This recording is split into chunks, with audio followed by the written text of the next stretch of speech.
Chapter 332. Even though the quarantine room hadn't been closed yet, the news that Xingfu was out of danger had already spread to the outside world. The atmosphere outside finally relaxed a lot after Xingfu woke up. Punius was thinking about how he could salvage the relationship between the two sides after Xingfu came out of the quarantine room. After all, Punius was one of the victims in this incident, but it was also an undeniable fact that Xingfu had almost lost his life. Punius couldn't shirk the responsibility.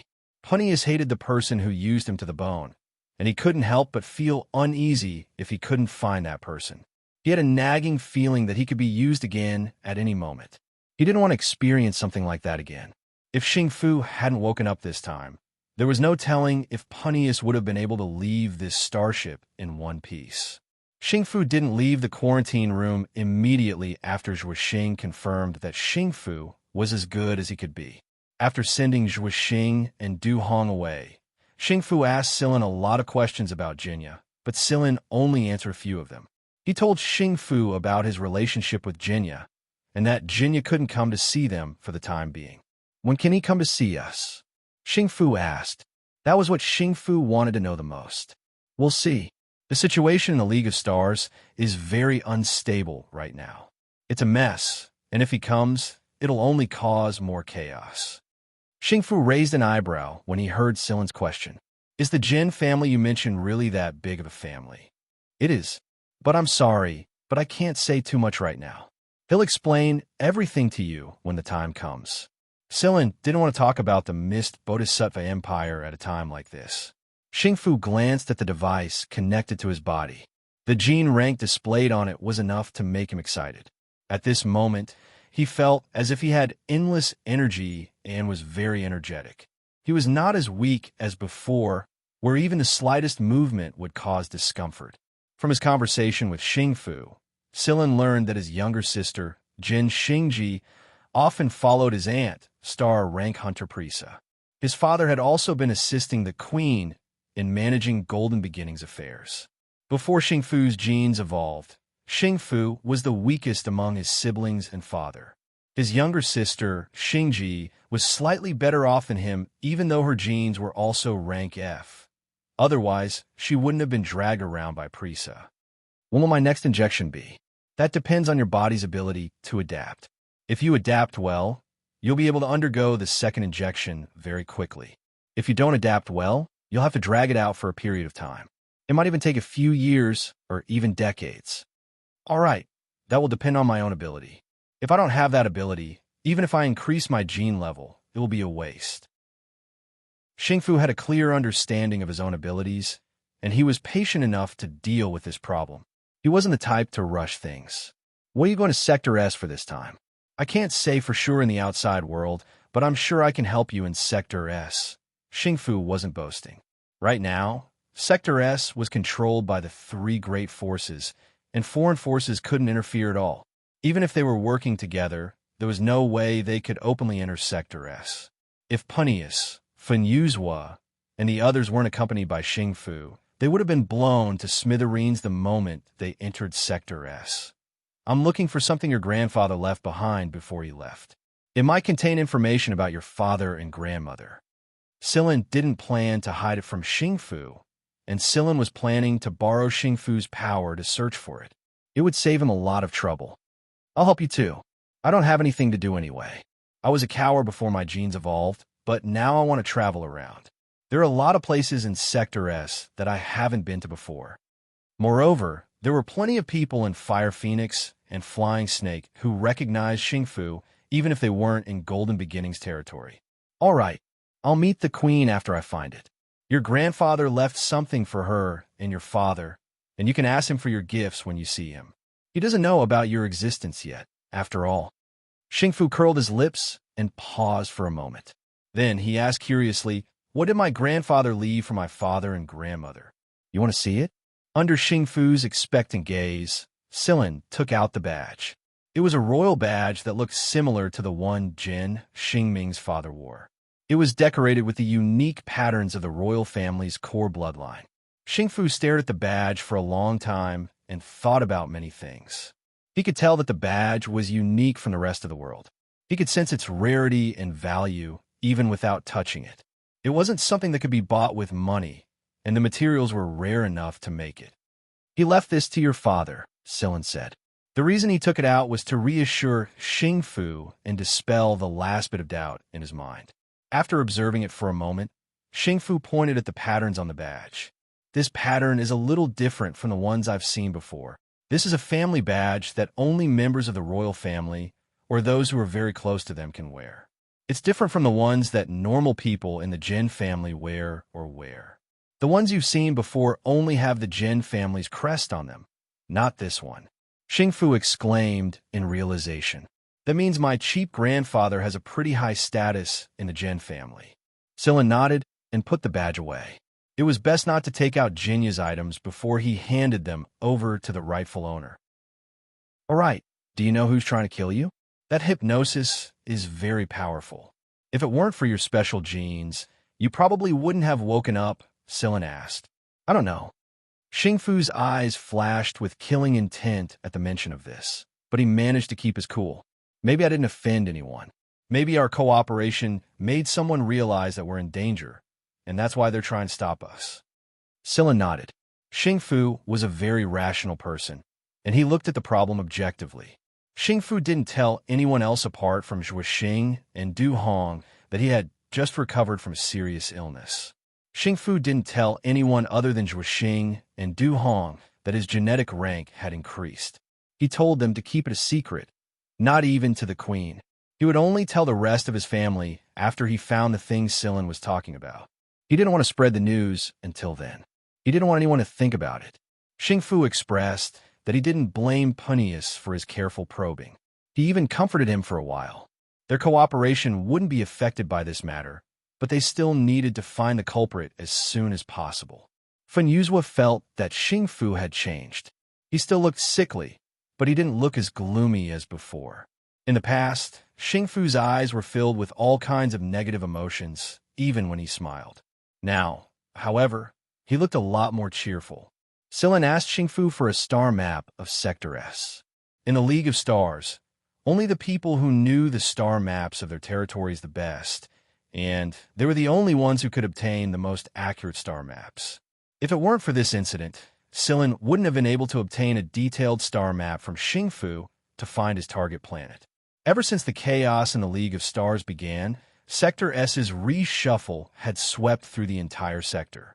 Many outside forces tried to intervene, but none of them ended up well.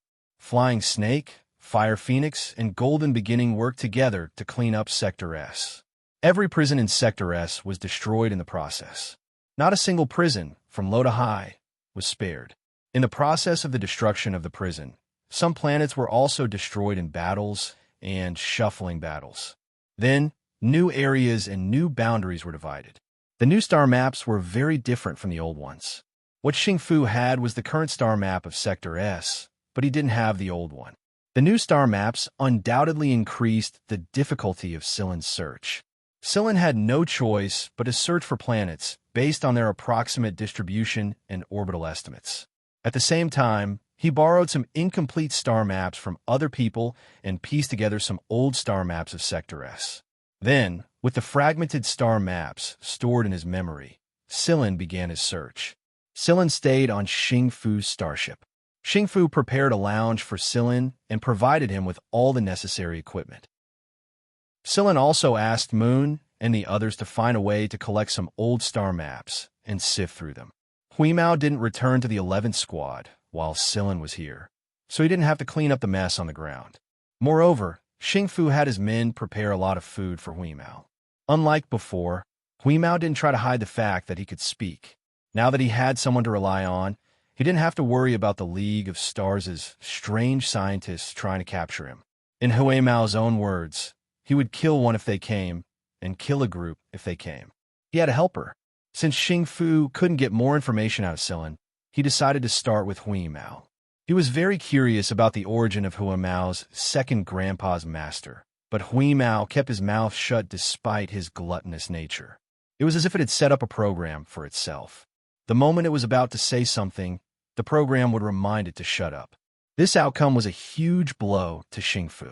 The fat cat might look stupid, but it hadn't told him anything of value, and yet it had unwittingly pulled them closer together. Xingfu attributed the food Hui Mao provided him to be the reason why Xingfu was so eager to get closer to him. If it wasn't for the food, the bastard probably wouldn't even have bothered to talk to him. After careful investigation and comparative analysis, Sillin decided on a location. Most of the subdivisions around the planet had been preserved in their original state, and it wasn't a former prison. Speaking of which, Sillin had been there before.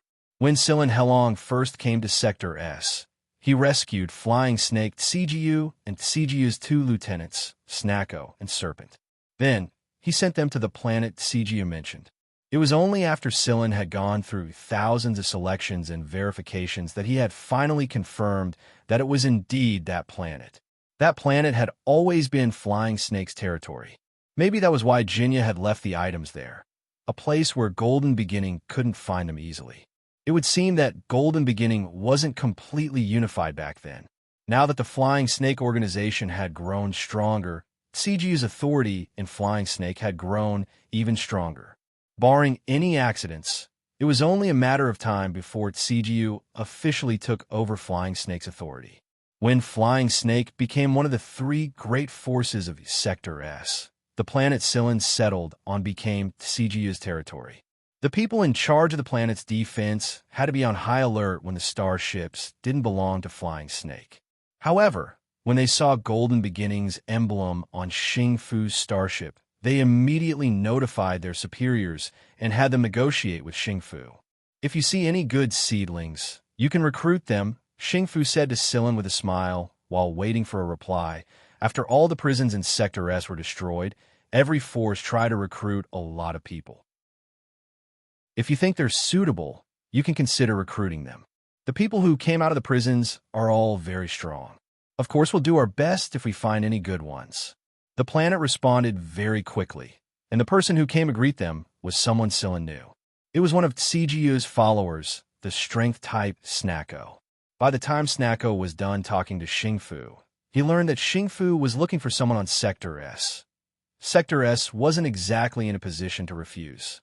After all, they were partners now, and a 3-way alliance was the only way to stabilize Sector S. The starships docked at the spaceport outside of the planet, and Xingfu and his bodyguards boarded a spaceplane to enter the planet. Sillin and his men followed suit. Snarker had already arrived at the designated landing spot to welcome Chigiyo. He had also assigned more people to guard the perimeter. He didn't want anything bad to happen to the young master of Golden Beginning. If that happened, he wouldn't be able to shirk his responsibility, and it might even affect Chigiyo's ability to take over Flying Snake. At first, Snacko's attention was focused on Xingfu, but when he saw the people who came with Xingfu, Snacko's face twitched.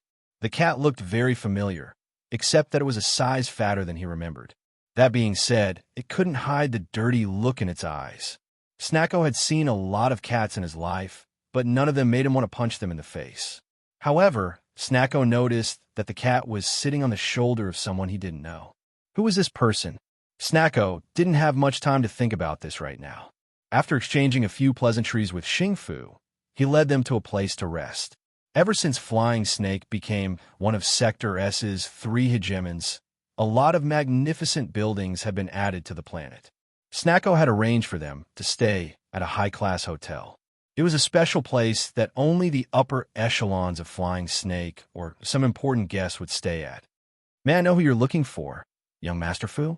Since we're on this planet, we should be able to help you and save you some time, Snacko said.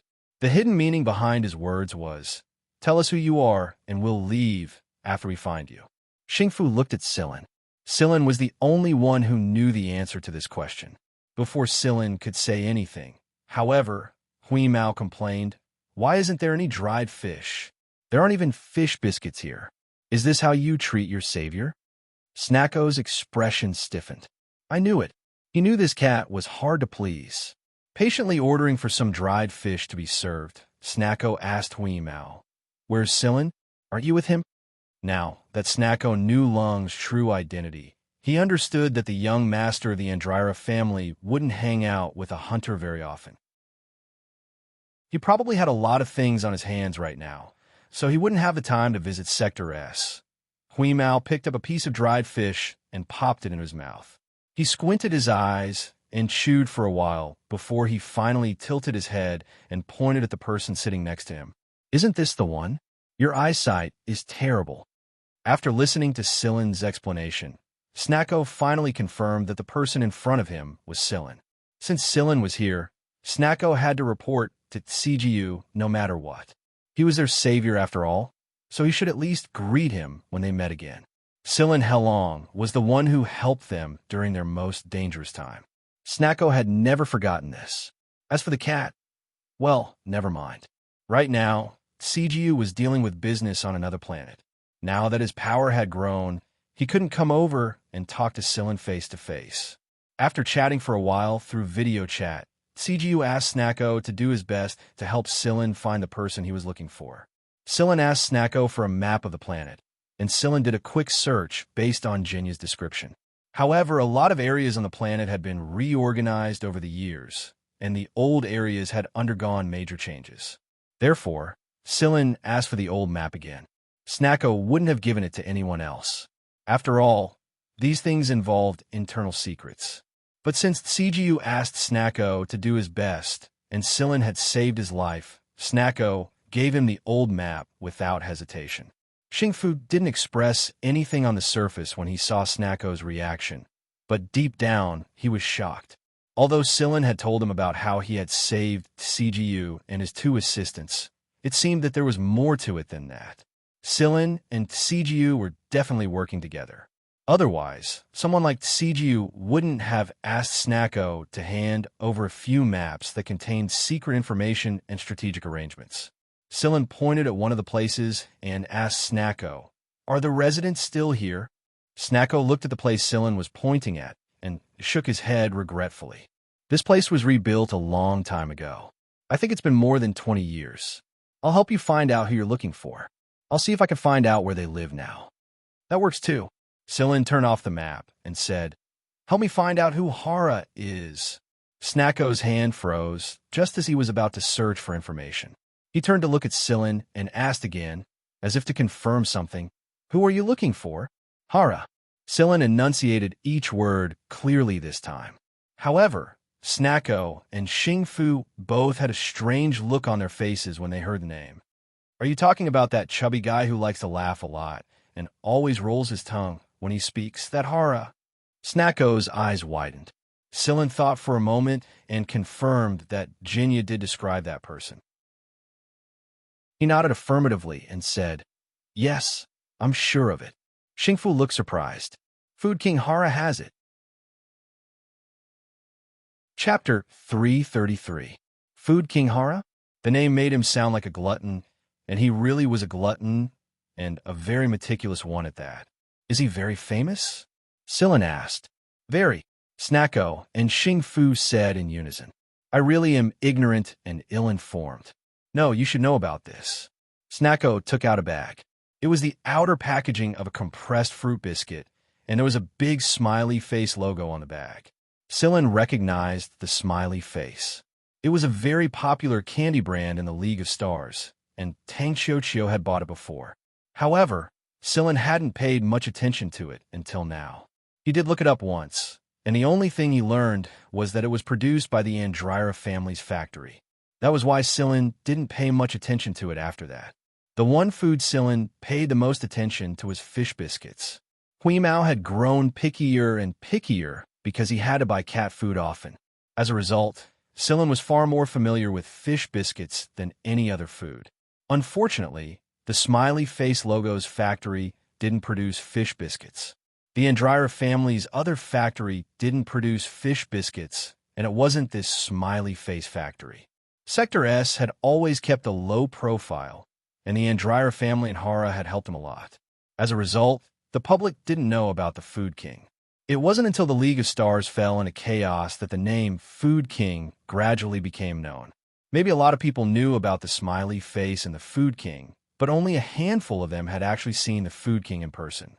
There might be a few people in Sector S who had seen him, but there were very few outside of it. "So you're saying that the owner of this smiley face logo is Food King Hara? I've always thought that it's a brand under the Andrira family. The Andrira family is only working with Food King Hara. Snacko showed Sillin some information about Food King Hara.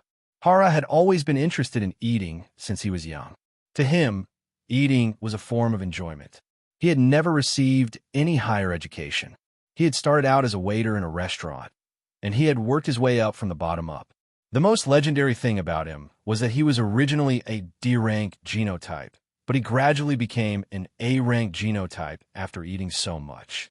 Eat to become an A-class. This was indeed not something an ordinary person could do. No wonder he was qualified to be called the Food King. Some people say that he can bestow a specific mood on a type of food.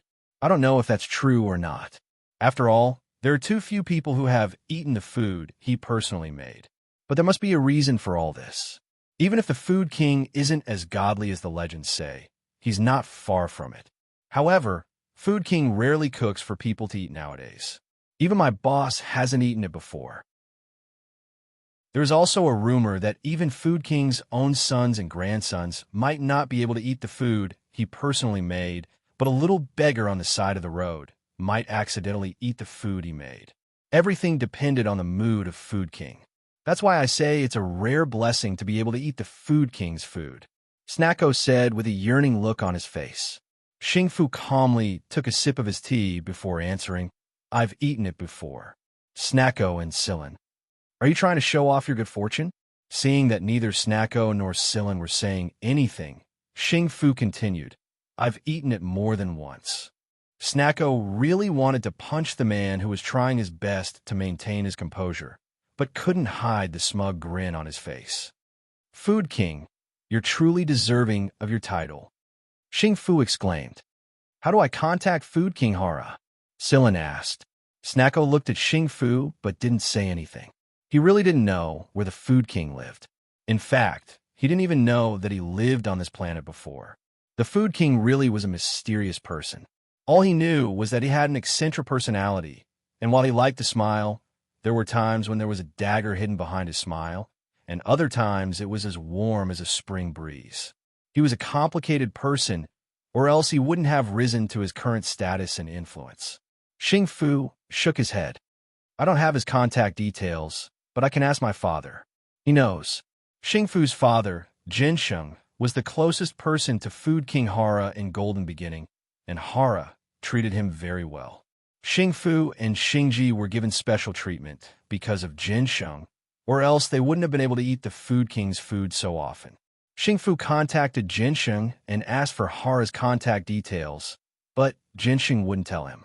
Xingfu spent almost an hour pestering Jiansheng, even resorting to acting pitiful and coquettish tactics that he hated the most, before he finally agreed to contact Hara. Of course, Jiansheng wouldn't give him Hara's contact details without Hara's permission. Otherwise, it would only bring trouble to Hara. The call was connected with multiple layers of encryption, meaning that Hara really didn't like to be disturbed. It also proved that Hara really did treat Jiansheng very well. After the video communication was transferred, a chubby smiling face appeared on the holographic screen. It was impossible to tell the man's age, but the skin on his face was very smooth. It was probably the result of eating too much. He looked very spirited. "Grandpa Food King," Xingfu called out to the person on the screen. It was mostly respectful. "What trouble have you run into, little Xingfu? Why are you calling me so urgently?" Hara asked with a kind smile. "I have a friend who wants to ask you something." "It's urgent." Xingfu emphasized the word urgent to avoid Hara's reaction.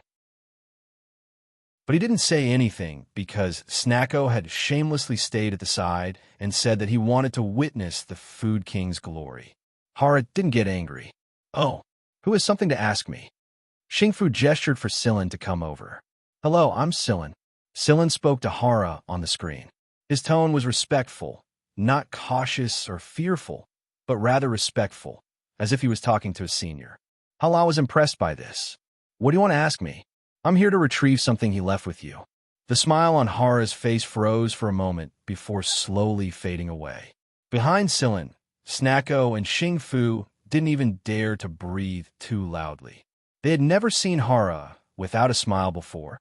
and no one would ever use the word serious on him. It was something they couldn't even imagine. But now they had. Snacko had the urge to run away from this place. Even though it was just a video, the pressure he felt was enough to make him shiver all over. "What is it?" Food King Hara's tone was indifferent, but it made the atmosphere grow a lot colder. However, there was a hint of uncontrollable excitement in Hara's eyes. Even with his many years of experience, he still couldn't control the excitement in his eyes. It was obvious how much of an impact this matter had on him. A notebook. Food King Hara lowered his eyelids and sucked in a deep breath. Then he looked at Snarker and Sillin and said, "The two of you leave. No one is allowed to enter this place until we're done talking." Snacko and Xing Fu hurriedly opened the door and left as if they had just been granted amnesty. It was only after Snacko left the room that he realized that he was a member of Flying Snake, and he only listened to Tsijia's orders. However, he had unknowingly obeyed Hara's orders without even the slightest hesitation. Is this the aura of the Food King? After Snacko and Xing Fu left, Hara asked Sillin in the Mist Bodhisattva language, what happened to him? Sillin also answered in the Mist Bodhisattva language, "My master is doing very well." Hara was planning to probe Sillin to see if he was lying, but Sillin's answer caught him off guard. It was rare for the Food King to look surprised. Hara, who usually only wore a smile on his face today, was wearing a couple of expressions other than a smile. Hara couldn't be blamed for his surprise. After all, Jinya was already like that when he left. Even after so many years, Hara had mentally prepared himself to hear news of Jinya's death. He didn't expect Sillin to say something like this. "He's doing very well. What do you mean?" "He's doing very well right now, but he can't come to see you. That's why he asked me to retrieve the notebook he left with you all those years ago. He said that I can find out what I want to know in that notebook." A minute of silence later, Hara asked, "Where are you right now?" Hara let out a chuckle when Sillin told him the coordinates and the address. It almost looked like he was relieved. "What a coincidence. Come find me. I'm right here. Oh, and bring Xing Fu with you as well." As he spoke, Hara took out a map and marked out their current location. The place Hara marked was exactly the area Jinya had mentioned. It was the same area that had been renovated, but the buildings had changed a long time ago. Sillin didn't expect Hara to still be there. Not even Snacko knew about it. Sillin led Xing Fu and Hui Mao to the place Hara pointed out. The renovated area was now a bustling food street. No one would have thought that the famous Food King would be hiding in this noisy street. There were tall buildings on both sides of the street. The lower floors of the buildings were filled with all kinds of snacks and restaurants, while the upper floors were occupied by residential areas. There was a very large restaurant on this food street with a big smiley face as its signboard. It was a famous brand both inside and outside of Sector S. Business was booming right now, and it had always been. When Sillin and Xing Fu arrived at the restaurant, there was already someone waiting for them in front of the entrance. The man led Sillin and Xing Fu to the top 3 floors of the building where the shop was located. It was where Hara lived. No one expected Hara to live here, and no one expected him to live with a bunch of normal people. Hara's status and wealth were more than enough to buy the entire building. The top 3 floors of the building were 3-in-1 duplex apartments. The door opened on its own when Sillin and Xing Fu arrived at the entrance.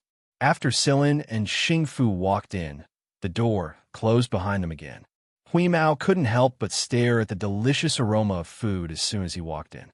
The decor inside the building was simple. It wasn't luxurious at all. Instead, there were paintings hanging on the walls, and they smelled different flavors of sweetness. There were different kinds of sweet smells coming from the paintings. These paintings were all painted with sugar. Coming, Hara walked out of his bedroom. He was fat, but every step he took was steady. He didn't look clumsy because of his weight. "Hello." Sillin and Xing Fu greeted him. Hara walked up to Sillin and examined him from head to toe.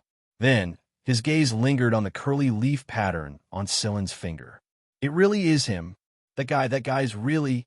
Hara was very excited. Is he really alive? He's alive.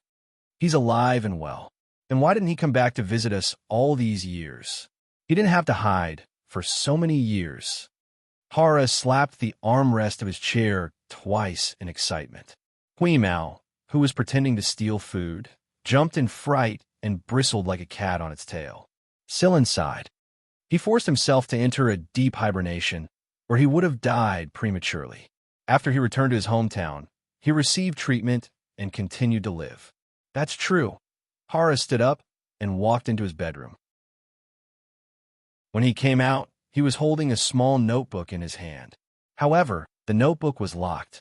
Hara pointed at the nearby study and said to Sillin, "Let's go there. Xingfu, come talk to me." Hara wasn't going to let Xingfu see the log, so Xingfu didn't follow Sillin into the room to see its contents.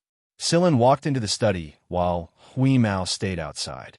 Huimao had grown a lot bolder after being caught stealing food from Hara, but he didn't get scolded.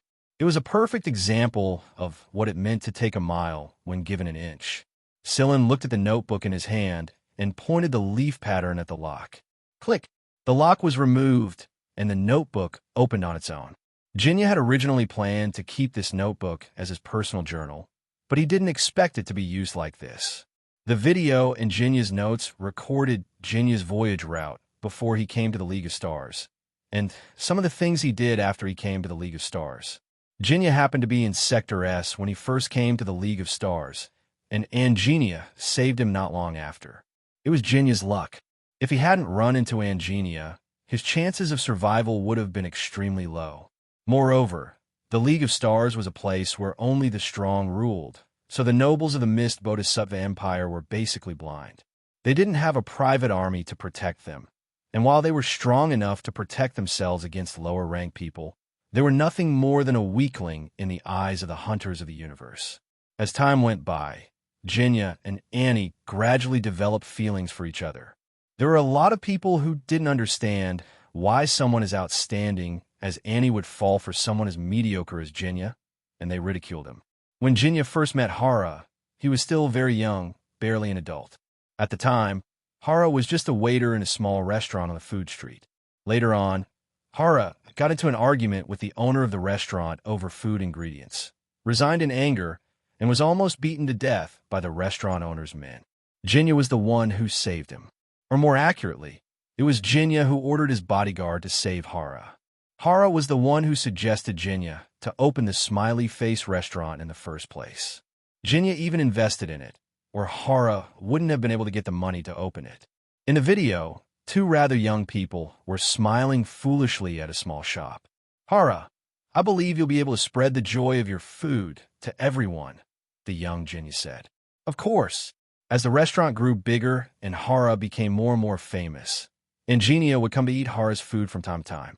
Xianxia even taught Xianxia and Hara the Mist Bodhisattva language. Xianxia called Xianxia Annie. At that time, Annie was quite a dazzling figure. There are also some notes written by Xianxia at the bottom of the notebook.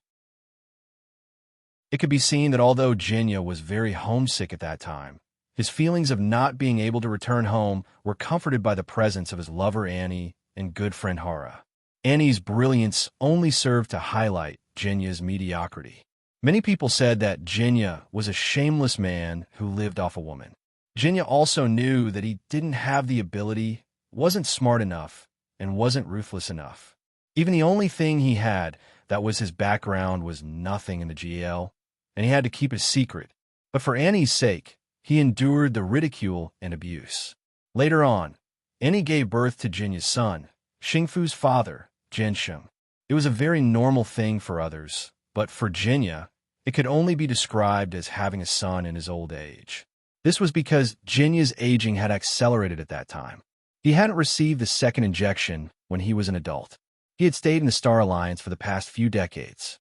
At that moment, his genes had deteriorated, making him appear old. Hara was still young, Xianxia was still young, the bodyguards were still young, everyone was still young, but Xianxia was already old. Xianxia told Xianxia about the Jin family's one-star rule, and that every fifth generation would have the word Xing in their name.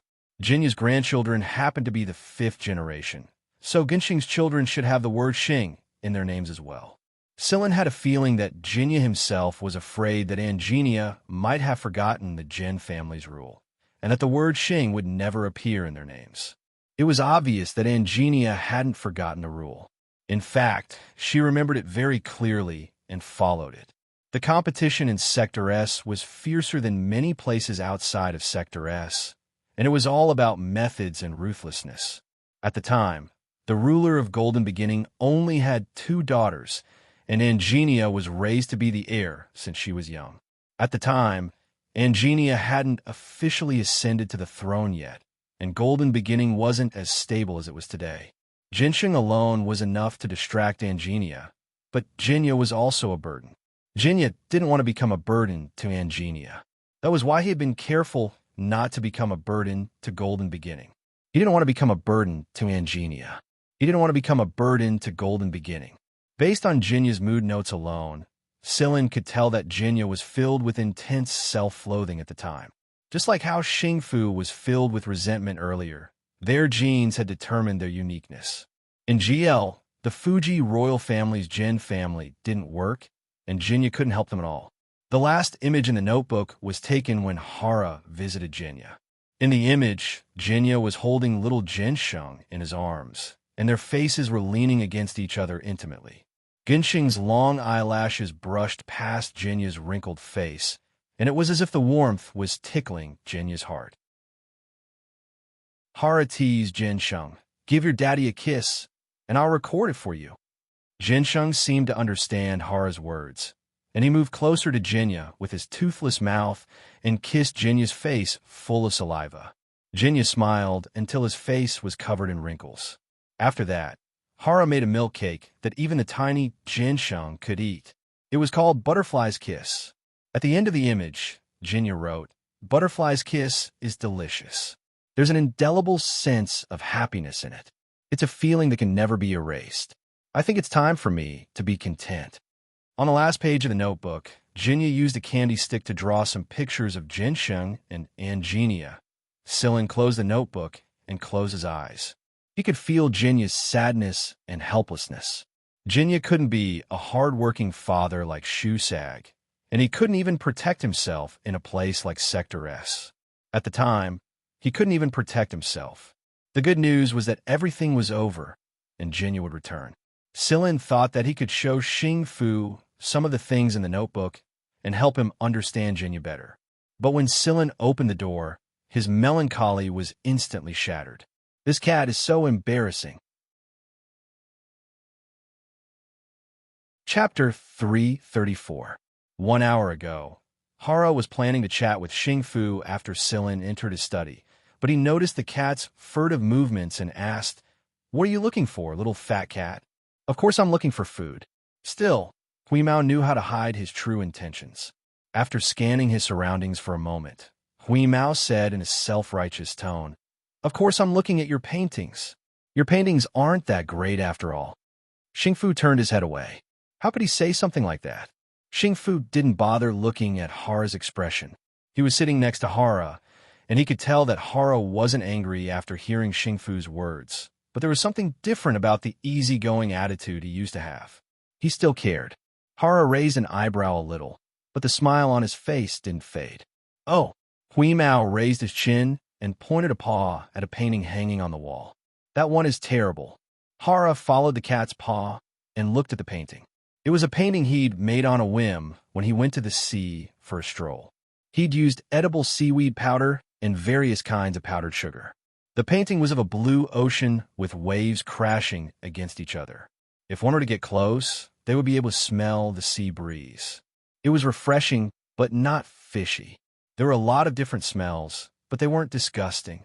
Every visitor would be able to smell different scents and experience different emotions when they walked around the room. And the main reason for this effect was the paintings hanging on the wall.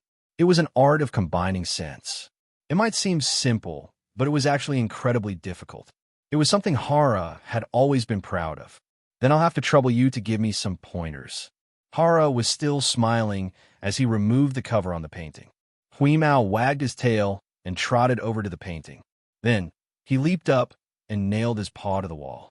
Perhaps it was because of his size, but Huimao slid down a little after he leaped onto the wall. Xingfu and Hara were just about to get up to catch him, but the cat quickly regained its footing and scuttled back up the wall. After circling the painting once, Huimao stuck out his tongue and licked it. Therefore, when Sillin opened the door, he saw the holes made by the cat's claws on the wall. The cat licked the powdered sugar stuck to its fur and raised its paw to point at the painting that had been licked. It said in an authoritative tone, "See beasts look like this, meow." His words were filled with righteousness. On the painting that had been licked by Huimao, the powdered sugar had been licked away, revealing the dark background underneath. The shape formed by this dark background was exactly how Blueskin looked when he swung his tail and swam upright. Probably no one would think that it was an overlord of the sea, but a seal for people's entertainment. Sillin walked over and unscrewed the Huimao from the wall. He apologized to Hara. "I'm really sorry for the trouble." Hara chuckled and waved his hand. It's fine. That little seal sure knows how to lick." Huimao was licking his claws when Sillin grabbed the back of his neck. When he heard Hara's words, he immediately bristled. "That's a sea beast. A sea beast. It's the overlord of the sea. Do you understand, fatty?" Xingfu lowered his head and pretended not to hear anything. There weren't many people in the League of Stars who dared to call Hara a fatty in front of his face. Sillin pinched Wheeze's toothy mouth and said to Hara, "It doesn't really know how to express itself, and it's terrible at drawing." That being said, Sillin pointed at the image of a seal swimming upright with its tail wagging. "That is indeed what a big sea beast did." "All right, let's not talk about this anymore. Have you looked through the contents of the notebook, Sillin?" Hara asked. He didn't think much of the sea beast that Sillin and Huimao were talking about. Sillin nodded. "Yes, I have. I know a thing or two about my master's departure." Hara let out a long sigh and told Sillin and Xingfu some things that weren't recorded in the notebook. Not long after the butterfly kiss, Jinya left Sector S with Hara's help. Hara never made another butterfly kiss after that. Hara had always felt guilty towards Jinsheng because he was the one who made Jinya leave Sector S, and Jinya hated Hara a lot because of this. However, Hara would always make some food for Yuanqing's birthday, and he gave Xingfu and Xingji his own food for them when they were 10 years old. Xingfu realized that Hara was making food for them because of his father, Jinsheng.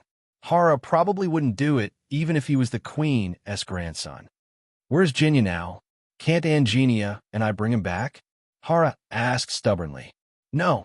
Sillin thought for a moment before asking Hara, "Master hasn't told you about his family, has he?" "He rarely mentions his family, not even in front of Angenia. Master's background is actually much bigger than you can imagine. Even if the three great forces of Sector S were to join forces, they may not necessarily be able to beat the Jin family. You'll know when he comes back." Back in the Mist Bodhisattva Empire, Sillin had seen the Jin family's private army. However, the three kings rarely mobilized their private army, so most people didn't know how powerful they were. That being said, there was no way a royal family would be weak. The problem was that the Jin family would definitely send a large number of their private army to accompany Jinya, but they weren't sure if the space-time vortex could allow a large number of troops to pass through. Moon and Shurtang had been studying this problem for a long time, and they should be able to come to a conclusion soon. Hara decided to tag along when he learned that Sillin was going to visit Angenia and Jinsheng. He was planning to visit Jinsheng in the near future anyway. Hara also gave Sillin a gift. It was a square box about 10 centimeters long, and there were a couple of pills inside it. They might look small, but they could save a person's life at a critical moment. It was a kind of handmade food made by Hara himself, and every single one of them contained the perfect amount of nutrients to support a person's energy needs for 3 to 5 days. It was a great item for a hunter who often traveled the universe. Plus, there was no way the Food King's food would be bad. Snarker was feeling incredibly complicated when he saw off Sillin's group at the waterway entrance. He didn't expect to see Hara here. It would be impossible for the higher-ups of Flying Snake not to know about this. But the problem was that CGU didn't. It looked like CGU wasn't at the top of Flying Snake's management just yet. "We still need to work hard, everyone." Golden Beginnings headquarters. Jinsheng was busy dealing with some matters at hand. At the same time, he was wondering what Hara meant by that. Who was that young man that Food King treated him differently? His personal communicator rang while he was thinking. It was Xingfu. 2 minutes later, the bodyguard standing guard outside Genxing's room saw their usually calm boss run out of the room in a hurry, giving orders to his subordinates as he ran. It looked like he was going to pick up someone. Everyone in Golden Beginnings headquarters was in an uproar because the queen, who hadn't shown herself for a long time, had finally shown up. Moreover, both the queen and Genxing looked very excited. Apparently, the queen had been smiling a lot more recently than before. Everyone in Golden Beginnings headquarters was very curious. Just who was it that could cause these two to behave like this? It didn't take long for everyone to receive the news. Young Master Xingfu was coming back. The young masters of Luxurious and Limitless were also there to discuss the collaboration. Food King Hara was also coming with them. The people in Golden Beginning were much more familiar with Food King Hara, so they weren't too curious about him. After all, the queen and Genxing shouldn't be this excited just because of a few people, right?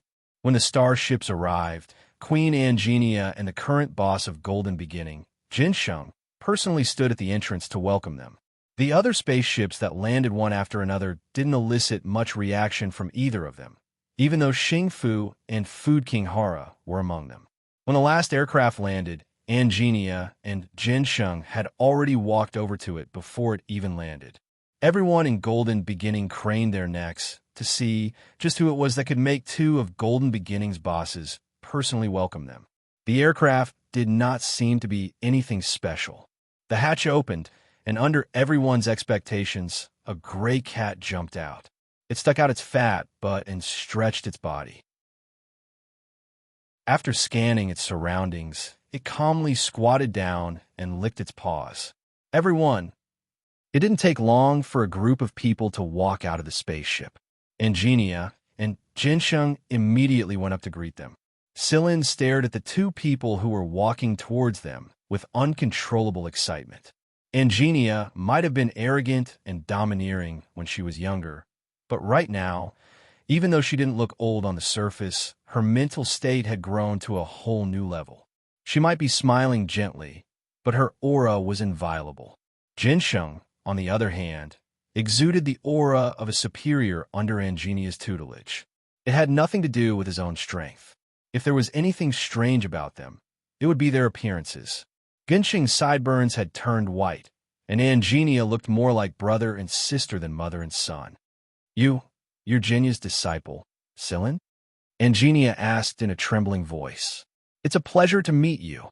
Silin saluted her. Xianxia had seen this salutation before. Jinya had taught her this before, and he said that it was a custom from his hometown. Xianxia's gaze fell on Silin's left thumb. The familiar curly leaf pattern on it brought tears to her eyes. Then, everyone saw their queen, holding a young man's hand with reddened eyes. No one knew what she was saying. It's so strange. Is he an illegitimate child? No, an illegitimate grandchild? But young Master Xingfu and boss Genxing didn't seem angry at all. Seeing how excited Xianxia was, Genxing reminded her, let's talk when we get back. That's right. You've come from afar, so we must treat you well. The queen ordered her subordinates to take care of the others while she led Silin into her private car. Queen Mao followed suit. Silin felt goosebumps rising all over his body when he heard the way he called her second grandma and mistress. Genxing also got into Xianxia's car. As for the others, they didn't look like they were going to take care of them themselves. Xingfu scratched his head awkwardly as he watched the flying car fly away. Seriously, their own son and grandson were here, but the two of them actually ignored them. After saying goodbye to Fun Yuzhua and Punius, Xingfu had someone drive him to catch up to them. Hara was used to this kind of cold treatment, and he could understand Xianxia and Genxing's feelings. So he didn't mind it at all. Instead, he greeted some of Golden Beginning's acquaintances with a smile.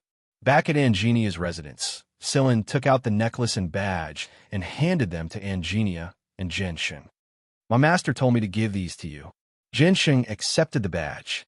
It didn't have any buttons or pins, but it stuck to his clothes.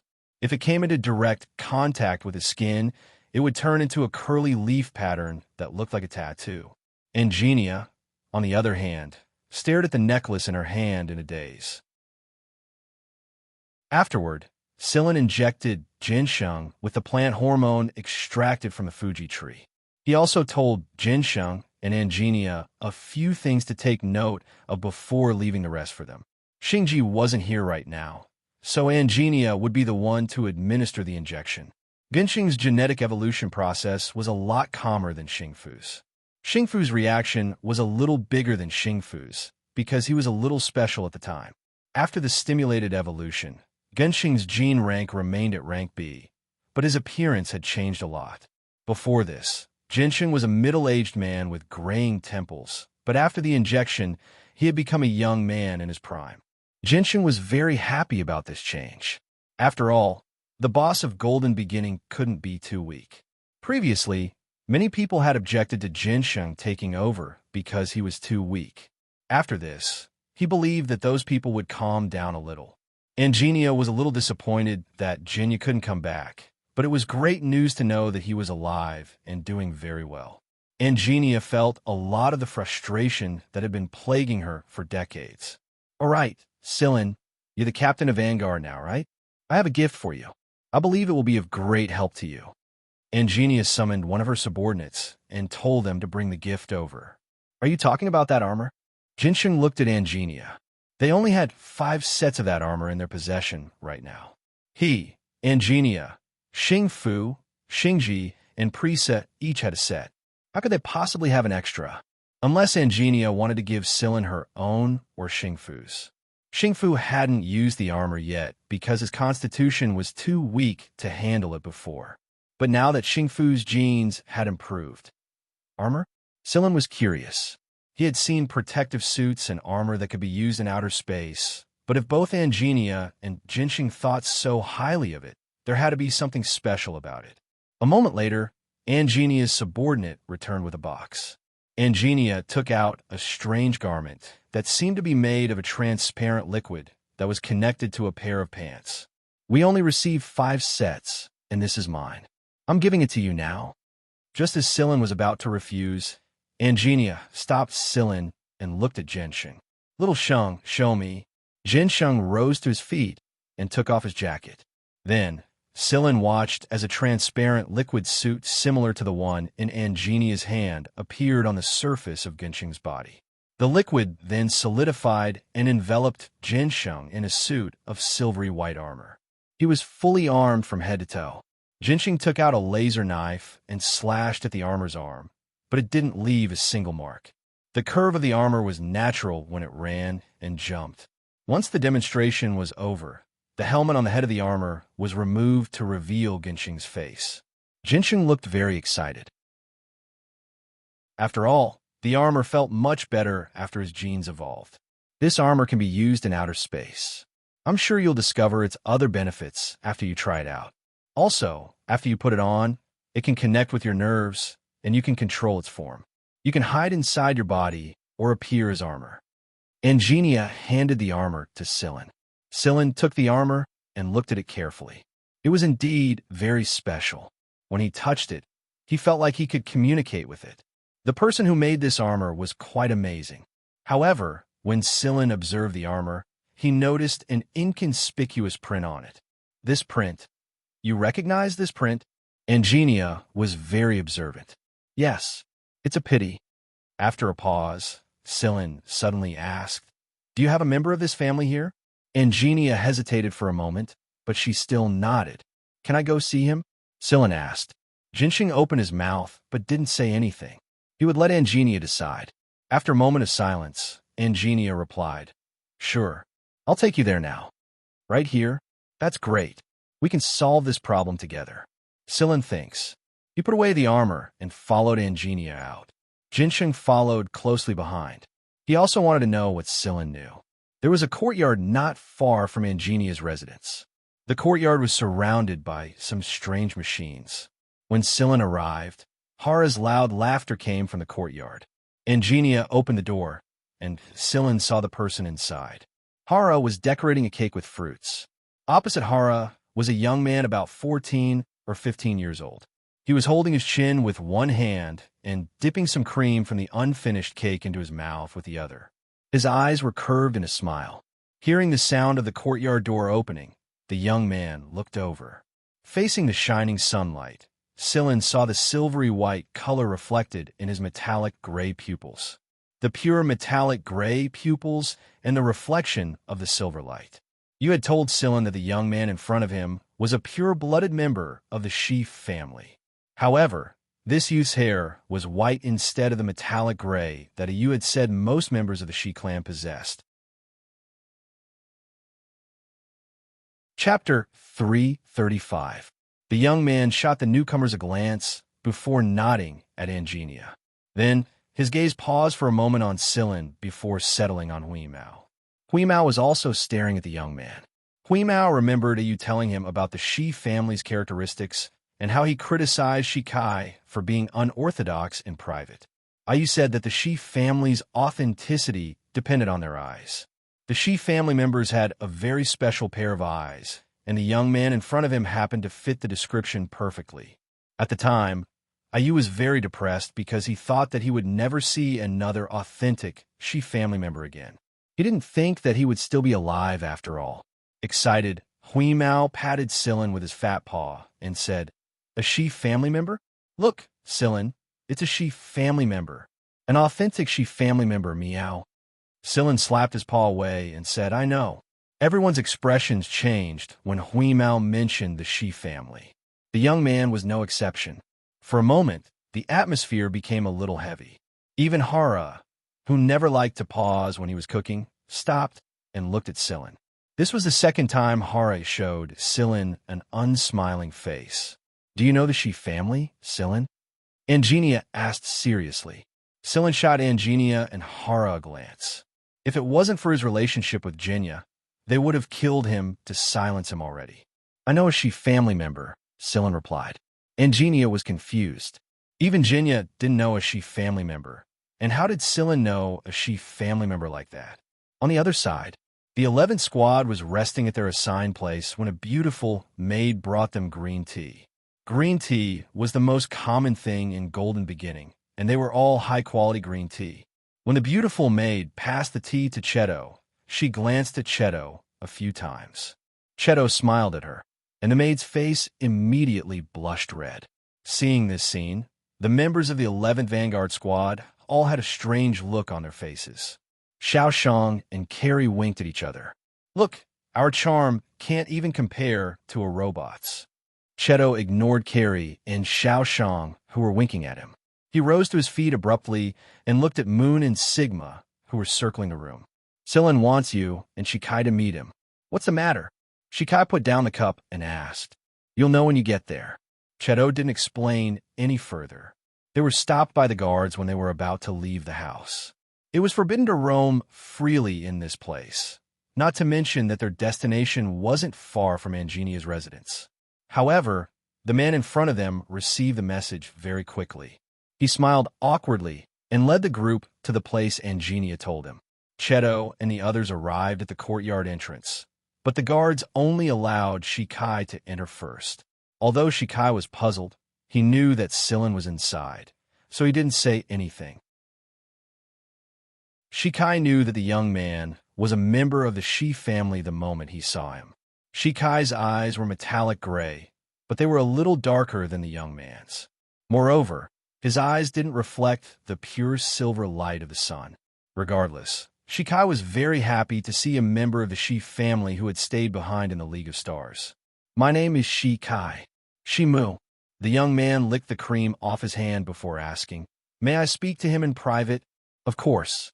After receiving Xianxia's nod, the guards inside the house left, and Shimu and Shikai entered the house.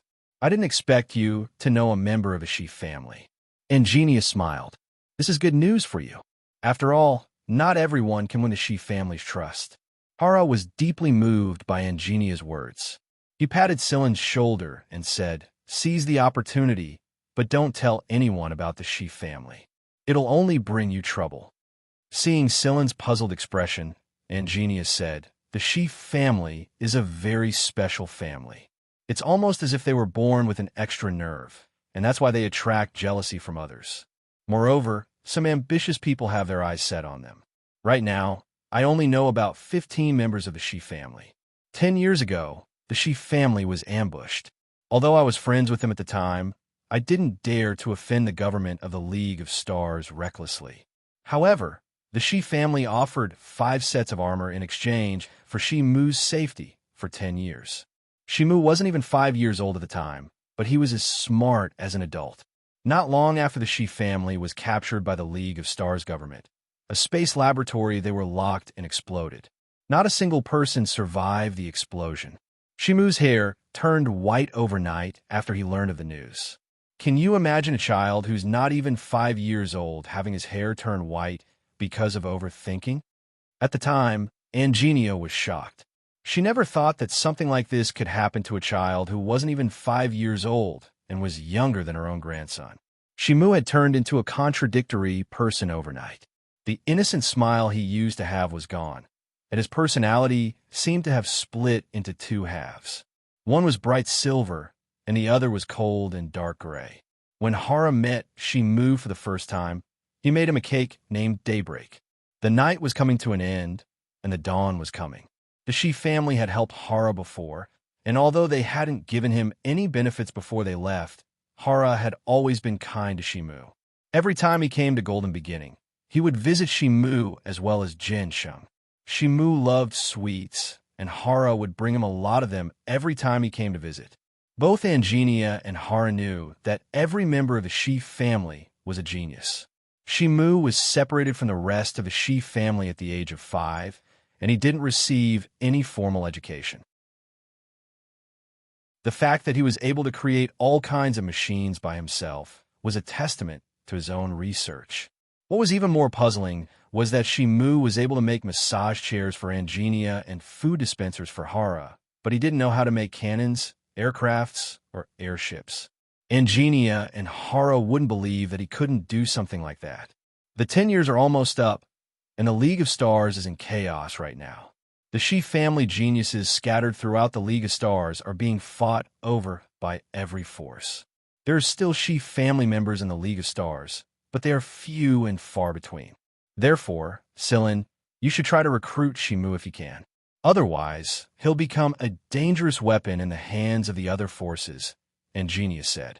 While the people outside were talking about Shi Mu brought Shi Kai into the house and took out a palm-sized device. Shi Mu turned on the device, and a square image of about 1 cubic meter appeared in front of them. It looked like the dark background of the universe, but it was dotted with a few specks of starlight. Stars in the sky? Shi Kai recognized this game. He had played it when he was a child. It was the Shi family's first game, but why did Shi Mu take it out now? Shi Mu didn't say anything. He looked at Shi Kai and tapped a spot on the image. A speck of starlight immediately appeared. Then, Shi Mu looked at Shi Kai. Shi Kai had no choice but to play. After looking at the distribution of the specks on the image, he tapped a spot as well. And so, the two of them continued to play, and more specks of starlight appeared on the image. Stars in the Sky was indeed the Shi family's first game. Every speck of light in the game represented a basic unit, and it was like a part of a whole. It wasn't easy to add parts one by one without destroying the function of the whole. In fact, it might even be necessary to make the whole even more perfect. Shi Kai thought that he was pretty good at playing stars in the sky, and judging from the young man in front of him, he was pretty good at it. The two of them didn't take any breaks during the game at all. It didn't take long for Shi Kai to tap a spot. He thought that the game was finally over, but before he could say anything, the stars in the sky suddenly shrank and doubled in size.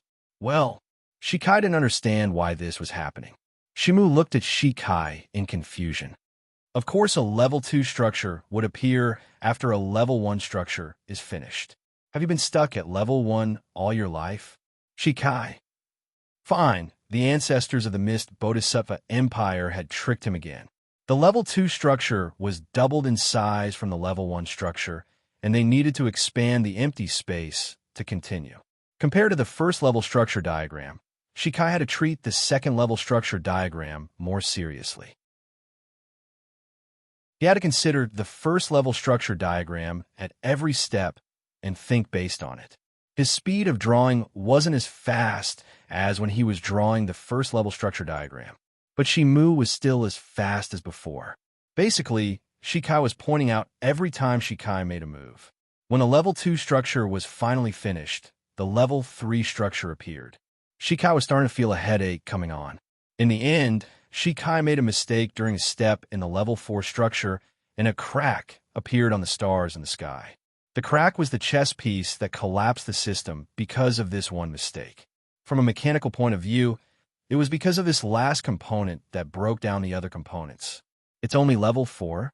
Shimu looked disappointed. Shikai was even more disappointed. He hadn't even figured out the kid's strength yet, and he had already lost. It was really a loss of face. It's nothing. It's your first time playing a chain stars in the sky, so you're not used to it yet. You'll get used to it. Shimu looked at the completed game. You've been playing the level 1 structure all this time? Yeah, I didn't even know that Stars in the Sky was a chain chess game. Shikai was helpless as well. He had really been tricked.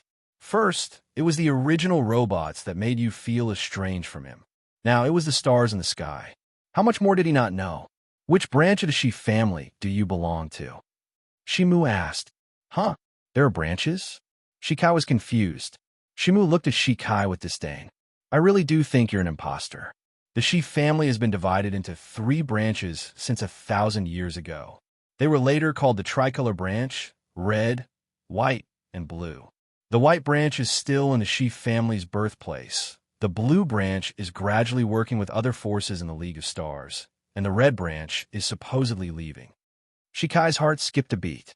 Why do you call them blue, white, and red? The light effect. It's based on the fact that the frequency of light reflected by an object changes with its own speed. The light reflected by an object moving away from us is red, just like how the nebula we see here is red because it's moving away from us. The red branch, for example, is called this color because they chose to leave. As for the blue branch, I don't think I need to explain it to you, do I? Shikai nodded. No need. I know which branch I belong to. Red branch, I belong to the red branch.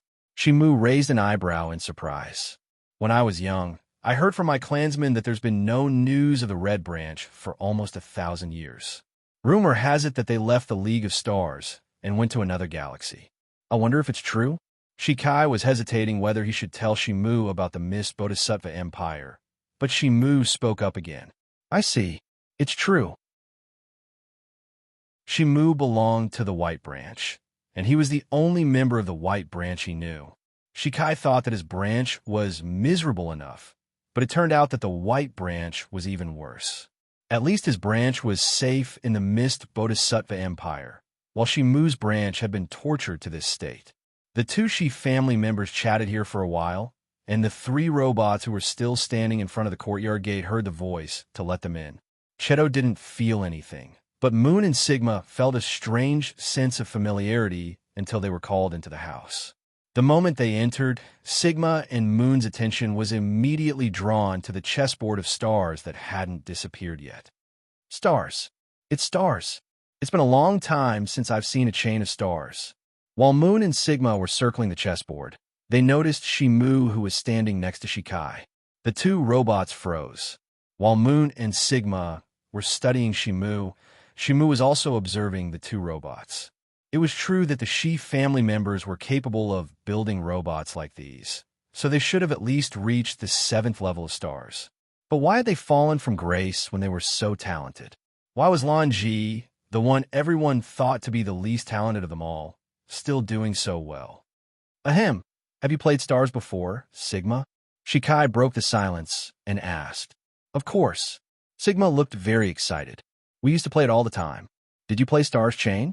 A single level at that? Of course it's a chain. Stars Chain is supposed to be connected to each other. Why else would it be called Stars Chain? Sigma asked in confusion. Ahem, I got it. Shikai shot Moon and Sigma a glance before asking, what level are you guys at? Hearing this question, Moon lowered his head and twirled his fingers with an embarrassed expression. Only went down to the 6th level. The 6th level, and only? Before Shikai could vomit blood, Sigma, who was standing beside Moon, exclaimed, What? You're able to reach the 6th level already? I'm still stuck at the 5th level. I really am the dumbest. Shikai. How could he? A player who had only reached the 4th level. You're all in the hunter regiments right now? Shimu interrupted their conversation. Yeah, why don't you join us? We can play Stars Chain more often that way.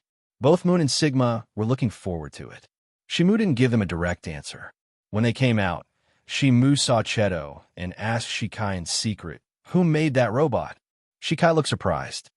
You could tell it's a robot at first glance. It's hard to tell without looking closely. If the robot's creator played Stars Chain, he could have reached the 7th level at the very least. The 7th level? Shikai nodded when he thought of something. He's capable of that. How could a person who could replace Guanfeng in Black Viper be weak? The robot's creator is Sillin, the captain of the hunter squad I'm in right now.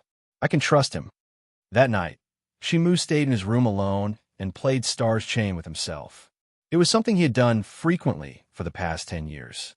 When the first glimmer of dawn arrived, the Stars Chain was already densely packed on the chessboard. A normal person's vision would have blurred if they looked at it, but Shimu still stared at the chessboard intently. He would spend a minute or two before making a move.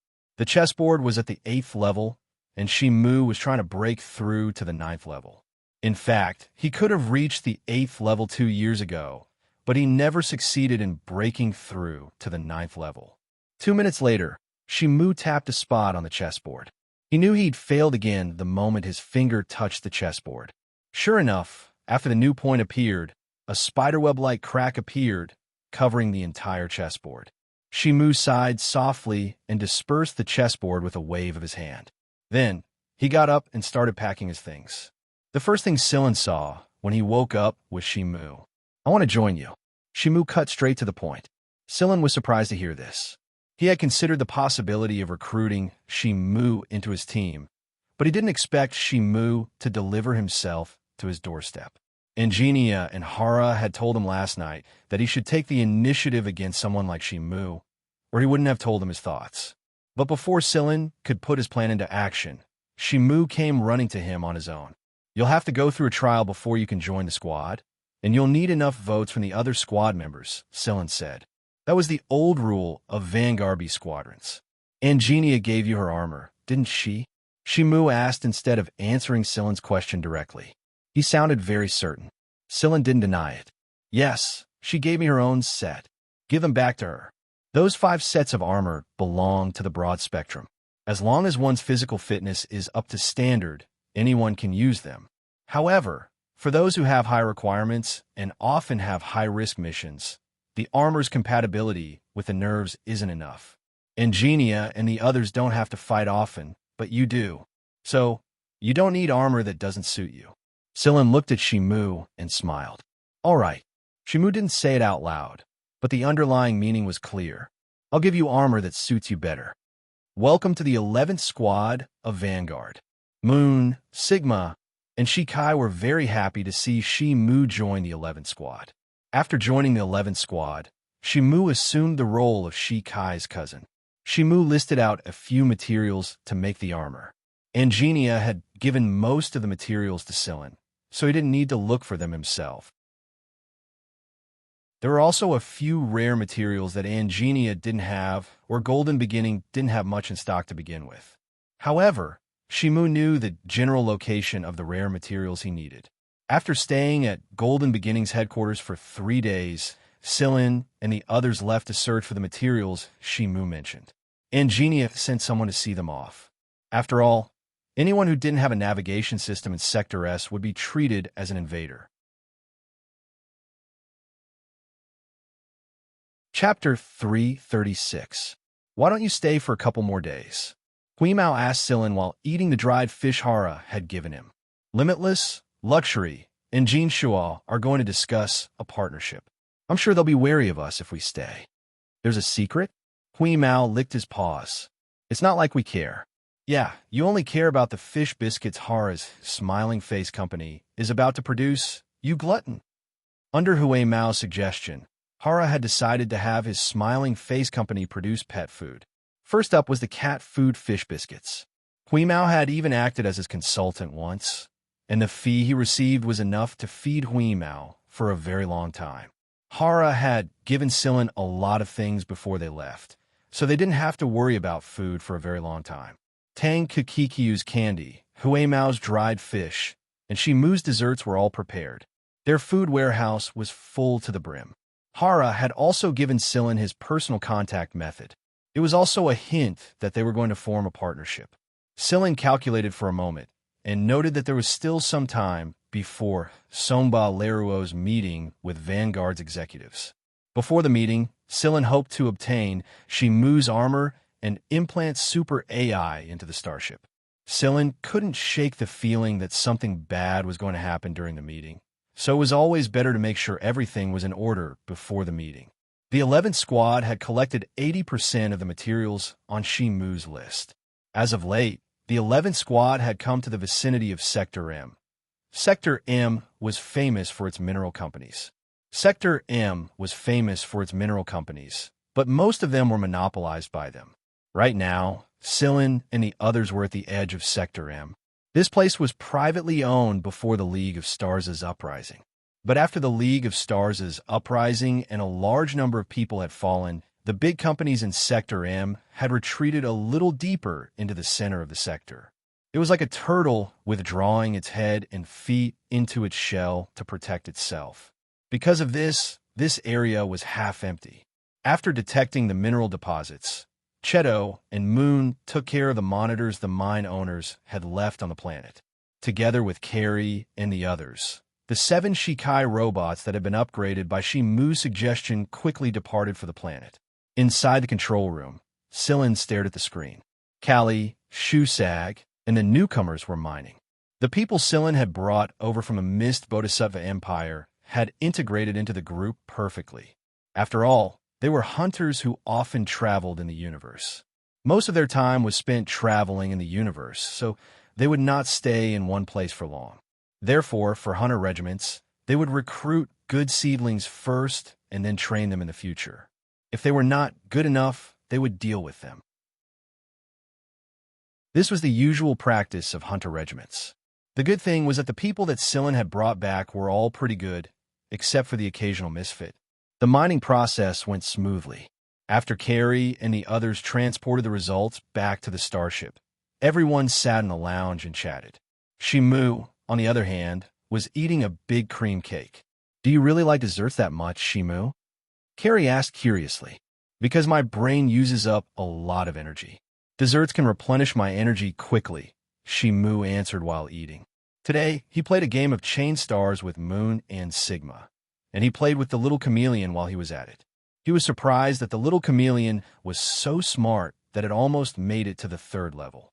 After the game was over, Shimu took a look at Carrie's mining results and made some analysis. It was a lot of brain use. "Oh, I see." Realization dawned on Carrie. "Of course. Why else would I eat so much of this sweet stuff?" Everyone looked at Tang Xiaoqiu in unison after hearing Shimu's answer. Tang Xiaoqiu, who was chewing on her jelly beans, froze for a moment. Then, she said angrily, I just like it. What's so strange about it?" After that, Tang Xiaoqiu walked up to Carrie with a gun slung over her back and said, "Come on, let's fight one-on-one in the gaming room." Carrie scratched his head and followed her out. "What happens if I lose?" "The loser has to help us clean up the food crumbs." "I'd rather clean up the Miantuan's shit or brush Xueqio's fur." Shimu passed a statistical report to Sillin after he was done eating. "This is the statistics of the ores we've mined." Sillin accepted the report and noticed that only 4 materials were missing. Shimu had noted the places where they could be found.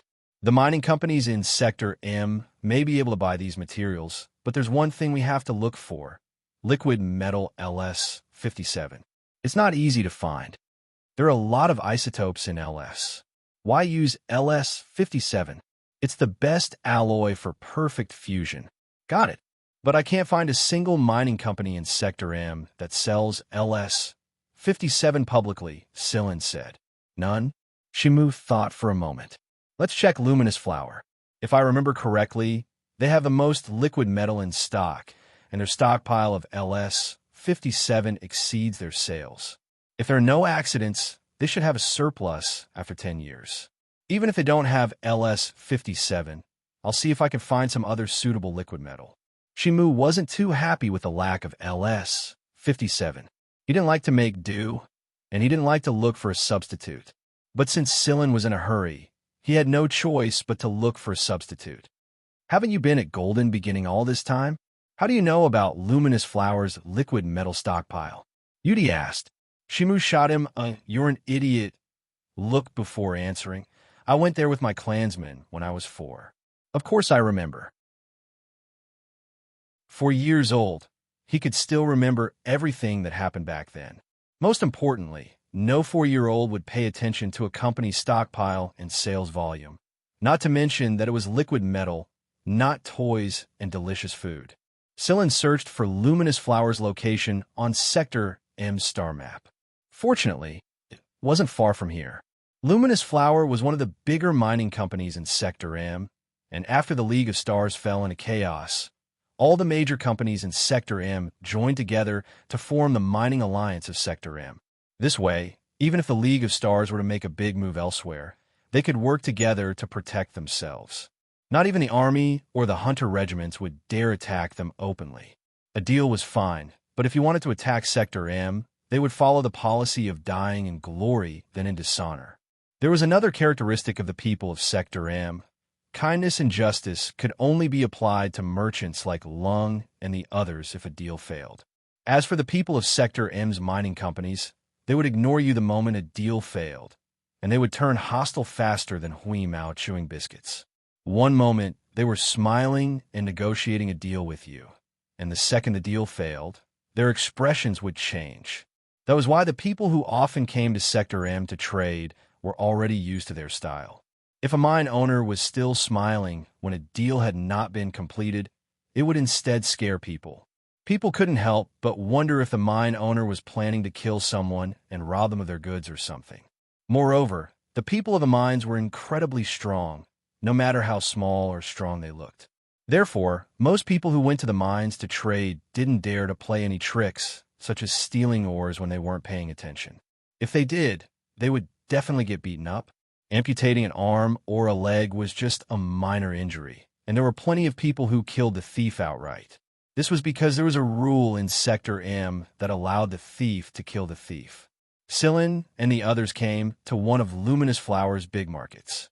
There were all kinds of mines everywhere, including solid and liquid metal ores, energy ores, decorative crystals, ores, and so on.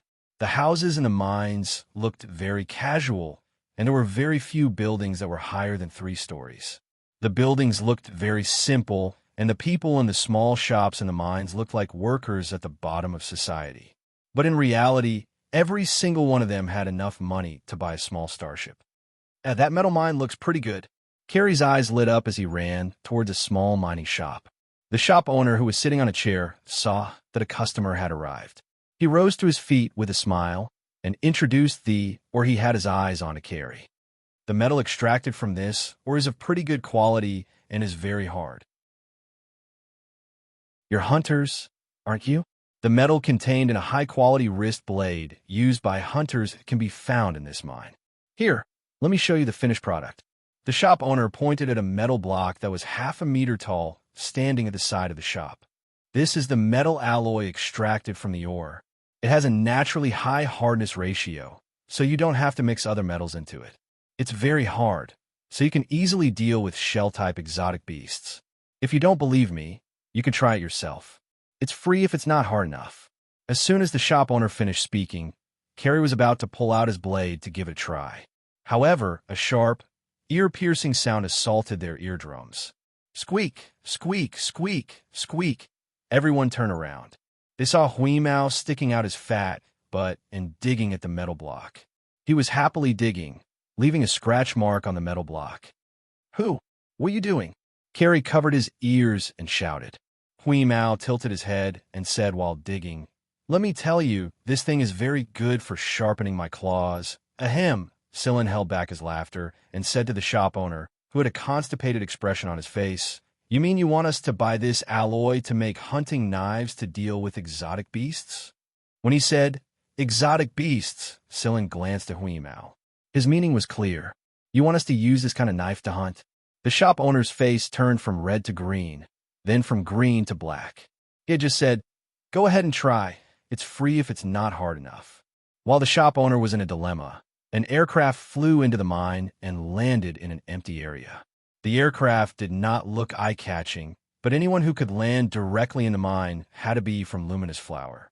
Aircrafts like this appeared every day, so the owners of the mining area shops didn't move at first.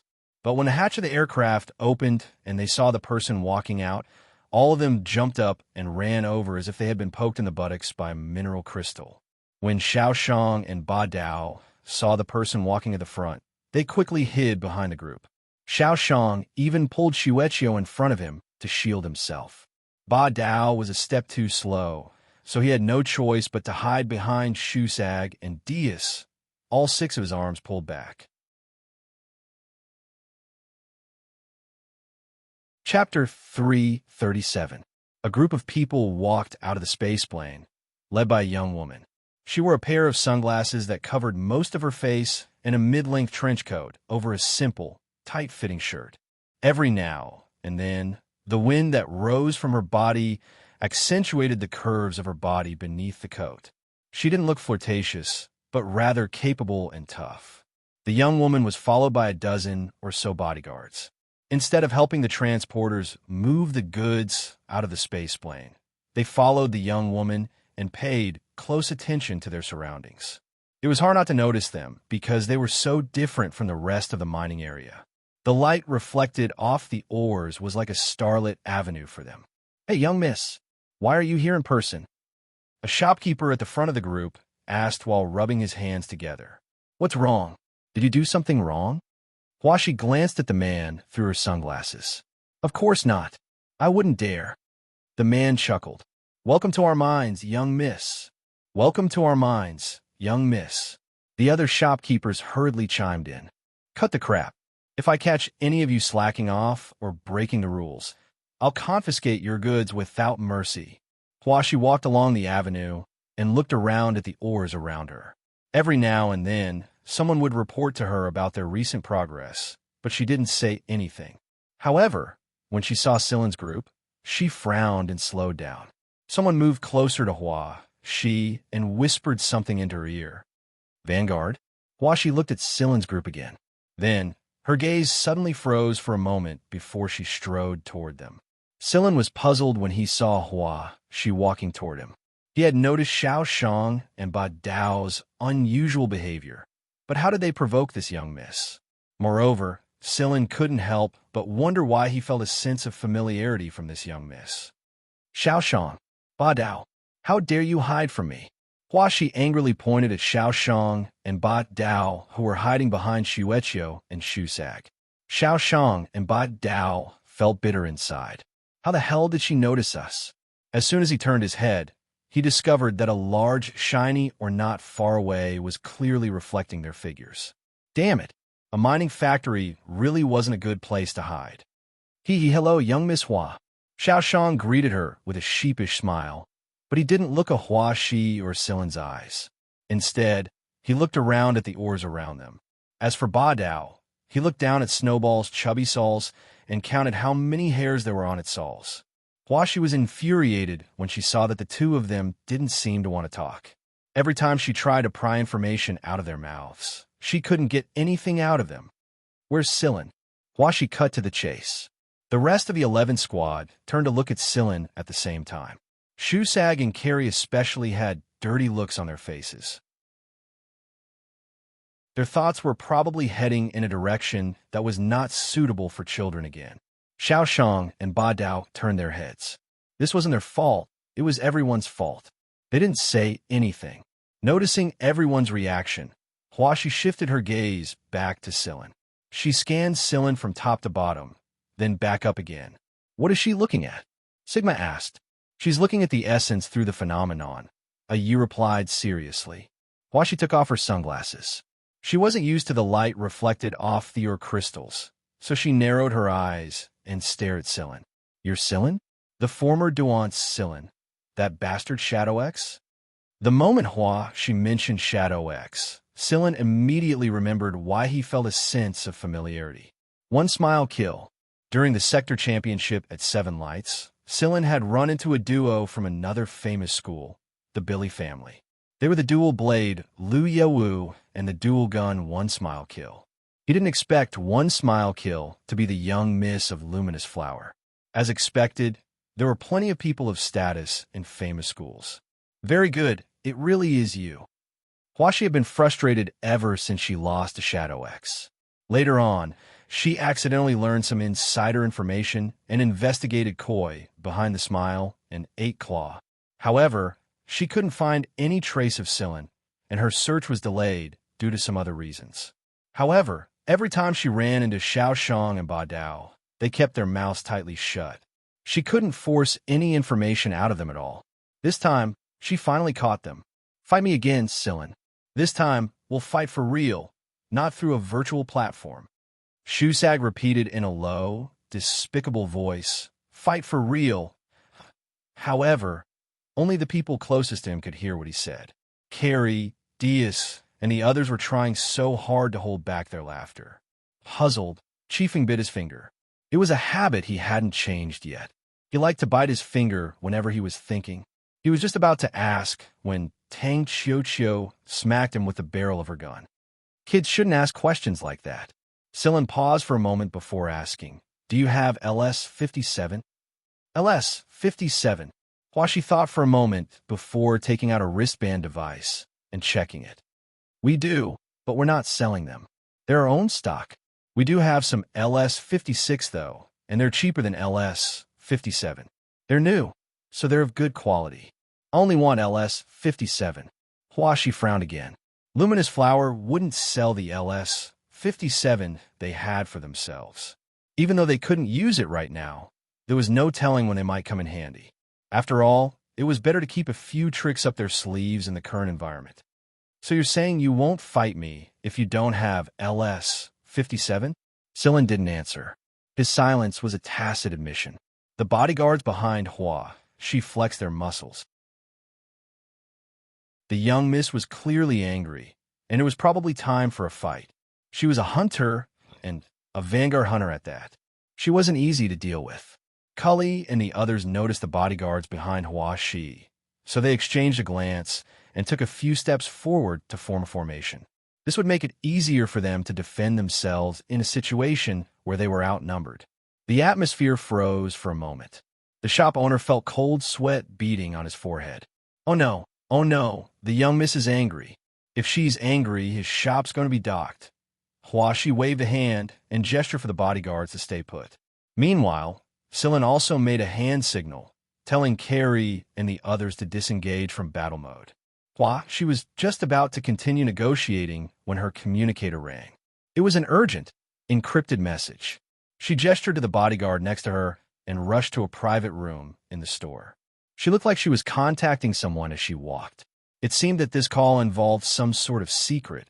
It wasn't convenient for outsiders to know about it. After Huaxi left, Sillin looked at Xiaoxiang and Ba Dao and waited for their explanation. Xiaoxiang shrugged. That young miss is probably traumatized by her terrible loss in the sector championship. She's been looking for you for a long time now, but she never found you. Then, she somehow found out that there's a guy named Sillin in the 6th Division. She started investigating, and she ended up finding me and Ba Dao. We didn't sell you out.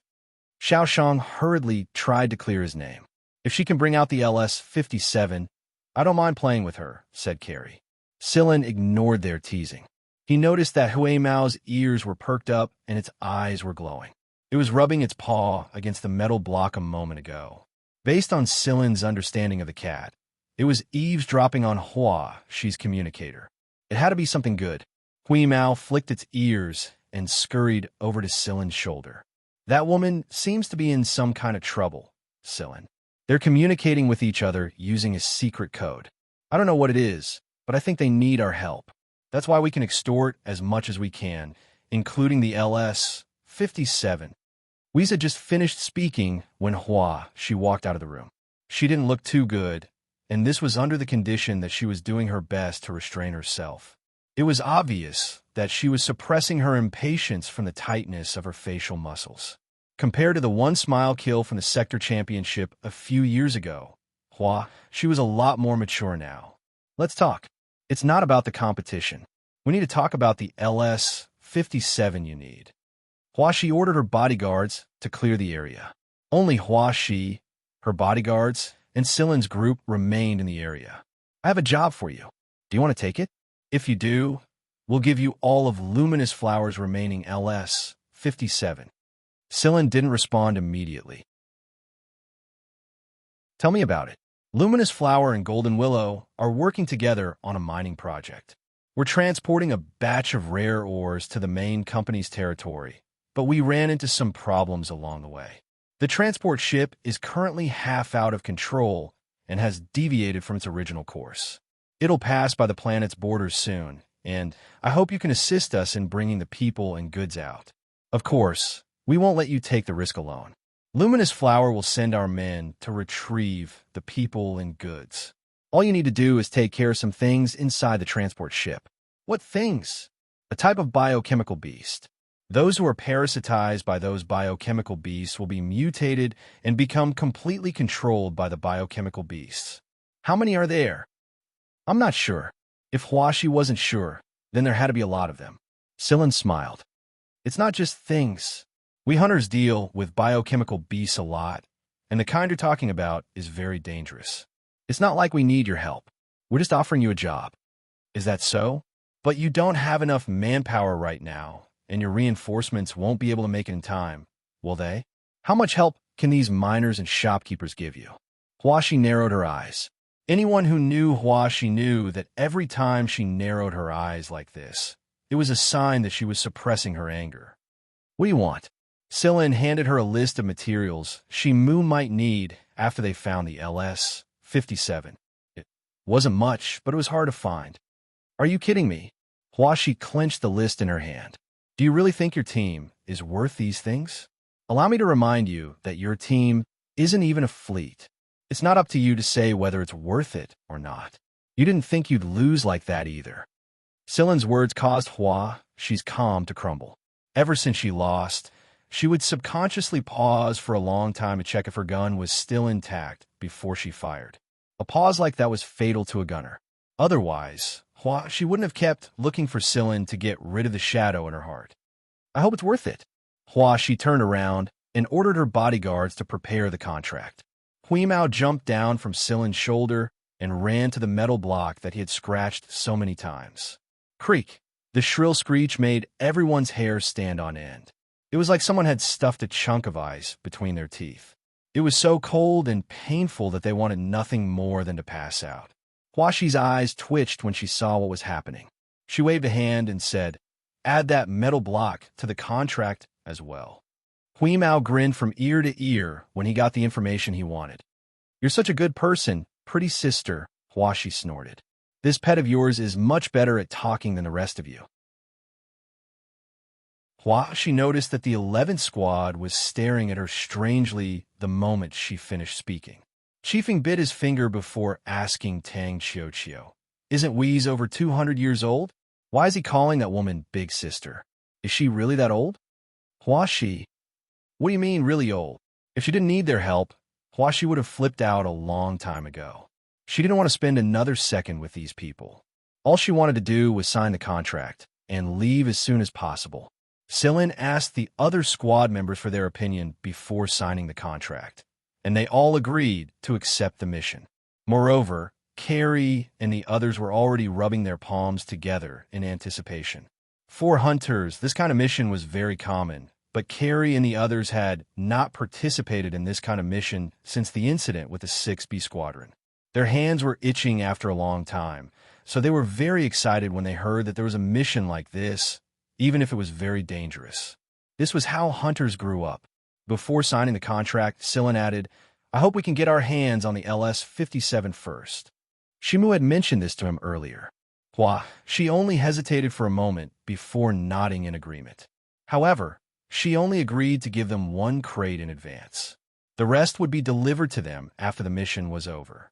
After the agreement was signed, the two parties split up and went their separate ways.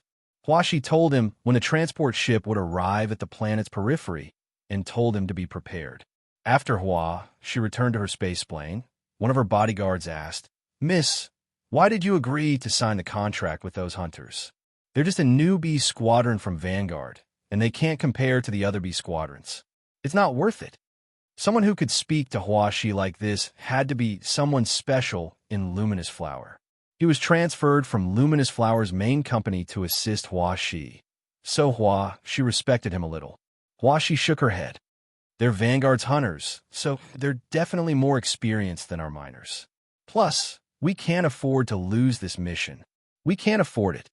Inside the 11th Squad starship, Sillin was discussing the mission with Yudi and the others.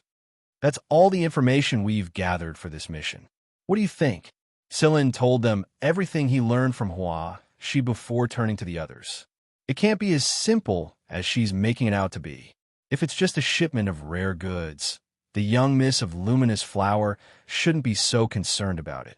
Also, from the way she speaks and the way her body language subconsciously shows, I think she's more concerned about someone on the transport ship. The cargo is just a cover, Xianxia said. He used to serve in the Mist Bodhisattva Empire's military, so he had some observation skills. Yudi told him everything he learned. Luminous Flower and Golden Willow are working together to develop a rare mine. But just like Xianxia said, it's not enough to make Huaxi as anxious as she is. Silla nodded. Either way, we need to be careful during this operation. We told you that we're only here to help, not to risk our lives. The most important thing is to protect ourselves. It was at this moment Tico walked over and passed 2 boxes to him. Both boxes were filled with syringes. These are the 2 broad-spectrum antibodies you mentioned. I'll start developing them after the operation is over. Sillin accepted the boxes and handed out 2 syringes to everyone. After confirming the operation plan and assigning the mission, Sillin checked the time. It was about time. He waved the 2 syringes in his hand and looked at everyone. Just to be safe, I had Tico synthesize these 2 antibodies. For now, we'll start with the primary antibodies. If you get bitten or scratched, we'll start with the secondary antibodies. At the very least, you'll be able to delay the spread of the virus. Once the antibodies are ready, we'll be able to treat them completely. Also, make sure the parasites don't get into your body. After explaining the precautions, Sillin asked, "Is there anything else you want to ask?" No. The group of people was eager to give it a try. Then let's get ready. Wait a moment, Sillin. Shimu, who hadn't shown up until now, walked over and handed a box to Sillin. He was listening to the operation plan and arrangements through his communicator. Sillin had seen a box like this before, so he knew what was inside. Xianxia had given it to him before, but Sillin had returned it to her later on. You're done already? Sillin was surprised. Although he had gathered most of the materials, he didn't expect Shimu to act so quickly. Shimu shook his head. It's just a preliminary test. There are many things I haven't perfected yet. Time is of the essence, so I didn't have time to do more detailed tests. You can use it for now. Just one. Just one. All right, I got it. Sillin took the box. I'll leave the rest to you. Understood. I'll do my best since I've joined the 11th Squad. Leader, hurry up. Luminous Flower's people are making their move. Carrie urged from the other side of the passageway.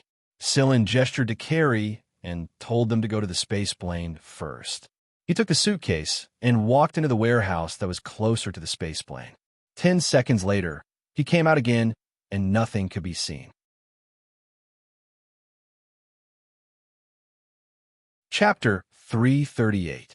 Luminous Flower's people were already waiting at the designated location.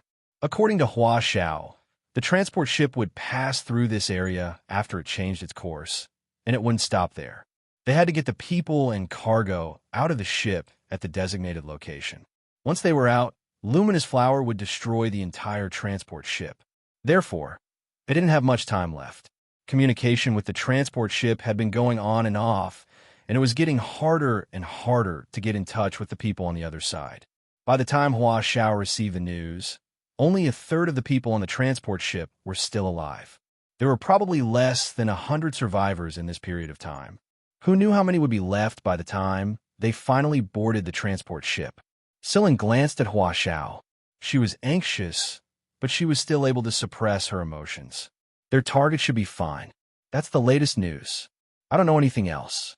That's all I know about the bioweapon. Huaxi relayed the latest information she learned from the people on the transport ship to Sillin. Even then, they still didn't know much. Due to the urgency of the situation, Luminous Flower didn't have a lot of antidotes on hand. Huaxiao had to buy some from Sillin. Just like the antidotes Callie and the others used, she injected the first antidote and carried the second antidote with her. "They're here," Moon said. A dot of light appeared on the screen. It was none other than the transport ship Hua she had mentioned. Huaxiao had already sent Sillin the general layout of the transport ship. After some discussion, they confirmed the entry point. Luminous Flower's people and Sillin's group boarded the ship together. As the transport ship drew closer and closer, they could see the strange signal lights on it. The area around the command center was pitch black, and there were also signs of a bombing. Most likely, it was the result of a battle against the bioweapons. "What's the situation inside the transport ship?" Sillin asked. Moon sent the scan results to them. "Everything looks normal. You won't need a respirator. You can remove your respirator once you're inside." The respirator could be removed, but the protective suits were mandatory. One reason was to prevent infection from the bioweapon's blood, and the other was to prevent unforeseen circumstances. "All right, let's follow the original plan." Sillin made a hand gesture, and the spaceships that had left the original starship gradually approached the transport ship. Some spaceships from Luminous Flower Starship also flew over. Translator, Exodus Tales Editor. Exodus Tales, there was no need for Sillin and the others to open the transport ship's hatch.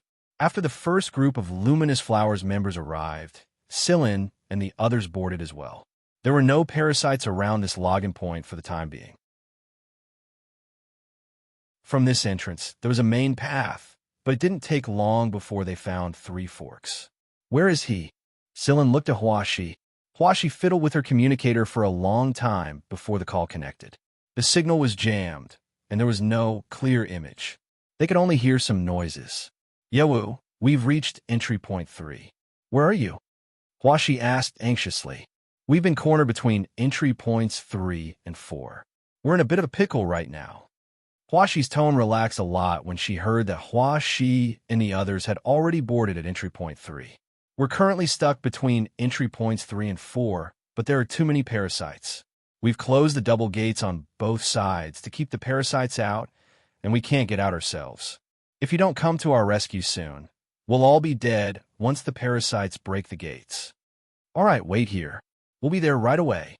Huaxi looked at the map on the transport ship and found the branching path that led to entry point 4. She urged, "Hurry up." It only took them a few steps before they ran into two parasites. They used to be members of the transport ship, but their bodies had undergone obvious changes after being infected by the parasites. Their skin was dark gray, their faces were hideous, and their fingers had completely changed. They looked like the claws of a bird, and there were 3 rows of half-meter-long spikes growing out of their backs. Every spike was so straight that it sent shivers down anyone's spine. Seeing the people coming over, they let out sharp roars that didn't sound like a human's. Moreover, as they shouted, they charged towards the group of people. These parasites were no longer the same people they used to be. They were now parasites, and their blood had deteriorated a long time ago. Their thoughts had become that of parasites. Huaxi ordered her men to kill the 2 parasites without hesitation. Luminous Flower's men didn't stop after killing the 2 parasites. Instead, they hurried toward the 3rd and 4th entrances. Sigma and Moon were responsible for collecting the samples and processing the information. Then, they would send the samples to the starship so that Tico and Shimu could synthesize the special medicine as soon as possible. Huaxi couldn't care less about Sillin's group right now. They were a hunter platoon, and they wouldn't listen to her orders. She was in a hurry, and she couldn't afford to let anything happen to that person. As a result, the hunter platoon fell behind the rest of the group. "What's wrong, Sillin?" Diaz asked. Sillin looked at a passageway that led past the fork. There was a warehouse there. There was a yellow and black symbol on the warehouse's door. It was the high-risk radiation symbol. Hearing Diaz's question, Sillin shook his head. Something's not right. Then, he looked at Cheto and pointed at the warehouse. "Check how many of these warehouses there are, and where they are located. You suspect that those things are related to this? Yudi asked while walking. It's just a suspicion. I need to confirm it. Also, we haven't encountered many parasites at the third entrance so far. Something's not right. There's one more thing that Sillin didn't tell Cheto. He had seen those parasites before. He hadn't seen them with his own eyes, but he had read some information about them. They weren't a naturally occurring species. They were born in a laboratory. As for the people behind them, had the competition become this intense? What's wrong, Sillin? Hui Mao patted Sillin's face with its paw. Did you suddenly realize something important? Sillin didn't answer directly. Instead, he asked Hui Mao seriously, Can you fly in space, Wheeze? Of course I can. I have wings now. Hui Mao raised his chin proudly. That's different. What's the use of flapping your wings without an atmosphere? No, I can fly without flapping my wings. I just need to change my form, Hui Mao said proudly. Are you sure? Yes. I swear on my fish biscuits. What a vicious oath. After receiving Hui Mao's reply, Sillin said to Dias and the others, The situation has changed. We need to move faster and finish this in an hour. If we can't, we need to find a way to get out of here. While he was talking, Luminous Flowers people had already begun firing. By the time Sillin's group arrived, the ground was already littered with the parasites' corpses. Huashi was contacting the people on the other side of the gate to open it. Huashi let out a sigh of relief when she saw that everyone was safe. There were only a dozen or so people left on the transport ship, but Yewu and her target were fine. That was something to be thankful for. Yewu helped an old man out of the gate. Half of the dozen or so people around them were wounded, and some of them were seriously injured. It's great to see you again, Yewu said to Huashi with a smile. Yewu was the twin blade, Lu Yewu, who Sillin met during the Sector Championship. She was a member of Golden Willow Corporation. Yewu's face was filled with both exhaustion and joy. There were many times when she felt like she couldn't hold on any longer, but she had to wait for help because of the old man beside her. After she said a few words to Yewu, she walked up to the old man and said respectfully, I'm sorry for the fright. The old man smiled and waved his hand. It's fine. I should be the one thanking you. Now is not the time to catch up. Leave now. Sillin cut them off. Yewu shot Sillin a disgruntled look before turning to Huashi. These aren't Luminous Flowers people, are they? Are they the hunters that you said you found to assist us? I didn't see any of them when I was killing the parasites. They had only just arrived when I came out. Is this how hunters work? Huashi was about to explain when one of Luminous Flowers' people pointed at the surveillance footage in his hand and said anxiously, Miss, there are at least 200 parasites heading this way. There are still a lot of them who haven't found their hosts yet. When they came over from Gate 3, they had placed surveillance cameras along the way. Because the surveillance on the transport ship had gone out of control, they could not capture any images. Therefore, they had no choice but to rely on temporary surveillance cameras. Leave now. We can't stay here any longer. Huashi looked at the surveillance footage and the transport ship's layout in her hand. The gate leading to Entry 4 wasn't open yet, and there were still a lot of parasites on the other side. They didn't want to face the main force coming from Entry 3 either. Retreat to Entry 5, Huashi said. Entry 5 had the least number of parasites, and it was also the closest to the transport ship. We can't go that way. We're going straight to Entry 4. Sillin rejected Huashi's suggestion. Entry 5 is a dead end. If we're trapped there, we'll be surrounded by the parasites. What gives you the right to say that? Yewu asked. She knew that Entry 4 was full of parasites. It would be very dangerous to force their way there. Do as he says, the old man said. But, she hesitated. They couldn't afford to take the risk. You're hesitating yourself, aren't you? If that's the case, then let's do as this young man says. They're experienced hunters, after all. The parasites were getting closer and closer to them. They were running out of time. Sillin gestured to Carrie and the others, and they quickly formed a formation in front of the gate. Open the gate, you.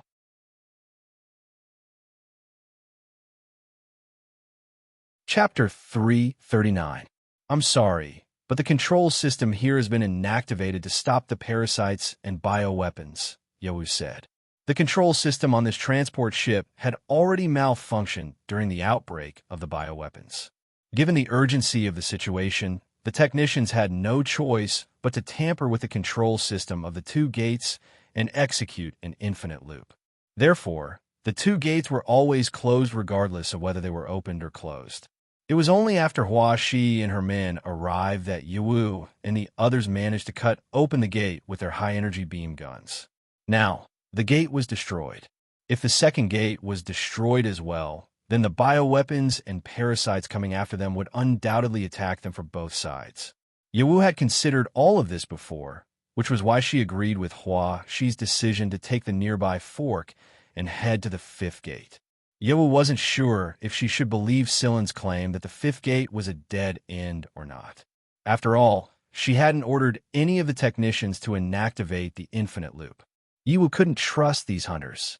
She didn't have a good impression of them, and her preconceived notions and the events that had just transpired made her highly suspicious of the hunters she had recruited at the last minute. She would have supported Huaxi's suggestion if it weren't for her. Ignoring Yiwu's words, Moon walked up to the gate and reached out a finger to touch the control switch beside the gate. At the same time, the blue bar on Moon's face began to flash. Moon didn't say anything, and neither did Silen. The other members of the 11th Squad were even less likely to respond. They were preparing to go all out when the gate was opened, so they didn't have the time or the mood to explain themselves. Even seasoned hunters couldn't afford to be careless when dealing with parasitic bioweapons. They had to be extremely careful, stay focused, and adjust their body's condition as quickly as possible. Seeing that no one was responding, Sigma kindly explained, "It can be changed. You just don't have the ability to do so, that's all." Yiwu. It was a slap in the face, and an innocent one at that. Yiwu's face twitched. She would rather the little robot didn't answer.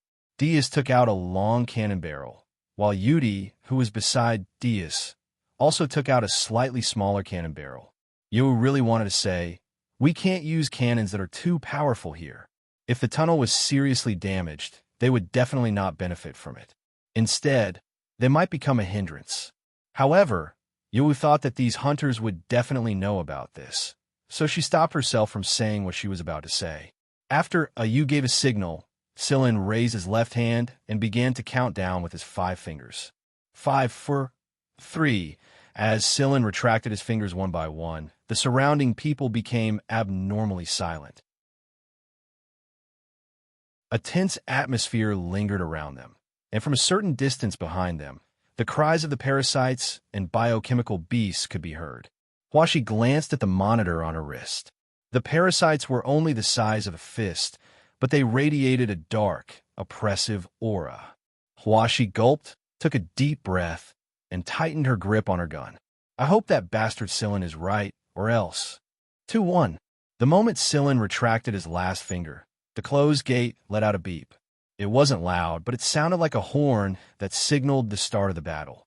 The serrated gate opened from the middle, and the moment it was only wide enough for a single bullet to pass through, Tang Kukikiu fired. Dark gray liquid spilled out of the gap. It was a hit. Huaxi subconsciously glanced at Tang Kukikiu when she saw this. She knew she couldn't afford to be distracted right now, but she couldn't help but stare at Tang Kukikiu out of curiosity. She had been paying attention to Silen all this time, but Silen wasn't the one who fired the first shot. It was a girl who hadn't even reached adulthood, yet who had fired the first shot. Her hand didn't tremble in the slightest. She didn't show any nervousness, excitement, or seriousness.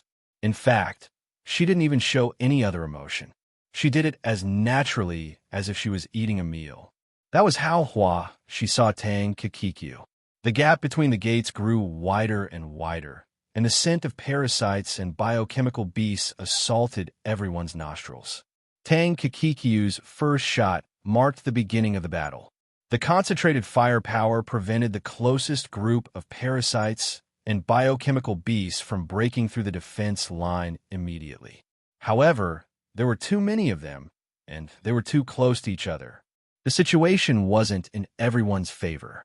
It was at this moment Diaz made his move. Instead of the cannonball or energy beam that Yewu had expected, the thing that shot out of the cannon barrel was a metal spear. After the metal spear shot out of the cannon barrel, 3 sharp blades unfurled and spun like a fan. The blade shredded the parasites and biochemical beasts near the center of the tunnel like a meat grinder. The parasites' dark gray blood splattered everywhere, and some of the biochemical beasts that tried to pounce on them were sliced into pieces by the blades. Meanwhile, the rest of the team focused their firepower on the parasites and biochemical beasts near the tunnel walls. Based on the number of parasites, the spinning blades could only cover a range of 10 meters. As they sliced and diced, the blades grew slower and duller. They wouldn't be of much use anymore. Still, 10 meters was enough to complete its mission. Bang, bang, bang, bang, bang. 5 icy blue projectiles shot out and exploded 10, 20, 30, 40, and 50 meters away from the team. There was no fire, only a white mist-like blast. The parasites closest to the 5 projectiles had already turned into ice cubes, and the biochemical beasts weren't much better off. The cryogenic grenade had a radius of 10 meters. Outside of that range, the impact was much smaller. The cold air spread, and under the effect of the ultra-low temperature rapid freeze bomb, the movement of the parasites and biochemical beasts slowed down a lot. Even if the parasites' attack power had increased, they were still normal humans after all. They would still be affected by the temperature, so their movements were much slower. However, the biochemical beasts that were slightly further away from the center of the cryogenic grenade only slowed down for a moment before recovering. Tang Xianxia was as sharp as ever. She hadn't stopped shooting all the time, and it was a series of shots that almost never paused either. But at this rate, every shot Tang Xianxia made blew up the heads of the parasites, and some of the biochemical beasts that were blown up were almost all shot in the head. Just like Diaz said, she was a natural marksman. Although Ba Dao had 3 pairs of hands, 2 more than the average human, and 6 guns fired at the same time, his efficiency might not be higher than Tang Xianxia's. Tang Xianxia's steps forward were very steady. She did not even make any dodging movements, because there was a fair fatty beside her. Xianxia was responsible for the biochemical beasts that pounced on her. These biochemical beasts were faster than the parasites, and they were small and agile. They weren't easy to deal with.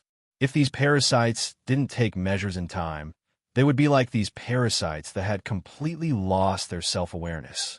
Don't think that a fatty should be slow. Xianxia smashed the biochemical beasts that pounced on Tang Xianxia one by one. Even if the biochemical beasts were not smashed, they wouldn't be much better off. They would no longer be able to move. Snowball's palms were covered in too much of the gray liquid that belonged to the biochemical beast. Hence, after slapping a biochemical beast that had pounced on it against the tunnel wall, Snowball's palms ground against the tunnel wall. Then, with a swipe, the biochemical beast that had been smashed into a meat patty and its sticky blood was smeared on the tunnel wall. The people who saw this scene could not help but shudder. As for Qifeng, he was still as bloody as ever. After he tore the 17th parasite in half, Hua Shi and the others finally understood that he was no ordinary human. He looked innocent and harmless earlier, especially his eyes. Sometimes they showed a puppy's grievance, and it made people want to take pity on him.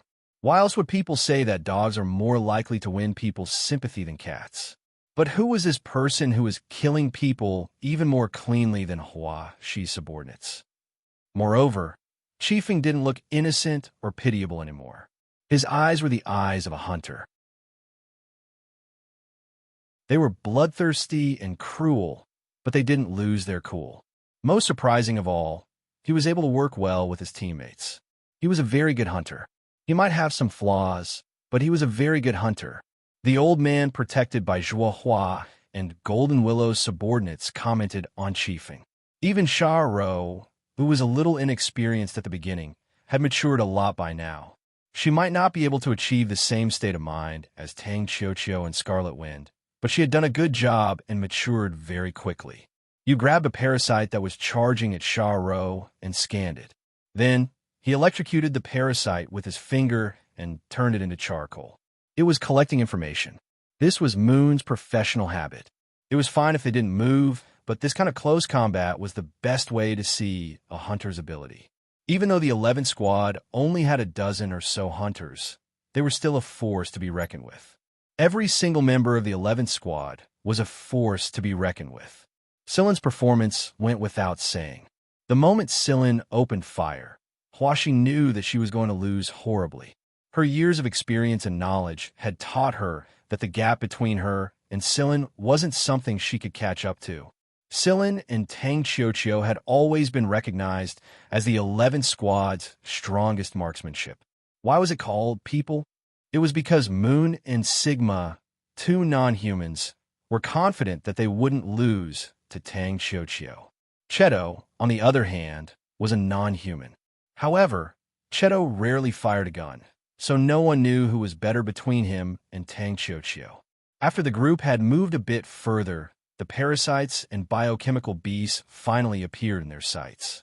You was already prepared to close the gate before the parasites and biochemical beasts could reach them.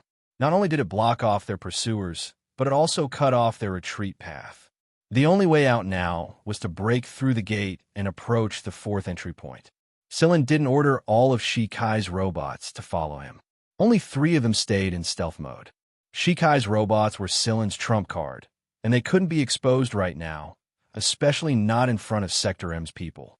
Silin's original plan changed a little after he noticed the hidden hand behind the biochemical beasts. The League of Stars had its own robot kingdom, and the Robert family's robots were the most famous in the entire League of Stars right now. However, their style was obviously different from Shikai's robots.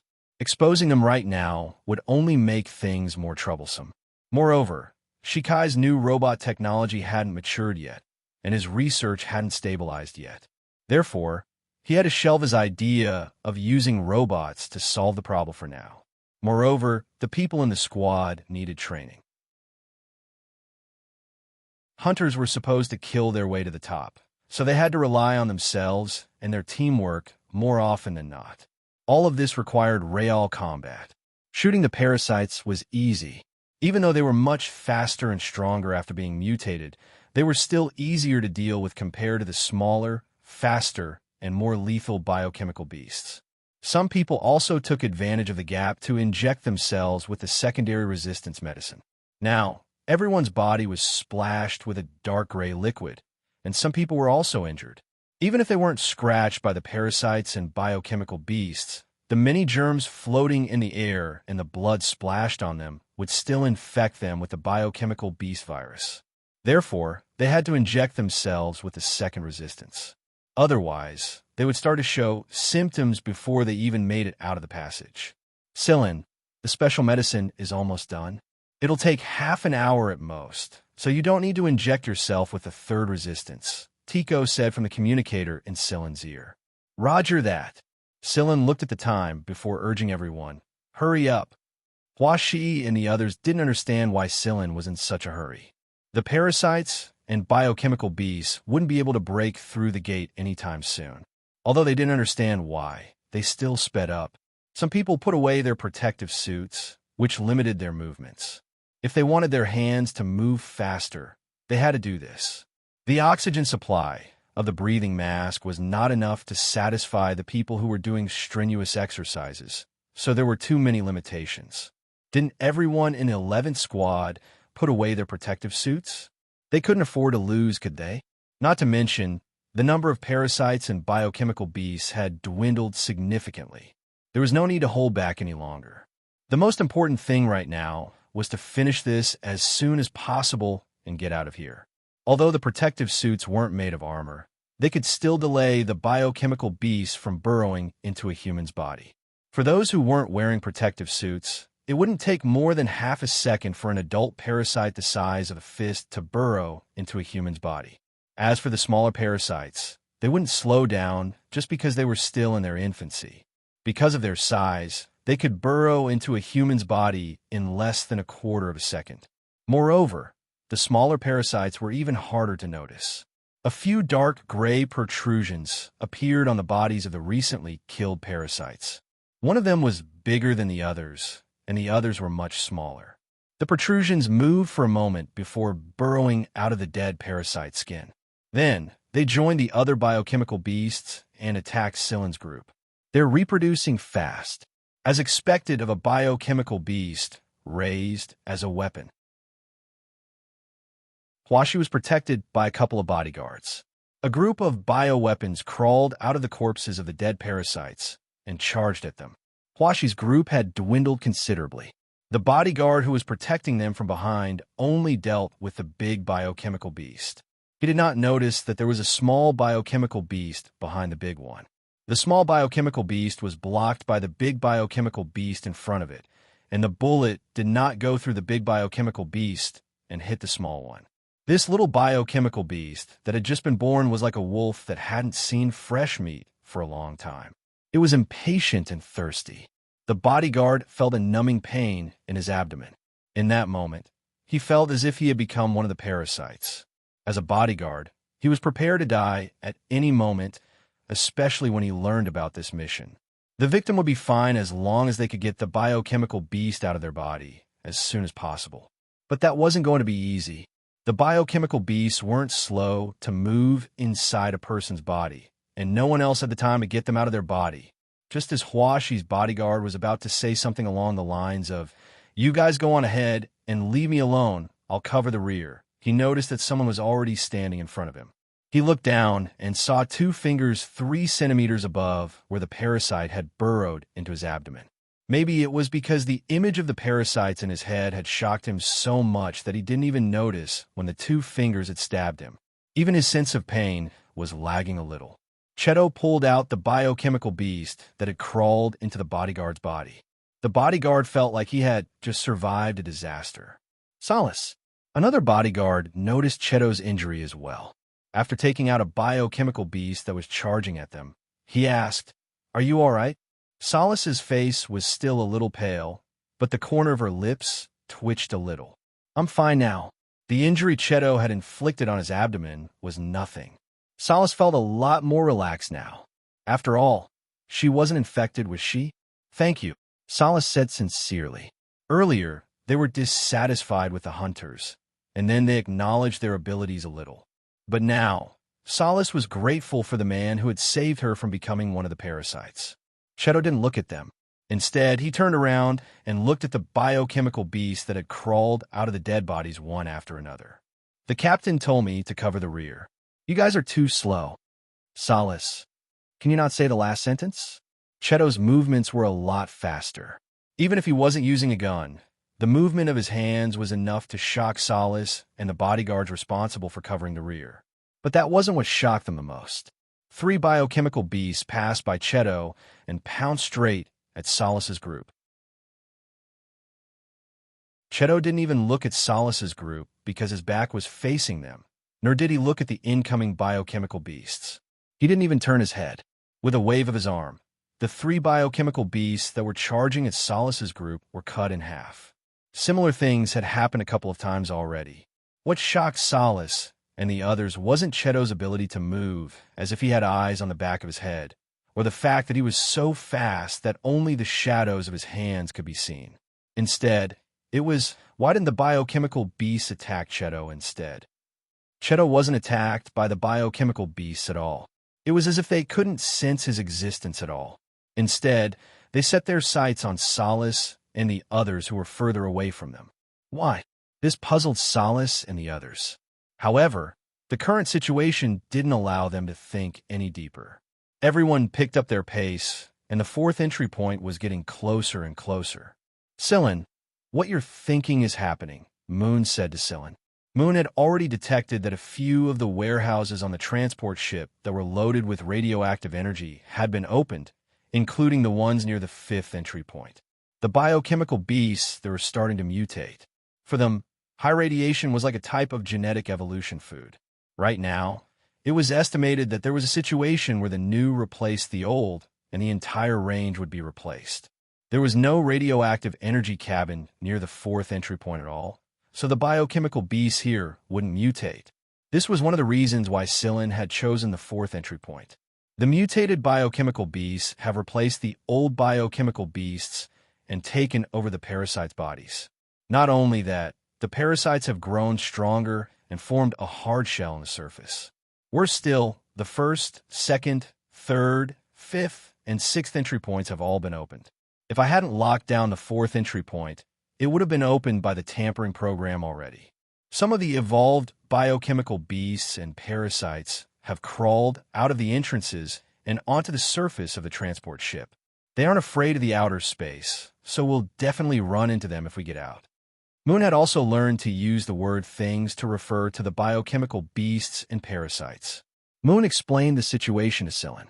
Sillin had already guessed at all of this, which was why Sillin wanted to get out of this place as soon as possible. The longer they delayed, the more parasites and biochemical beasts there would be on the transport ship, and that would be a huge problem for them.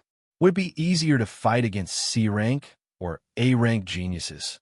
Without a doubt, it was much easier to fight against C-rank genotypes. Sillin briefly explained the situation to Hua, Shi, and the others. The number of biochemical beasts near the fourth entry point had decreased, and their main priority now was to figure out a way to leave this place safely. After exchanging a few words with Hua, Shi, and the others, Sillin notified Yudos and Shikai of the plan. Then he called Moon over. Me, Moon, and Wheeze will head out first. We'll clean up this place. After that, Sillin grabbed Hua Mao's ear and said, "Wake up. Come with me. Let's get to work."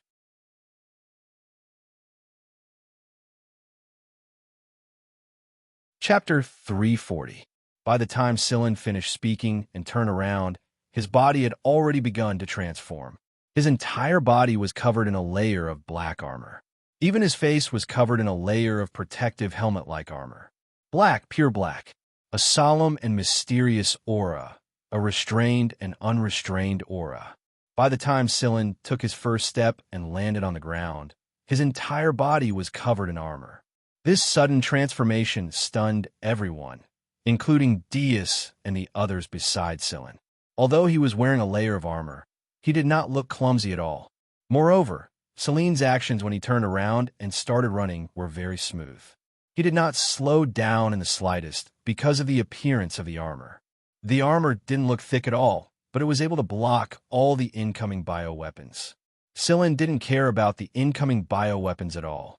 He called for Hui Mao and a Yu to hurry toward the fourth entrance. They were going to clear out the mutated parasites at the exit first. This would save them some time when they got out later. After revealing the armor, Sillin charged forward in a spurt of energy. The bioweapons pouncing on the armor were sent flying. Hui Mao and a Yu weren't afraid of these bioweapons in the slightest, so the three of them charged forward with an indomitable spirit. After Sillin's figure gradually disappeared into the distance, the people from Golden Willow and Luminous Flower muttered to themselves, "What was that just now?" The 11th squad fell silent. They had heard from Sillin that he was going to collect the materials for Shimu to make a protective armor, but they all thought it was just an upgraded version of the protective suit. The armor that appeared on Sillin's body just now should be the one he was talking about, right? I heard that the materials are almost all gathered, and we'll be wearing something like that soon? Really, this is too fucking exciting. Carrie, Xiaoshang, and the rest felt as if they had been injected with chicken blood. Their minds that had been worn out by the biochemical beasts and parasites suddenly recovered to a state of excitement. The sticky, dark gray liquid on their bodies didn't seem so annoying anymore. Carrie roared in his heart, "Little bugs, I'm going to waste my time with you this time. In the future, when I put on that armor, I won't play with you anymore. Just treat it as the enjoyment before wearing the armor." Yep, that's a pretty good psychological suggestion. On the other side, Sillin quickly ran towards the fourth entrance. The biochemical beasts pounced on him one after another and crashed into his armor, producing banging sounds. Due to the excessive impact, a lot of dark gray blood splashed out, but Sillin didn't pay any attention to this. When they finally saw the hatch in front of them, Sillin had Moon open it. The fourth entrance opened, and Sillin jumped out. At the same time that Sillin jumped out, Hui Mao also changed its form. It expanded to 3 meters tall, and its body reflected a cold and domineering metallic luster. The two wings on its back spread out with a faint silvery gray light. These two wings were like two propellers, allowing Huimao to fly quickly in space.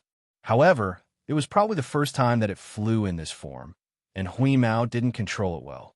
With a sudden charge, it flew a long distance and even rolled a few times. Sillin, I really can't rely on this cat too much. Sillin popped out the rope on his wrist and attached it to the surface of the transport ship. He retracted the rope, and the freed Sillin returned to the surface of the transport ship. Outside, Eudos was piloting a fighter to kill the mutated parasites that were running towards the fourth entrance. However, he couldn't use high-powered weapons because they were too close to the fourth entrance. Too much firepower would affect the people inside the transport ship. Apart from Eudos, there are also a few 11 squad fighters piloting them. However, the pilots weren't humans, but Shikai's robots. Although they weren't as efficient as Eudos, they were still of some help. Meanwhile, Huashi's men were doing their best to stop the mutated parasites with hard skin. The mutated parasites were much more resilient than before, and their mutated arms and legs were able to grip the surface of the transport ship in a twisted manner. This way, they could crawl across the surface of the transport ship at high speed. The longer the fight dragged on, the more likely the parasites were to mutate again. After all, there were a lot of biochemical beasts and parasites around the radiation cabin. There were more than 2,000 crew members on the transport ship, but only 1,000 of them had been killed so far. Half of the remaining parasites were still on the ship. The pilots didn't dare to fire carelessly at the parasites and biochemical beasts near the fourth entrance, so Sillin, Huimao, and Yu took care of them. Sillin waved his hand, and a white gun appeared in his grip. The heads of 3 parasites that charged at him were instantly blown off. Some of the technicians on Luminous Flower Starship noticed Sillin's actions, but when they took a closer look, they discovered that the number of times Sillin fired his gun was disproportionately different from the number of parasites and biochemical beasts that were killed. At first, it was 1 to 3, then 1 to 4, then 1 to 5. Moreover, none of Luminous Flower's personnel had seen the gun Sillin was wielding before. It wasn't even listed on the League of Stars' firearms leaderboard. He couldn't find such a gun outside of the ranking, not even a similar one. It was so white that there wasn't a single blemish on it, like a snowflake in space. The snow fell silently, but it brought with it a chill. Dark gray blood splattered along with the exploding parasites and biochemical beasts. The destructive power of this snowflake was so powerful that anyone who saw it felt as if a cold wind had suddenly descended from a land of extreme coldness. They could not help but shiver, and then shiver again. These mutated parasites were much stronger than the ones on the transport ship, be it in terms of speed or defense. But the truth was that the mutated parasites that were crawling toward the fourth entrance had their heads blown off, and more than one of them had exploded at the same time. Under such circumstances, the people on Luminous Flower's starship who had been watching Sillin couldn't help but be shocked. After the transformation, Whis finally found a balance point and adjusted its propeller-like wings to fly closer to the fourth entry point. However, it didn't stop in time and rammed straight into the transport ship. With its current tonnage and speed, it sent a couple of parasites and biochemical beasts flying. The parasites and biochemical beasts that were knocked out of the transport ship couldn't find a foothold in space, and they couldn't get any closer to where they wanted to go no matter how hard they tried. The biochemical beasts and parasites that were knocked away were taken care of by Moon one by one. Huimao originally planned to use its proud claws to tear these things apart, but it realized that it was easier to just crash into them. So, Huimao spread its wings wide and rushed over, knocking the parasites and biochemical beasts that were running toward off the surface of the transport ship like a broom. Moon also cooperated to take care of these things that had almost no power to fight back. It was almost like a game. Truth be told, Whis and Sigma were doing what they were doing as if they were playing a game. They didn't feel the urgency and anxiety everyone else was feeling at all. Whis was still dozing off on Sigma's head when everyone was busy killing the parasites and biochemical beasts inside the passage. Would a normal person do something like this? While the people outside the transport ship were taking care of the mutated parasites and biochemical beasts, the people inside the passage finally arrived at the boarding entrance. One of Luminous Flower's large space planes was approaching to receive them. Hua Shi, Yu, and the old man jumped into the space plane from the fourth entrance. Retreat, Yudi said to the other 11 squads. Tang Xiaoqiu, who had already put on her protective suit and mask, put away her gun without hesitation and jumped onto Xiaoqiu's shoulder. Meanwhile, Xiaoqiu shook off the 2 biochemical beasts that were chasing after him and jumped into the space plane from the boarding entrance. One of the bodyguards who had jumped into the space plane with Hua, she couldn't help but click his tongue when he saw this. Miss, that bear wasn't wearing any protective suit at all. Just what kind of people are these people? They charged out of the boarding entrance without any protective suit and acted as if nothing had happened to the mutated parasites. Yo wanted to ask Hua Shi again. Where did you find these people? Just as the people at the 4th entry point boarded their spaceships, the people on the 11th team and Luminous Flower Starship reported that a very threatening high-energy object was flying toward them. Its power was comparable to 10 shipborne shockwave bombs. Moreover, they couldn't lock onto the object, and their attempts to intercept it failed. It wasn't moving in a straight line at all. Moreover, they couldn't calculate its trajectory. Hurry up! No one knew whether the object was going to attack the transport ship, the space plane, or the other starships. However, there was one thing they all knew. They had to act immediately. If they didn't, it would be too late by the time it reached them. Moreover, the object was flying at them from a good angle. Using the transport ship as cover, it was flying toward them at an unpredictable speed. Captain, come back. Retreat, Silin. Carrie and Yudi, who were already on the space plane, urged. You guys retreat first. Hua Shi, take your men and leave now. Silin replied through the communicator and ran to the other side of the transport ship. He knew that the high-energy object that was chasing them was the real killer move. The space plane couldn't avoid it either. It was a product of Project Nightmare Taper, but he didn't know which project of Project Nightmare Taper Phase 2 it was. The space plane closed the hatch and flew away. What's the captain doing? Chiefing asked. How the fuck would I know? Carrie tossed his gun aside in frustration and stared at the screen. Outside the transport ship, Silin chose a good angle and looked at the high-energy object flying toward them. Time's up, right? The high-energy object that couldn't be locked onto or intercepted in a short period of time suddenly glowed bright yellow and split into many tiny light spots. Each light spot had a very strong energy reaction. These bright yellow light spots were still flying in an irregular trajectory, but when these irregular light spots combined together, it was like a giant open mouth that swallowed them whole. Everyone in the space plane was stunned. What the hell was that? When the giant mouth was formed, Silin waved his hand and scattered parts floated in front of him. Silin's arms moved so fast that they couldn't see his hands at all. However, the scattered parts quickly took shape. There was a snake pattern that looked like lightning on it. A cannon? Just when everyone was confused, a white beam shot out of the cannon. Without a sound, a group of lightning streaked across the dark cosmic sky, striking at the giant mouth that was biting over.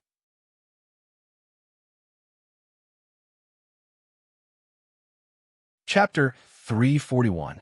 There was no blood-boiling explosion, but the shock wave produced by the collision between the lightning and the giant mouth was visible to the naked eye. The shock wave spread out like a net that covered the sky, easily trapping the transport ship in front of it. The bright yellow dot and the white lightning collided and produced a radiation-like energy ripple that instantly shattered some of the large rocks floating in space that were closer to it.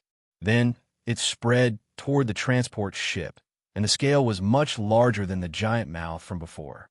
Whoosh! After firing the cannon, Silin immediately jumped onto Huemao's back, retracted the cannon, and used the rope on his wrist to wrap around Huemao's neck. Huemao's wings glowed with a silver-gray light, and everyone saw a silver-gray dot of light shoot out from the transport ship, away from the giant net that was coming toward them. Huemao's speed was so fast that no one with the best eyesight would be able to keep up with it.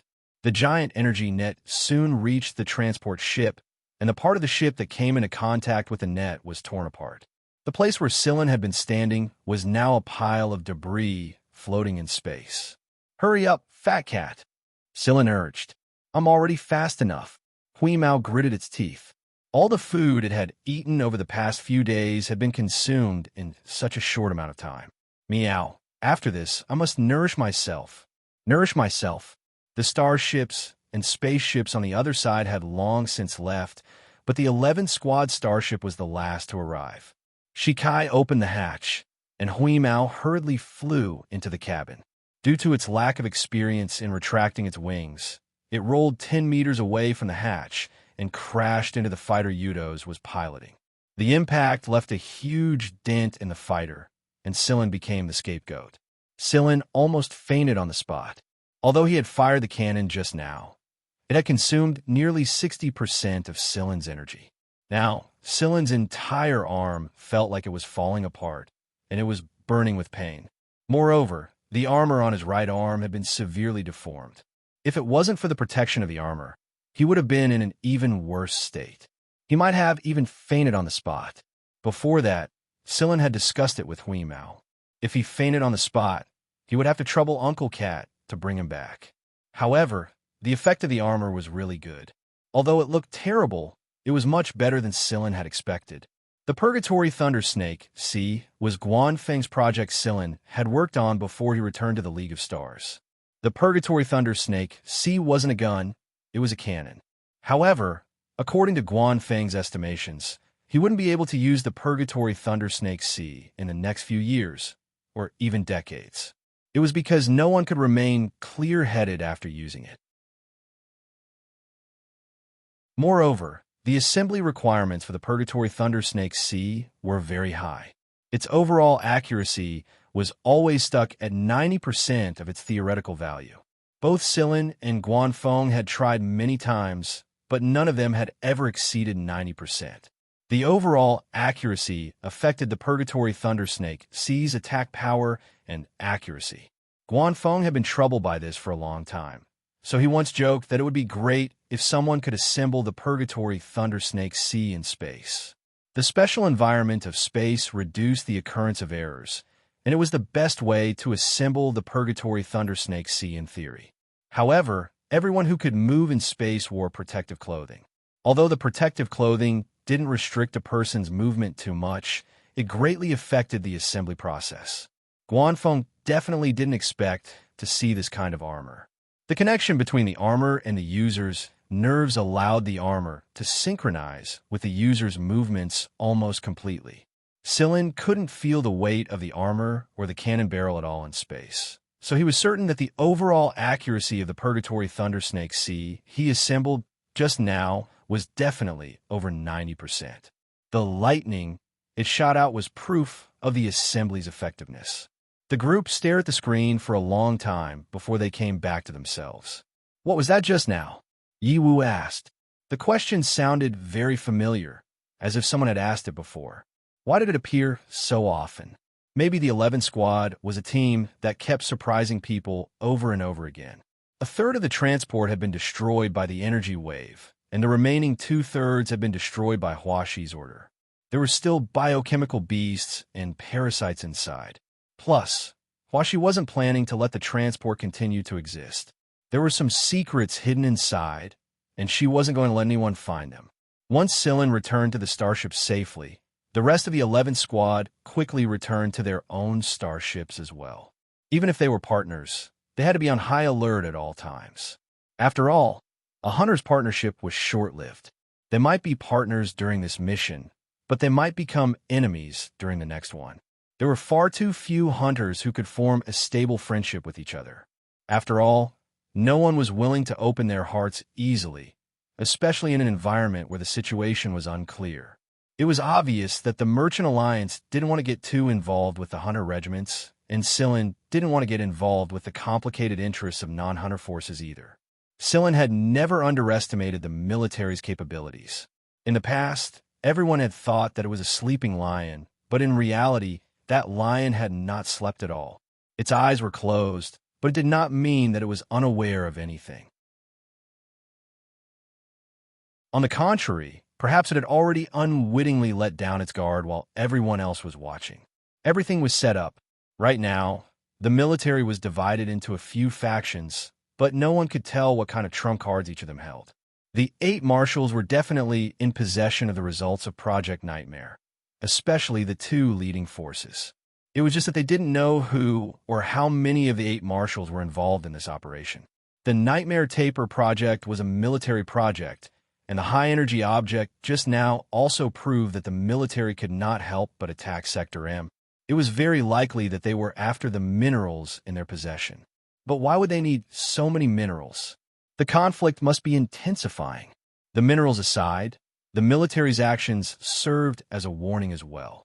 Their ultimate goal wasn't to kill the people on the transport ships, but to teach them an unforgettable lesson if they could. The old man that Hua Shi and Yiwu had treated differently was probably their target. Sillin guessed that the old man was a political figure representing Sector M at the moment. Hua Shi fulfilled her end of the deal and gave the 11th squad a few extra ores. They were all common crafting ores, and although they weren't very expensive, they were still very much needed by hunters. It saved the 11th squad a lot of work. Thank you, Team 11, for your help this time. Not bad at all. I look forward to seeing you become the best Vanguard B squadron ever, Hua Shi said. She wasn't stupid enough to challenge Sillin to a duel. Even if Sillin's arm was injured, Hua Shi didn't think that her chances of winning were close to 0. A lot of Hua Shi's trauma had faded away, but not because of Sillin. It was because of Tang Xiaoqiu. Hua Shi couldn't help but recall the scene when Tang Xiaoqiu fired her gun. Hua Shi couldn't help but reflect on the fact that Tang Xiaoqiu was able to achieve what many A-rank Geno gunners couldn't even dream of. She wasn't an adult, and her genetic rank wasn't high either. Sillin smiled non-committally at Hua Shi's words. Is your arm all right? Hua Shi pointed at Sillin's arm with her chin. It was wrapped in a healing device. It's nothing serious. I'll be fine after a while, Sillin replied. In Tico's words, Sillin would have had to go through a long period of induction treatment if it wasn't for the armor. Where's the cat? Hua Shi looked to her left and right, but she couldn't see the cat anywhere. She didn't even notice the piece of metal it was using to sharpen its claws. Celine pursed her lips. It's weak, and it's currently on the starship recovering its body. When she said the word weak, Celine really felt like she was grinding her teeth. To Sillin's surprise, Hua Shi brought up the issue on the transport ship. Yiwu said that someone tampered with the gate's programming, but it didn't work. I'm sure you guys are part of the reason, especially that talented kid. Hua Shi was referring to you. She suspected that there was a spy in their ranks and was currently investigating the matter. If it weren't for Ayu's help, they might not even have made it back alive. That kid is pretty good. Sillin didn't want to explain Ayu's situation to anyone. Seeing that Sillin didn't want to talk about it, Hua Shi didn't press the issue any further. Instead, she changed the subject and said, Hunters like you should know more about biochemical beasts than I do. I'd like to hear your opinion. A pause later, she added, 2 boxes of rare minerals as a consultation fee. Sillin thinks for a moment. Did you ask Yiwu and the others who escaped the transport ship if there are many places on the ship that contain radioactive energy? While the amount might not be enough to threaten a human's body, there are many places on the ship that contain radioactive energy. Logically speaking, it's very hard to find radioactive energy outside of the radiation warehouse. You know better than anyone else. Radioactive energy is what excites the bioweapons that come out of the lab as bioweapons. There are indeed radioactive ores among the ores we're transporting, and quite a lot of them. That would explain why the incident on this transport ship broke out in such a short period of time. Hua Shi didn't need to explain too much to understand what Sillin was trying to say. She immediately contacted her subordinates to track down the spies. Radioactive energy was a good starting point. By the time Sillin returned to the starship with the promised payment, Week was enjoying a bag of fish biscuits with a very capable kid. Week was eating so much that crumbs were scattered all over the floor. From time to time, he would compare and comment on King Kong's animal-themed porn. Celine shook her head and did not bother about the 2 of them. The A squad member asked, Shimu, I've prepared all the materials you listed. I'll leave the armor to you. Just let me know if you need any help. Shikai, Speed up the implantation of AI on the starship. Try to finish it before we return to HQ. Are you worried that something might happen during the meeting? Shimu asked. Just in case. Overall, it's good. Beaver interrupted Silen's reply. Commander, I've received a call from the A Squad. Transfer it. Silen returned to his room and turned on his communicator. Bearded Bart's face appeared on the screen. Senior Bart? I thought it was Senior Somba Leruo, Silen said. Bart stroked his signature long beard and chuckled. His smile did not reach the bottom of his eyes, but there was still killing intent in his eyes. That guy with the big hat is injured.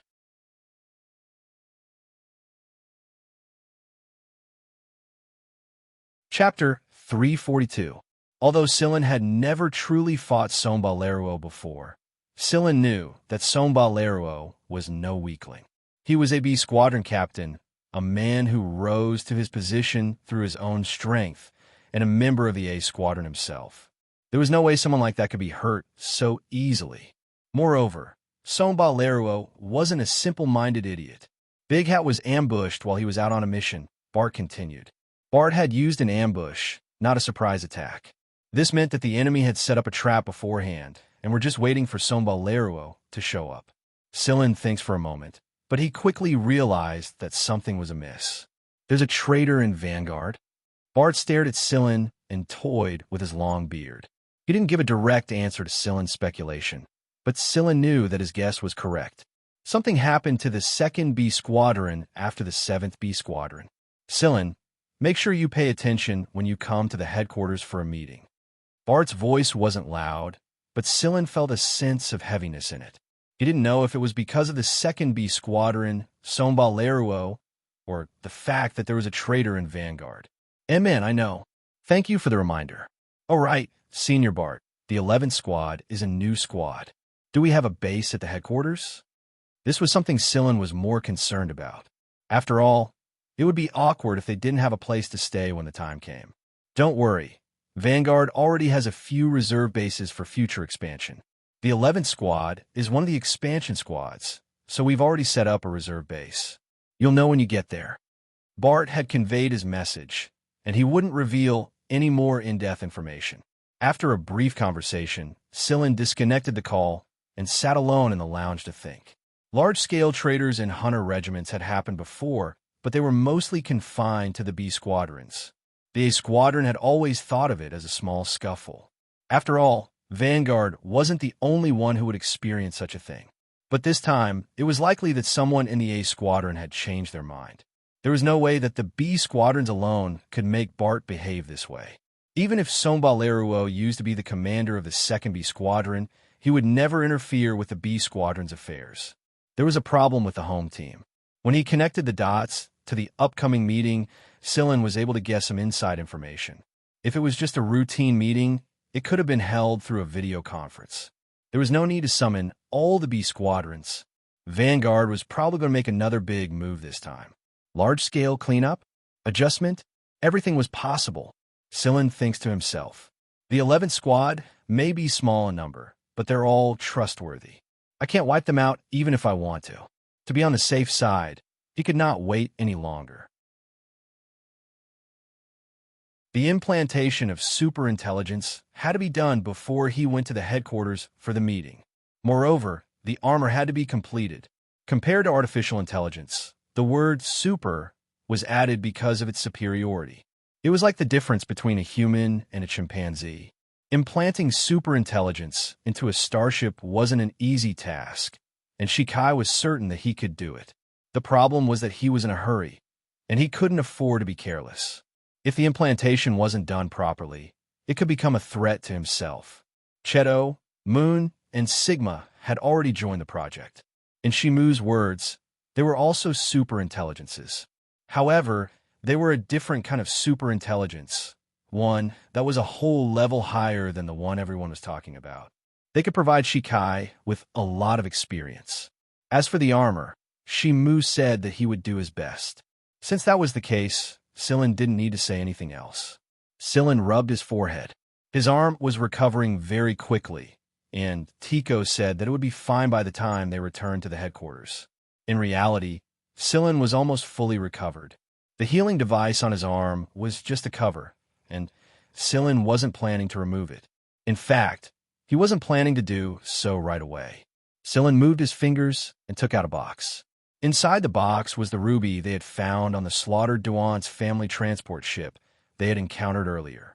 Sillin still didn't know who the ruby belonged to, but he was certain that it belonged to someone important.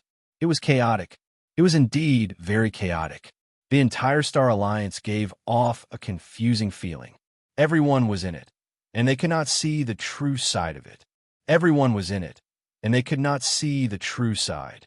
The implantation of the superintelligence was mostly complete before they reached Sector K, so it was only a matter of time before they arrived at the headquarters. Shimu was almost done as well, but Sillin had high requirements for armor.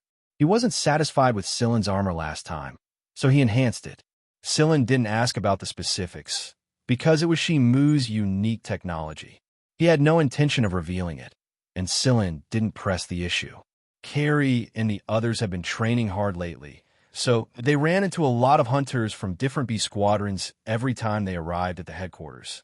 Hunters from different B squadrons who were acquainted with each other would gather together for fun. This kind of gathering meant competition and competition. Just like showing off one's wealth at a class reunion, hunters had their own way of showing off. Although they were playing around with acquaintances, they still represented their B squadrons even in a gathering like this. None of them wanted to lose face because if they really lost, they wouldn't be able to raise their heads when they returned to their squadrons. The gluttons in the squad were the most idle, but Sillin didn't mind them as long as they didn't destroy the starship and interrupt everyone else's training. Are we flying straight to the headquarters, Commander? Don't we need to stop at the transit planet? Beaver asked. No need. We'll take a look at the transit planet while we're flying along the planned route. I don't know what the transit planet looks like right now, Sillin answered. They didn't have any information about the transit planet. The hunter regiments at Sector K had changed a lot ever since the League of Stars fell into chaos, and the relationship between the four great hunter regiments was very subtle. Therefore, a lot of things must have happened to the transit planet that was almost completely taken over by the four great hunter regiments. Diaz sighed. Many hunter regiments have either disappeared or been swallowed by other forces. The transit planet is the symbol of their communication department, so there's no need for them to exist anymore. If the transit planet is still functioning normally, then it truly belongs to the four great hunter regiments. I wonder if that dessert shop is still there. Hui Mao licked its paws. That dessert shop was the only thing that left the deepest impression in its memory of the transit planet. The milk tea there was pretty good. Everyone had different opinions about the transit star. However, when they flew past the transit star, they realized that the transit star was unbelievably quiet. The screen showed the scene of the busiest street on the transit planet. The reason this street was called the busiest street on the entire planet was because it was connected to the communication department of the four great hunter regiments on this planet. In Sillin's memory, this street was always crowded with people and brimming with a strong hunter atmosphere. But now, all the shops were closed, and all the communication departments had a closed sign hanging on them. The word closed flashed so brightly that everyone felt it was unnaturally glaring. Now that the four great hunter regiments were closed, it was impossible for the other hunter regiments to open their shops either. Some of the smaller hunter regiments' communication department buildings were burnt black, and debris from the explosions could be seen everywhere. It was as desolate as a dead city. Everyone inside the starship looked at the scene on the screen in silence. A long while later, Diaz said, I wonder when it will return to its original state. No one could say for sure. Moreover, even if the communication department was reopened, it wouldn't return to its original layout. After all, there were too many hunter regiments that had fallen in this great chaos, and there were new ones that had risen as well. However, the chaos showed no signs of stopping. In fact, it was growing worse and worse. How many more hunter regiments would fall in the end? Not even the four great hunter regiments could guarantee that they wouldn't become a sacrifice in this chaos. The entire J district of Sector K was Vanguard's territory, and the planet K, J-100 Vanguard was its core. When the starship truly arrived at District J, everyone's hearts finally relaxed. They were safe now that they had reached their own territory. There were patrol squads responsible for checking and registering at certain sector entrances. Any starship or space plane that didn't go through the zone entry inspection would be attacked by the patrol squads, and the B squadrons and relevant personnel involved would be punished. The 11th Squad. The inspector looked curiously at Silen's starship. The starship wasn't big, it didn't have a secondary ship accompanying it, and its crew was laughably small. Just what was the higher-ups thinking?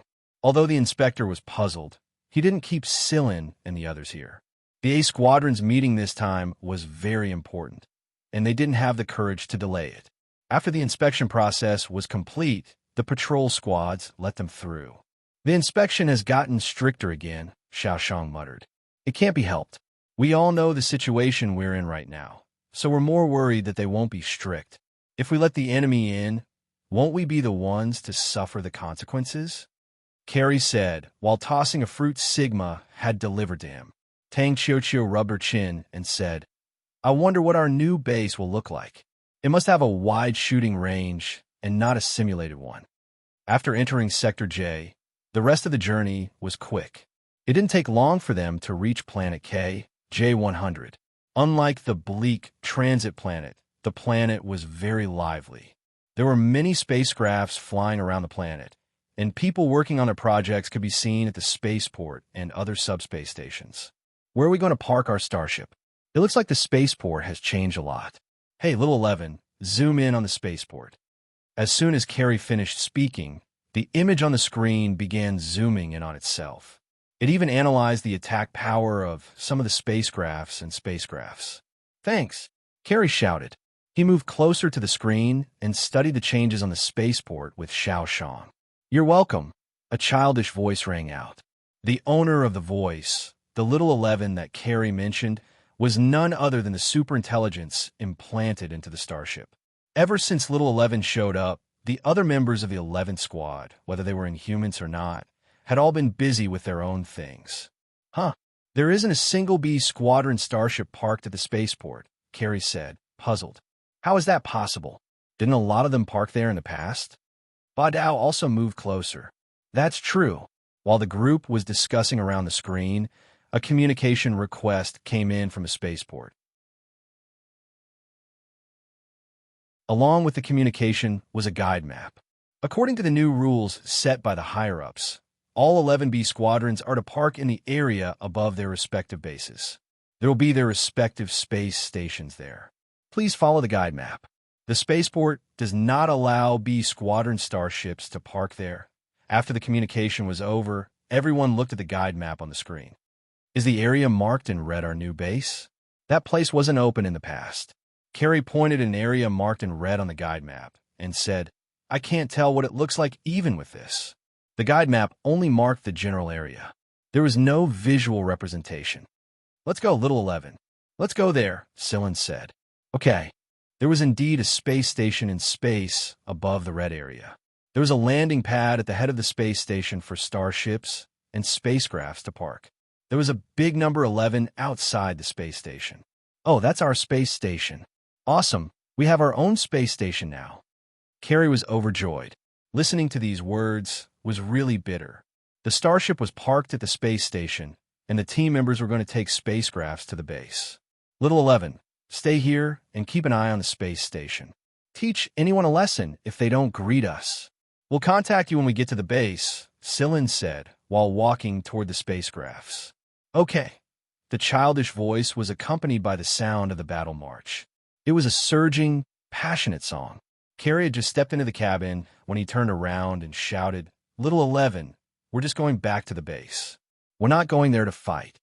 The 11th Squad's preparatory base wasn't small. It was about the same size as the other squads, just that it had fewer buildings, no decorations, and no functional areas.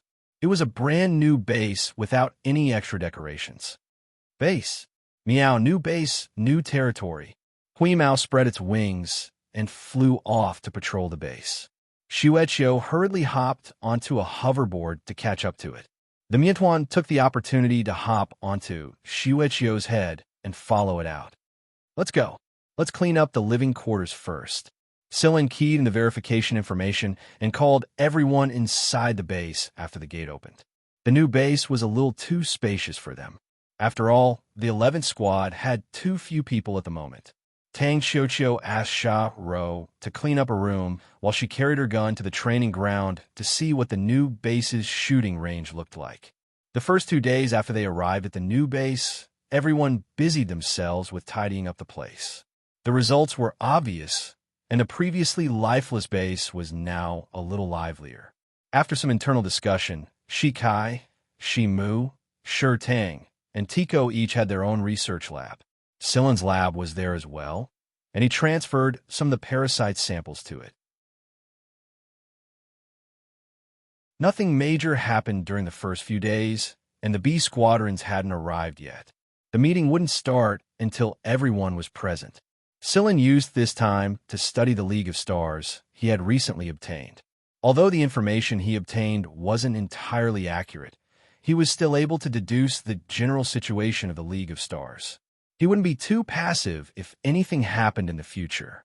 Everyone was very curious about the new base, but no one was in the mood to pay attention to it after Shimu took out the armor on the second day. They all remembered how Sillin had charged through the biochemical beasts and fought on the transport ship while wearing the armor. They had been looking forward to seeing the armor for a long time now. After donning the armor, everyone went to the training grounds environmental simulation room to undergo adaptive training.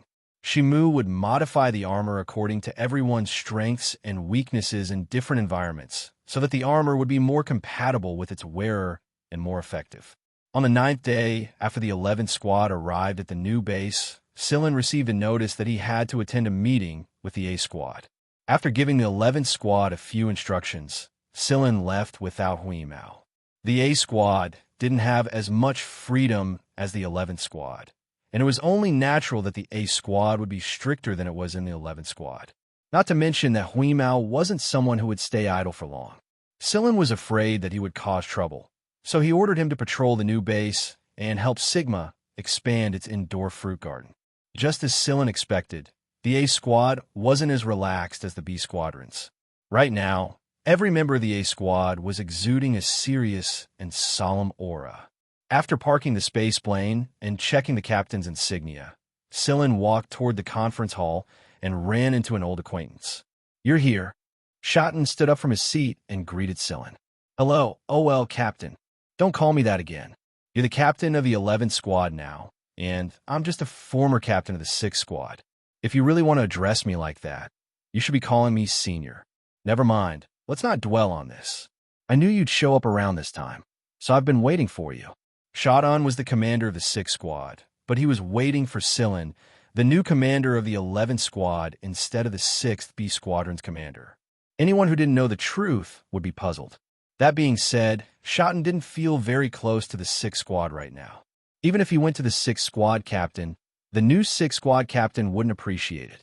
Sillin and Shotten chatted about the 11th squad's current situation as they walked into the conference hall. The conference hall was circular in shape, and Jifeng's seat was located at the center. There were many other circular seats around the center, and the seats at the front were for the veterans of the A squad and the squad captains who had been promoted. As for current captains like Sillin and the others, their seats were outside the third ring. Every ring was made up of many broken arcs, and every arc was a seat. Originally, Sillin's arc only had 10 seats for each of the 10 B squadron captains, but after the establishment of the 11th squad, the number of seats had increased to 11. Shotten's seat was one ring in front of Sillin, so he and Sillin each took their own seats. Since some of the seniors had already arrived, they didn't continue the conversation. The people closest to Sillin were the captain of the 10th squad and the captain of the 1st squad. Both of them were scrutinizing Sillin. After all, Sillin was the youngest captain of the 11th squad, and he had even applied for the establishment of a new fleet. It was only natural that they were curious about him. Besides the two people closest to Sillin, a lot of other people were studying Sillin as well. After all, the establishment of the 11th squad had shocked a lot of people. Among these gazes, there were looks of envy, disdain, suspicion, and all sorts of others. However, Celine ignored them. Sitting there, he took out a cup, chose a type of tea, and began to brew tea. It didn't take long for Sombaleruo to show up as well, but he walked straight to his seat without looking at anyone else. No one knew what he was thinking after he sat down, but he didn't talk to anyone or look at them. Judging from his condition, Celine could tell that his wounds had healed a lot. He wasn't completely healed, but he was fine. After Ji Feng's appearance, the gazes finally subsided, and the meeting officially began. Ji Feng's introduction was mostly about the general situation, and most of it was about the A Squadron. He only briefly mentioned the B Squadrons and the 2nd and 7th B Squadrons, but he didn't give any important details. It was basically the opening of a summary. Celine sat there and listened to Ji Feng and the other seniors' speech. However, it didn't matter much to Celine and his B Squadrons, and everyone had already been notified of the things they needed to pay attention to. Right now, all they did was listen to them symbolically. When Ji Feng finally brought up the general affairs of the B Squadrons, the B Squadron commanders sat up straight. This was something they had to pay attention to. Vanguard needs a cleanup, and the cleanup has already begun since you enter the hall. Ji Feng's first words stunned a lot of people. Cleanup? What was the meaning of this? They cleared the area without notifying him. Was he afraid that the B Squadron commanders would be biased? While everyone was lost in thought, Ji Feng's second statement shocked the B Squadron commanders and some of the A Squadron members even more. After careful discussion, the regiment management has decided to make a major adjustment to Vanguard. A portion of the A Squadron will be integrated into the 11 B Squadrons. Right now, these people are already on their way to the 11th B Squadron. None of the 10 B Squadron commanders were prepared for this decision at all. Other than the Corps management, a portion of the A Squadron members hadn't received any news at all. When on Earth was this decision made? Also, would there be any conflict when the A Squadron members went to the B Squadrons when their commanders weren't around? Compared to the 10 captains who were either anxious or frowning, Celine was much calmer. This puzzled the management a little. Tell us, Celine, what do you think about this decision? Ji Feng asked. Celine slowly put down his teacup and said, Nothing much. Whether or not they can join my team depends on whether or not they have the ability to earn the recognition of the current members of the 11th Squad. Celine's words caused an uproar in the hall once more. Even the first 3 rings of the Corps management were frowning at Celine's words. Some of them couldn't understand what Celine was saying, and some of them even sneered at him. What a big tone. Who do you think you are, Celine? How dare you say something like this? You're just a kid. Do you think you're qualified to do that? Also, we all know how many people you have in your team. You think you can fight someone from the A Squadron with those few people? How arrogant. Ji Feng didn't react too much to Qin Lai's words. He raised an eyebrow slightly and continued. What if they don't get the recognition? Celine's voice was still as calm as ever. Then kick them out.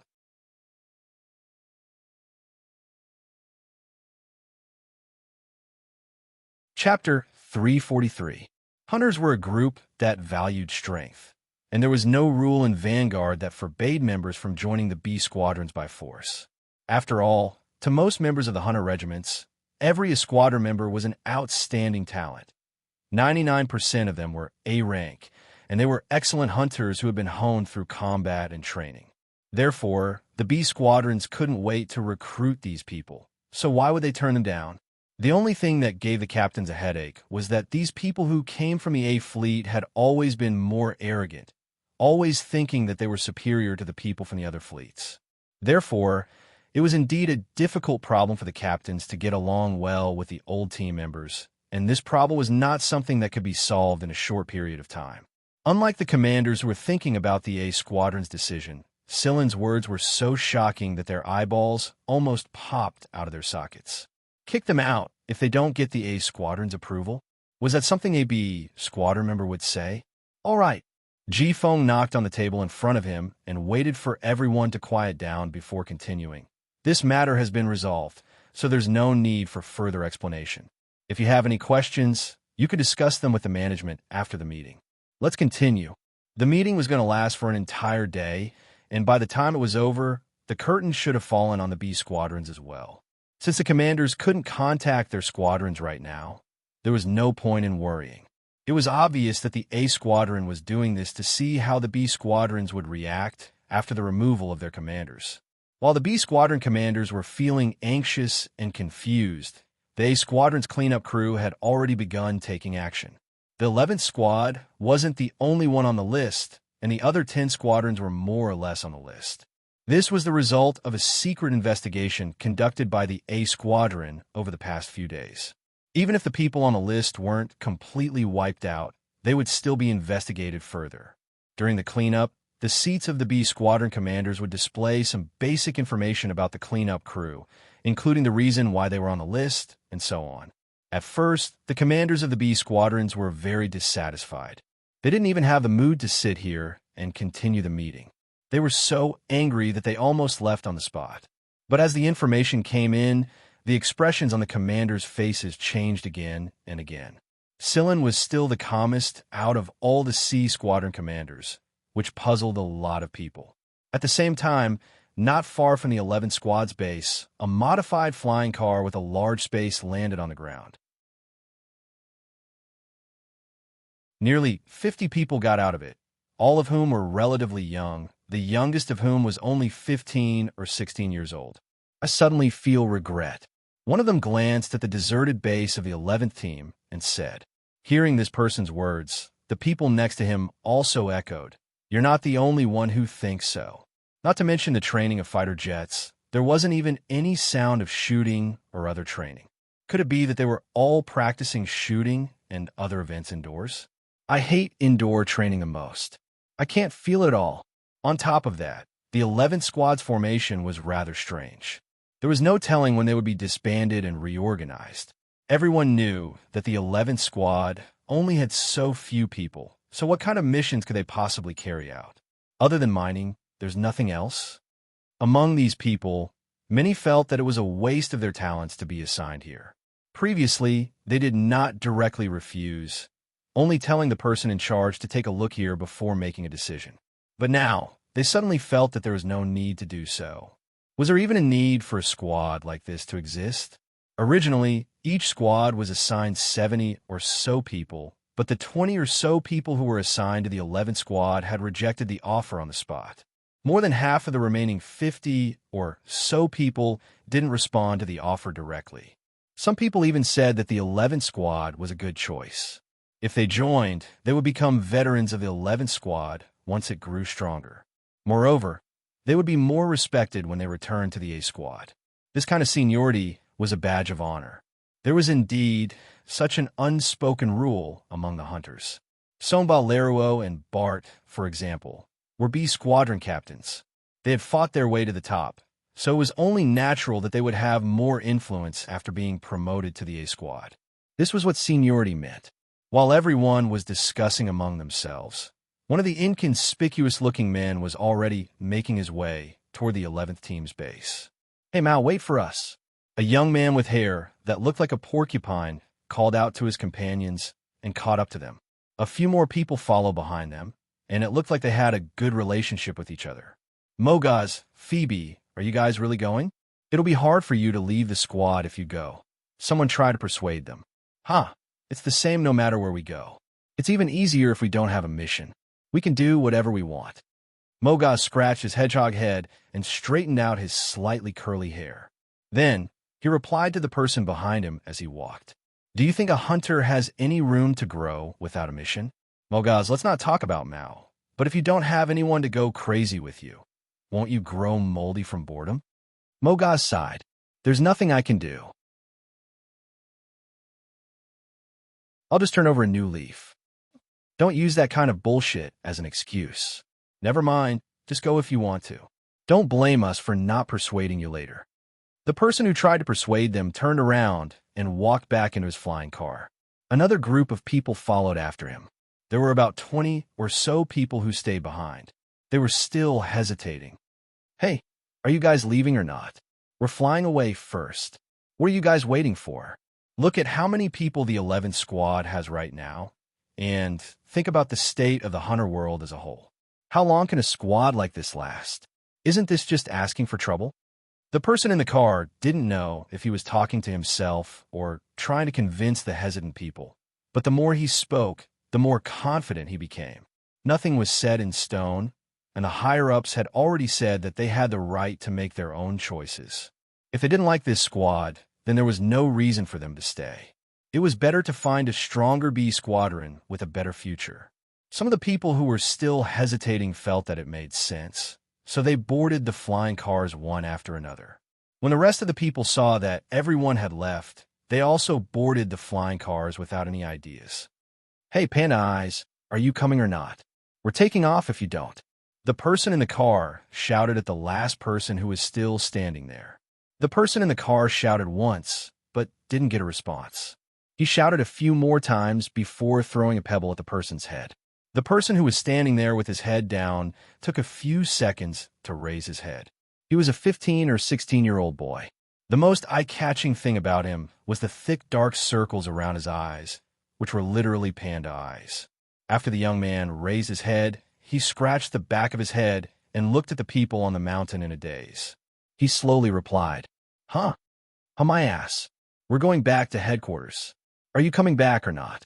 If not, we're leaving right now. Didn't you say you were going to the 11th squad?" The boy looked around and noticed that Mogaz and the others were already far away. He jumped to his feet and chased after them while shouting, "Wait for me, I don't know the way." "Fuck." The person next to the car cursed and closed the door. The flying car that had just arrived took off once more and went back the way it came. On the other hand, Mogaz never stopped talking as he made his way to the 11th team's base. "Why did you decide to come to the 11th squad, Phoebe?" Mogaz asked. "I rolled the dice yesterday, and the number was exactly 11. Phoebe puffed out her ample chest and tucked her long curls behind her ears. "I trust my instincts." Mogaz was used to Phoebe's antics by now. He didn't even try to hide his gaze from her perky breasts and stared at the base up ahead. Your instincts are always decided by 2 dice. What about you, Wuxia? Mogaz turned to the person on the other side. The young girl named Wuxia had a pretty face, but when you looked closely, you would notice that she wasn't as delicate as she looked. Her eyes reminded you of an owl, a predator in the dark.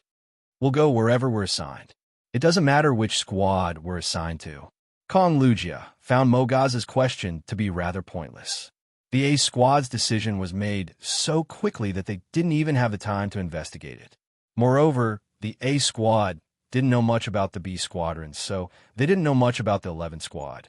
All they knew was that the 11th squad was a new squad with extremely few members and relatively young members. They hadn't heard of any great achievements until now. They didn't even see the shadow of the 11th squad's name on the platoon's merit ranking. Mogaz was talking to Phoebe and Wuxia about a certain senior in the A squad when he suddenly noticed that Mao had stopped in his tracks. He followed his gaze and saw a man sitting at the entrance of the 11th squad's base. He wasn't here when they were checking out the entrance earlier. When did he show up? Just now. His breathing was soundless, and he looked like a statue that had suddenly appeared out of nowhere. There was no sign of life in him at all, but no one could ignore him. Who the hell is he? The 11th squad actually has someone like him. All 5 of them were extremely puzzled. Cheto opened the book in his hand and ignored them. He simply stared at the book quietly like a statue. The 5 of them didn't say anything either. Crack, crack.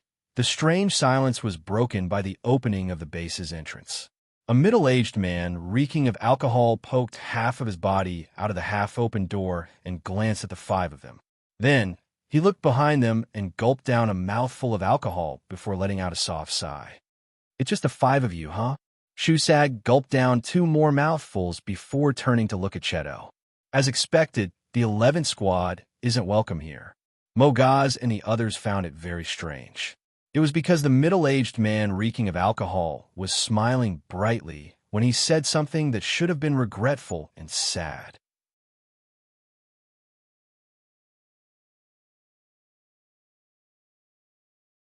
Chapter 344.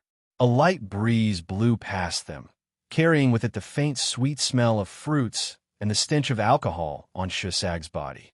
It was a completely different atmosphere from the hunter base they were familiar with. It was too strange. Xianxia swirled the remaining alcohol in the bottle, tipped his head back, and gulped it down. After he was done, he wiped his mouth and tossed the bottle into the corner of the defensive wall. "You're the ones the higher-ups told us to split the loot." "That's right. The 5 of us are the ones who were assigned to us. The others have already returned and are probably applying for a transfer. So," Mogaz shrugged, "so it's just the 5 of us." "Oh, I see. It looks like those people aren't fated to be with us." "What a shame." Xianxia's tone and expression didn't contain the slightest hint of regret.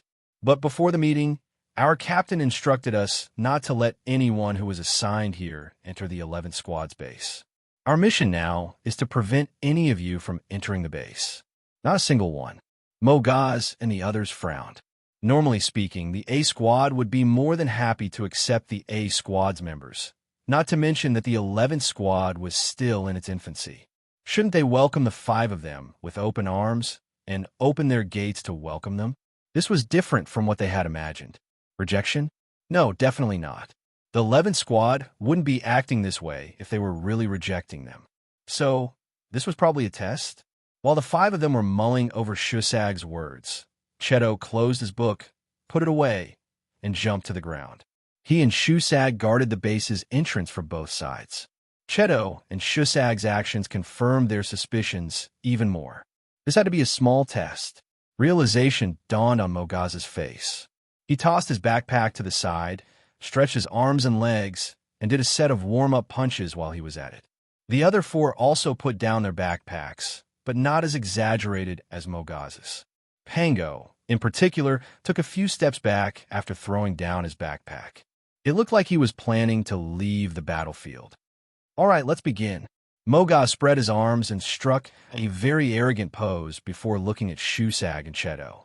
Xianxia didn't move from his spot. He merely lifted his chin, indicating that the 5 of them could do as they pleased. Coincidentally, the direction of the wind changed. Before, it had been blowing from Xianxia's direction to the 5 of them, but now it was the other way around. The sand on the ground formed a small whirlpool that moved a few steps before dissipating. With a serious expression on his face, Mogaz lifted the tip of his foot and drew an arc in the air. Then, he abruptly spun around and struck out with his palm.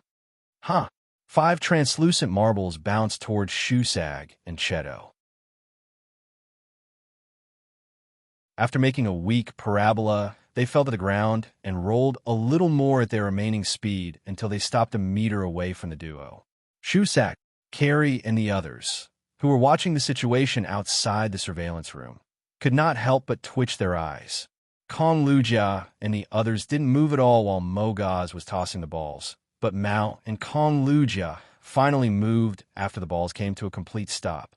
They walked toward Cheto and Xianxia slowly at first, but their speed started picking up as they got closer and closer to Xianxia.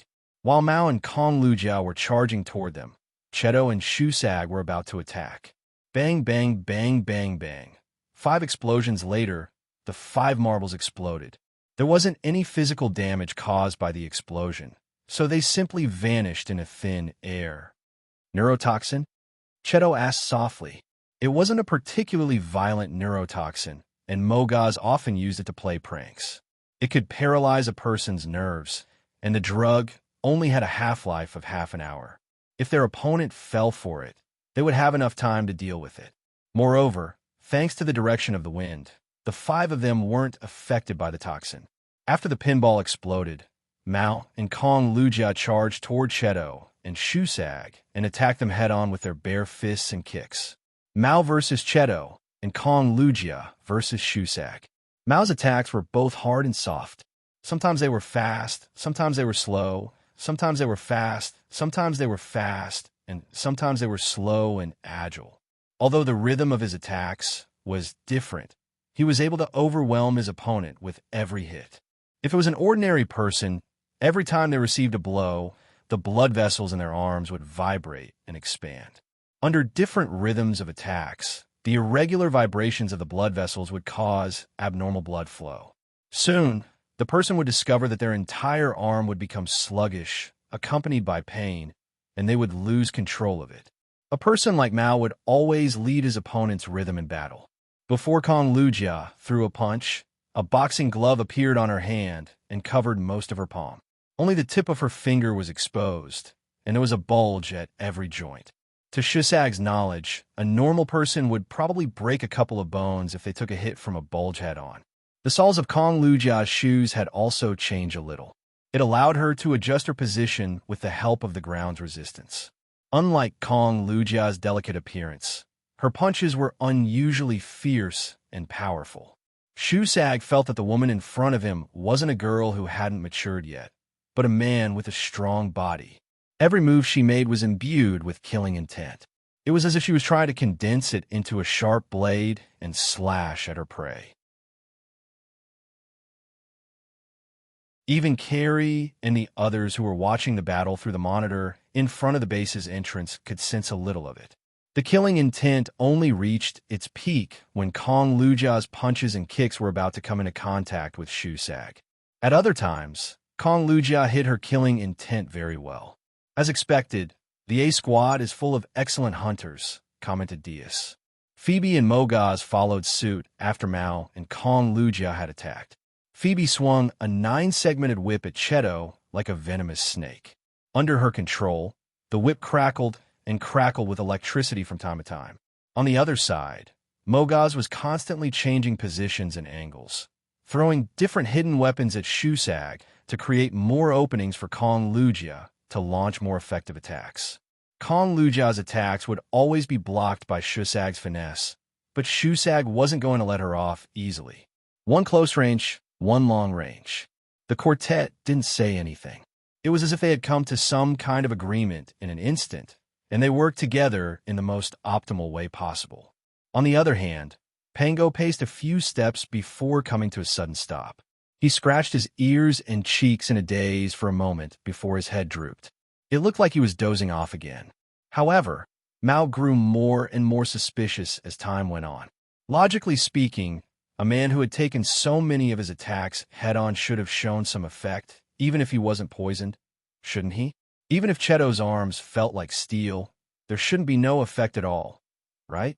During many hunts in the past, Cheto was often the one to drive the rhythm of the battle.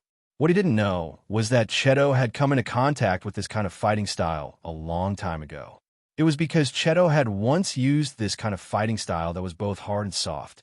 At first, Mao was the one who set the pace, but Cheto was almost in sync with him. When Mao was slow, Cheto was slow, and when Mao was fast, Cheto was fast.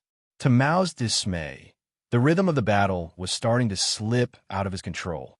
The reason Shikai had always been fond of the Origin robots was because they possessed a learning ability that no other robot could imitate or possess. In fact, they could even learn new things from one instance and learn new things from another. Cheto, for example, had already learned to control the rhythm of the battle. Mao's special attacks were even less effective against Cheto because he wasn't human in the first place.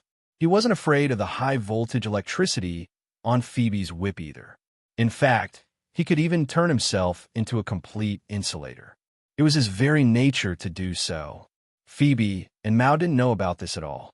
If they did, they would have never used such a method against Cheto. Mogaz was just as dispirited as Shusag was. Every time Moga threw a hidden weapon, Shusag would either dodge it or shoot it down with his specialized fingerbone. Mogaz jumped away from his original position and took a few steps back. Then, he spread his fingers apart to reveal that the hidden weapons between them were connected to thin threads that were almost the same color as the ground. The thin, transparent threads were so light that they were almost impossible to notice unless one looked closely. Of course, Shusag noticed the threads. At first, he thought they were the special metal thread Sha Ro was using, but when he tried to block the projectile, he realized that they weren't. They were as light as the threads of a miniature spider. In fact, they were even less tangible than a normal spider's thread. Moreover, they were extremely sticky. Shusag tried to shake them off, but they didn't budge at all. In fact, they only made the threads stick even tighter to him. Mogaz gestured at Kong Lujia, and she used the momentum to retreat after her attack was blocked. However, the threads on Shusag's body suddenly caught on fire. Kong Lujia and Mogaz were waiting for Shusag to take off his jacket in order to repel the fire. To their surprise, however, Shusag simply stood there and smiled at Mogaz. It was as if there was a thin layer of water around him, and as the water flowed, the flames grew smaller and smaller until they finally died out. Shusag grinned. If he wasn't wearing his new armor, he would have fallen into this kid's trap already. What a troublesome kid. What else do you have? Shusag looked at the duo and waved his hand.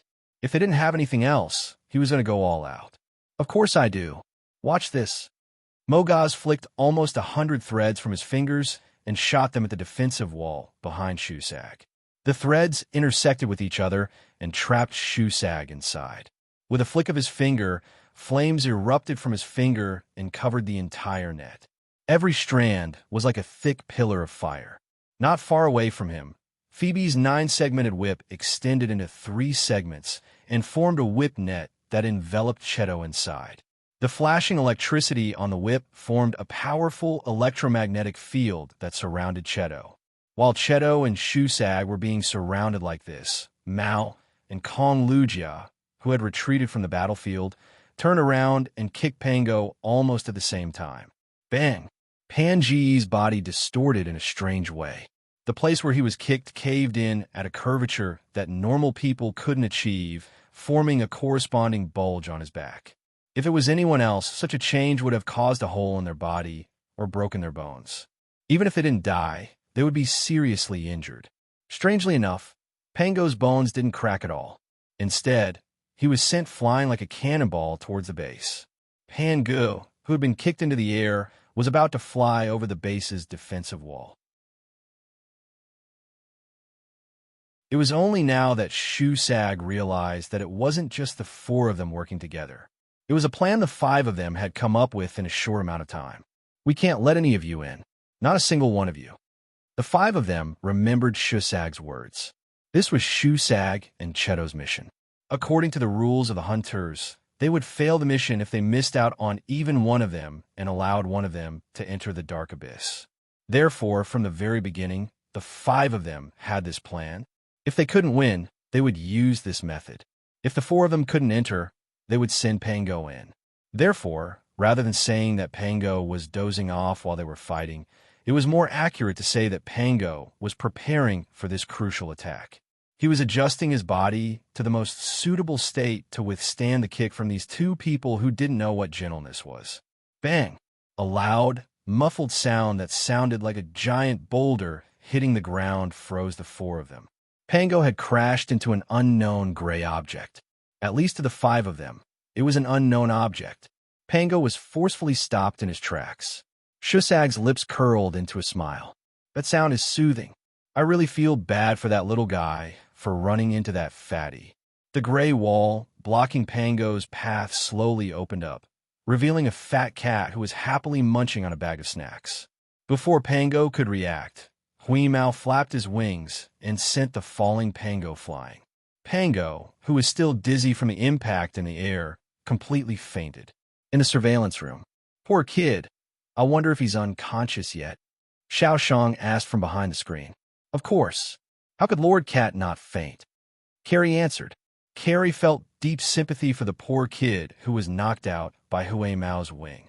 At the same time, he also felt sympathy for the other 4 kids who were about to suffer the same fate.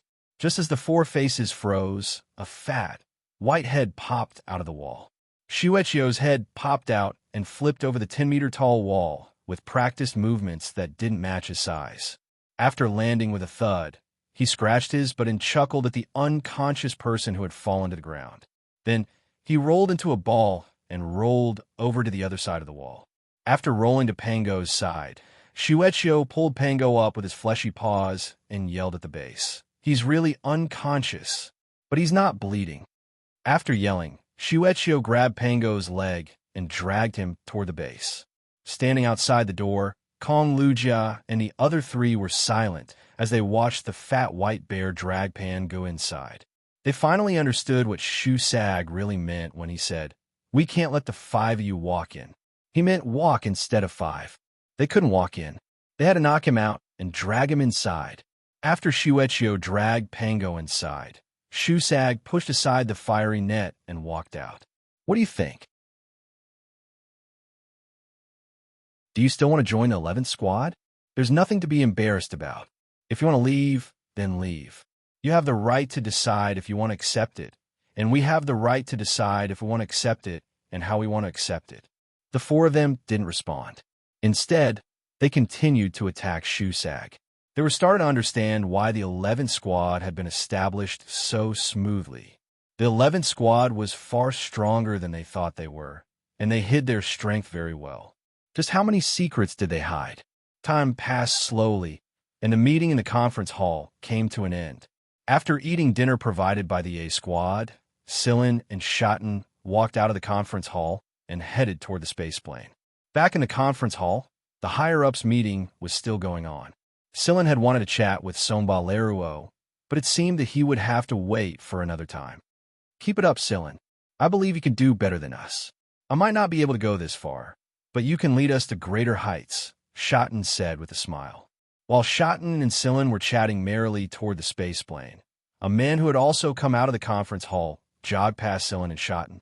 He was talking to someone through his communicator. Schotten and Sillin boarded their spaceplanes at the landing point and took off.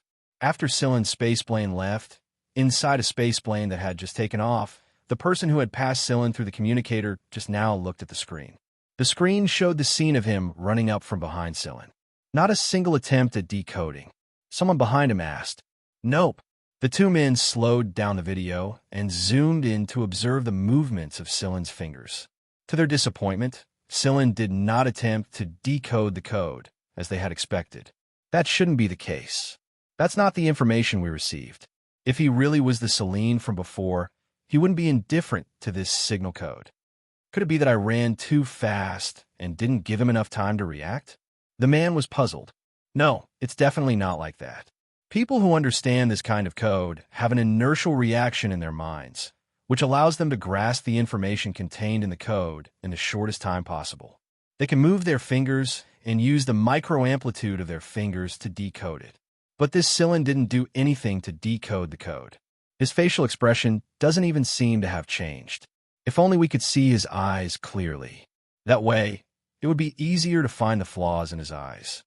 On the screen, there were only images of Sillin's side and back. This side was blocked by Schotten, so they couldn't see Sillin's eyes at all. Therefore, it was impossible to tell if this Sillin was the person they were looking for through his eyes.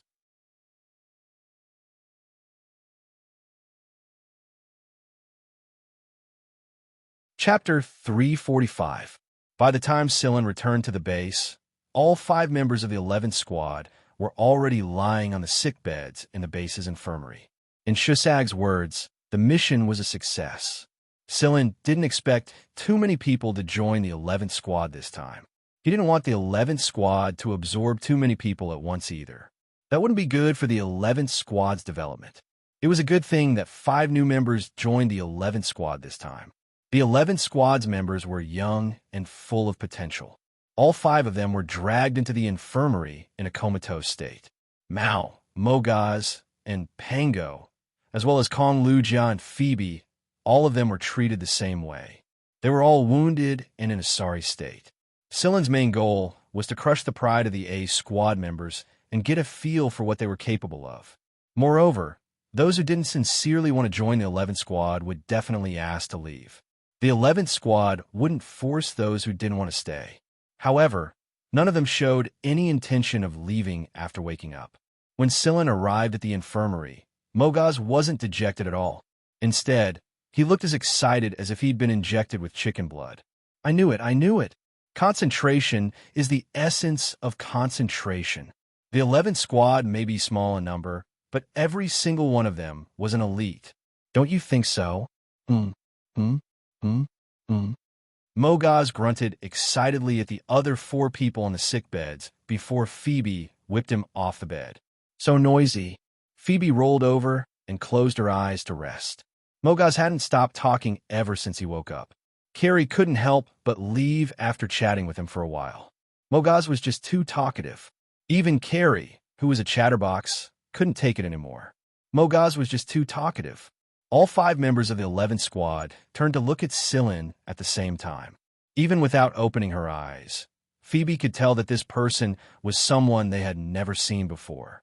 Several members of the 11th squad had appeared after they woke up, but this young man was unfamiliar to them.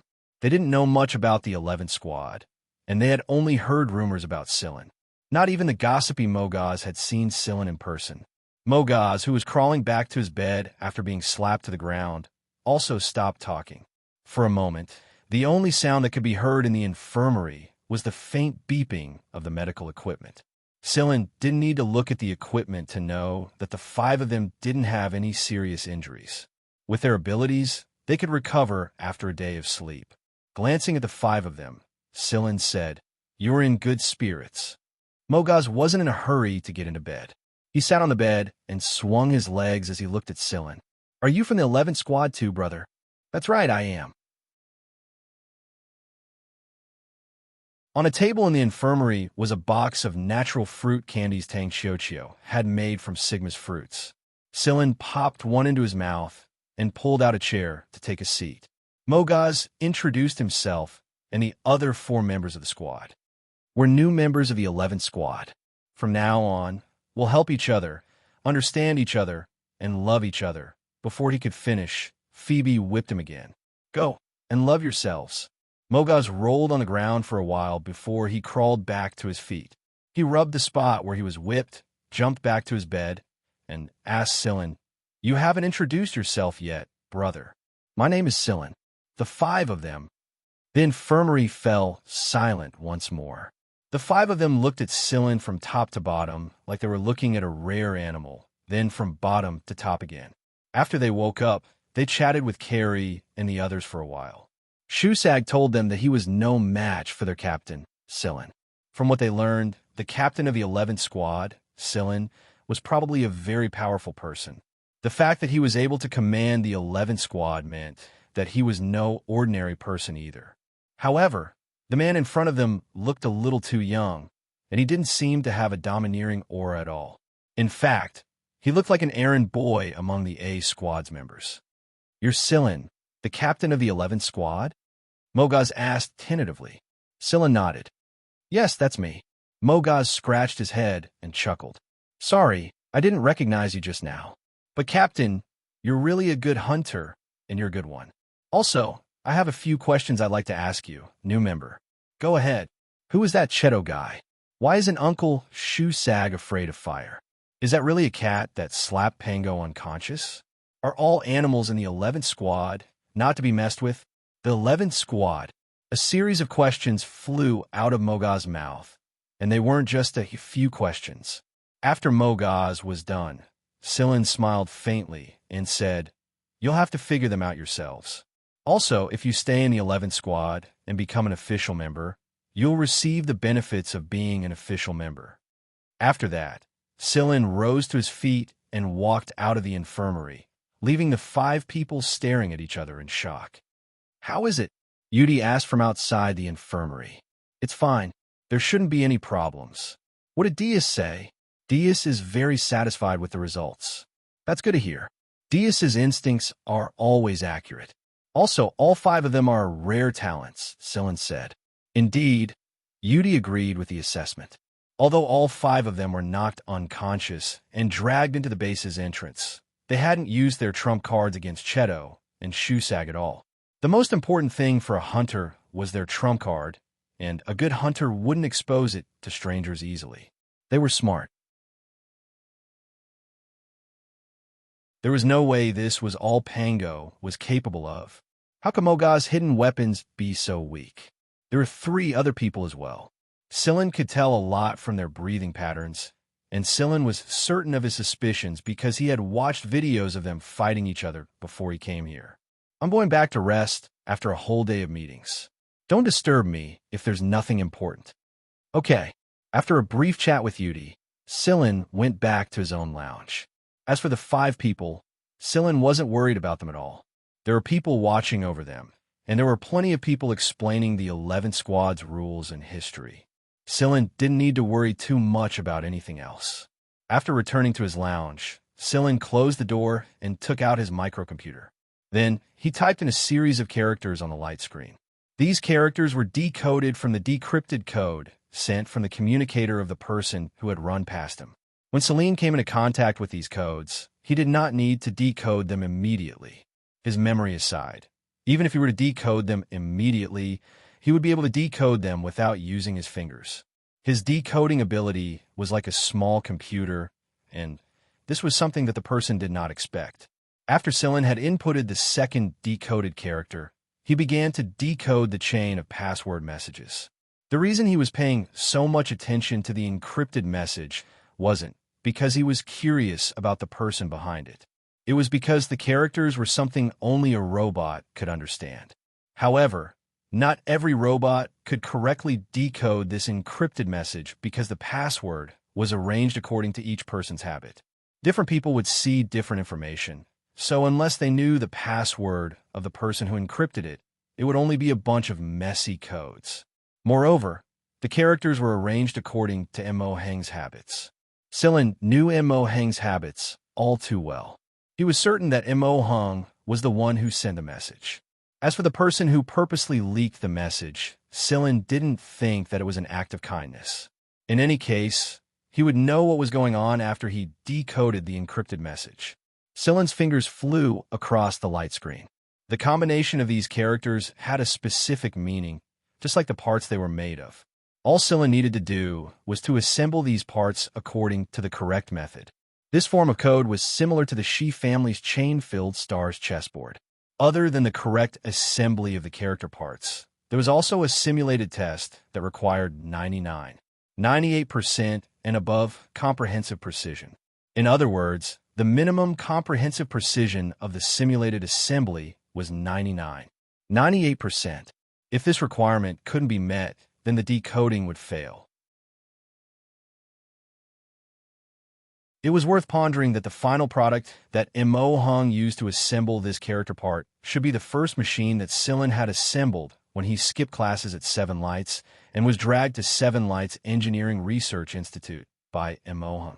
As someone who had achieved a stable 99% accuracy, this decoding was relatively easy for Cillin.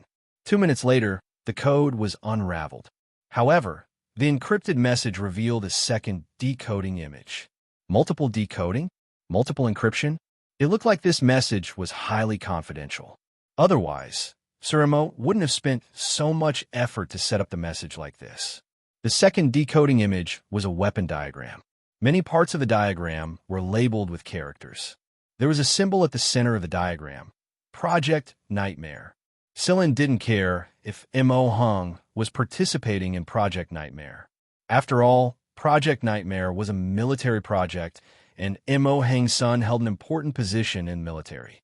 The relationship between the two must be close. What puzzled Cillin once more was that although the weapon was destructive, the characters were all Mo Heng's criticisms of the weapon's flaws. But with Cillin's understanding of Mo Heng, there was no need for the old man to encrypt his criticism of the weapon and send it out. What was the old man trying to do? Cillin stared at the characters flipping on the light screen and pondered over Mo Heng's intentions. Memories flashed through Cillin's mind before he suddenly stopped at a certain scene. Is this it? Cillin extended a finger and began adjusting the positions of the characters.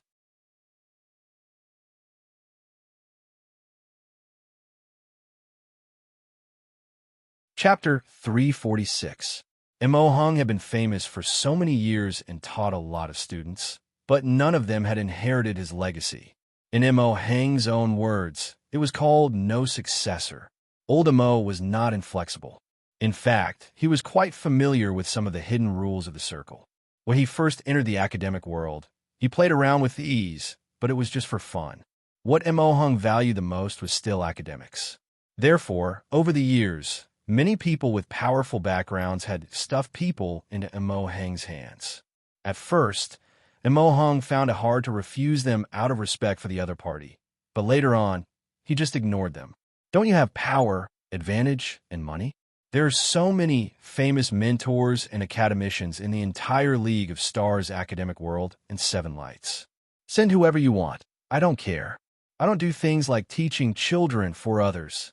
When Sillin met Mo Hung at Seven Lights, it happened to be the most annoying period of school for Mo Hung. Every time it happened, Mo Hung would change his communicator and number, ignore everyone, and wander around on his own. Those who wanted to find connections couldn't even stop Mo Hung's people, and once the registration deadline arrived, they gave up on stuffing people into Mo Hung's hands. In reality, Mo Hung was not as sage-like, refined, and virtuous as the outside world saw him to be. He was an academic ruffian at the core, and the old man's mind was actually full of wicked ideas. He was not a soft-hearted person either, or he wouldn't have been able to raise a general like Mo Qing otherwise. Those who knew Mo Hung in his younger days more or less knew a little about him. Later on, with decades of experience as a mentor and the title of Seven Lights Vice Headmaster, Mo Hung had become a lot more restrained in the outside world. However, his wicked ideas did not diminish, and he even became childish from time to time. Mo Hung had personally taught less than 50 students, and the rest were all engineering partners. Therefore, there were only around 50 students who could be said to know a little about Mo Hung. However, these people could only call Mo Hung a mentor at best, and could not compare to Sillin's weight in Mo Hung's heart. There were a lot of talented students in the League of Stars, and there were a lot of specially recruited students in Seven Lights every year. Although many of the students he taught were forced in by the big shots of the League of Stars through their connections, they were very talented in this area. Otherwise, Mo Hung would not have taught them even if he had to offend them. The problem was Sillin was the only student that Mo Hung had taken a liking to for the past few decades. Although they hadn't known each other for long, Sillin's temperament and nature were very much to Mo Hung's liking. Moreover, Sillin was extremely talented, so Mo Hung had always had high hopes for her. Unfortunately, the series of events that happened later on hurt Mo Hung's old heart. If there was a reason why Mo Hung thought highly of Sillin, it wasn't just because of Sillin's talent. Sillin could always think along the same lines as Mo Hung when it came to machinery. Moreover, Mo Hung had revealed his true nature in front of Sillin a lot of times, unlike when he was teaching other students who would put on an act and display the dignity of a great mentor. Therefore, Sillin had to be the one who understood Mo Hung the most out of all the students he had taught. At first, Sillin was uncertain about this code message, but after deciphering it step by step until now, Sillin was certain that Mo Hung's code message was meant for him to see. Mo Hung's students might not know all of Mo Hung's character coding habits, but they would at least know a bit about it. However, the simulated mechanical assembly of characters had increased Sillin's suspicion. Perhaps there were plenty of students who had assembled similar machines before, but Sillin was definitely the only one who knew about this decoding diagram. Before Sillin left the League of Stars, he had contacted Mo Hung through a secret code. At the time, Mo Hung had not personally taught his students, so Sillin was the only one who knew the correct way to decode this diagram. Sillin dragged away the comment on the light screen, changed his position, and analyzed it step by step.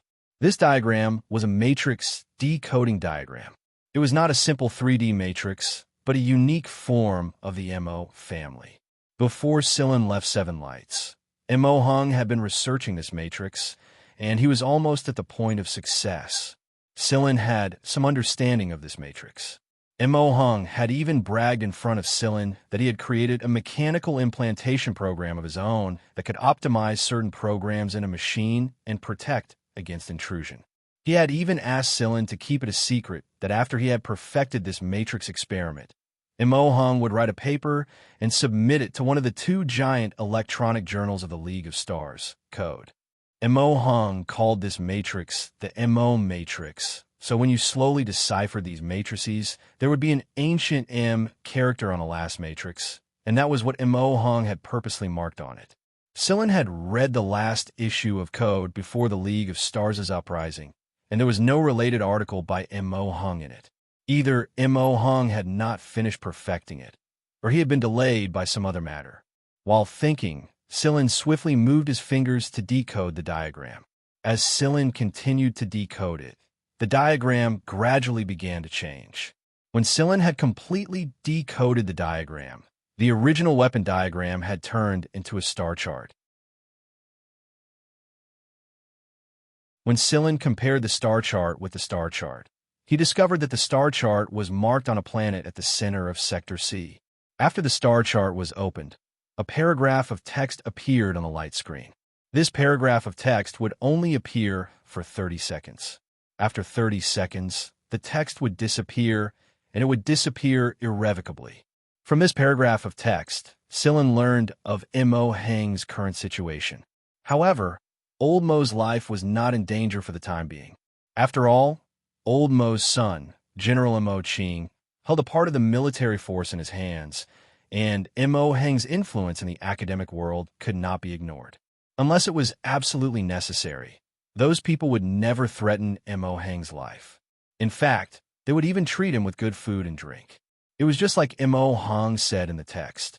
It's like rearing a pig. Mo Heng did not ask Sillin to rescue him. After all, Sector C was a military sector, and right now, it was even more difficult for a hunter sneak in. Mo Heng only hoped that Sillin could pass on Mo Heng's current location and current situation to some people, and in turn put pressure on the people who imprisoned him.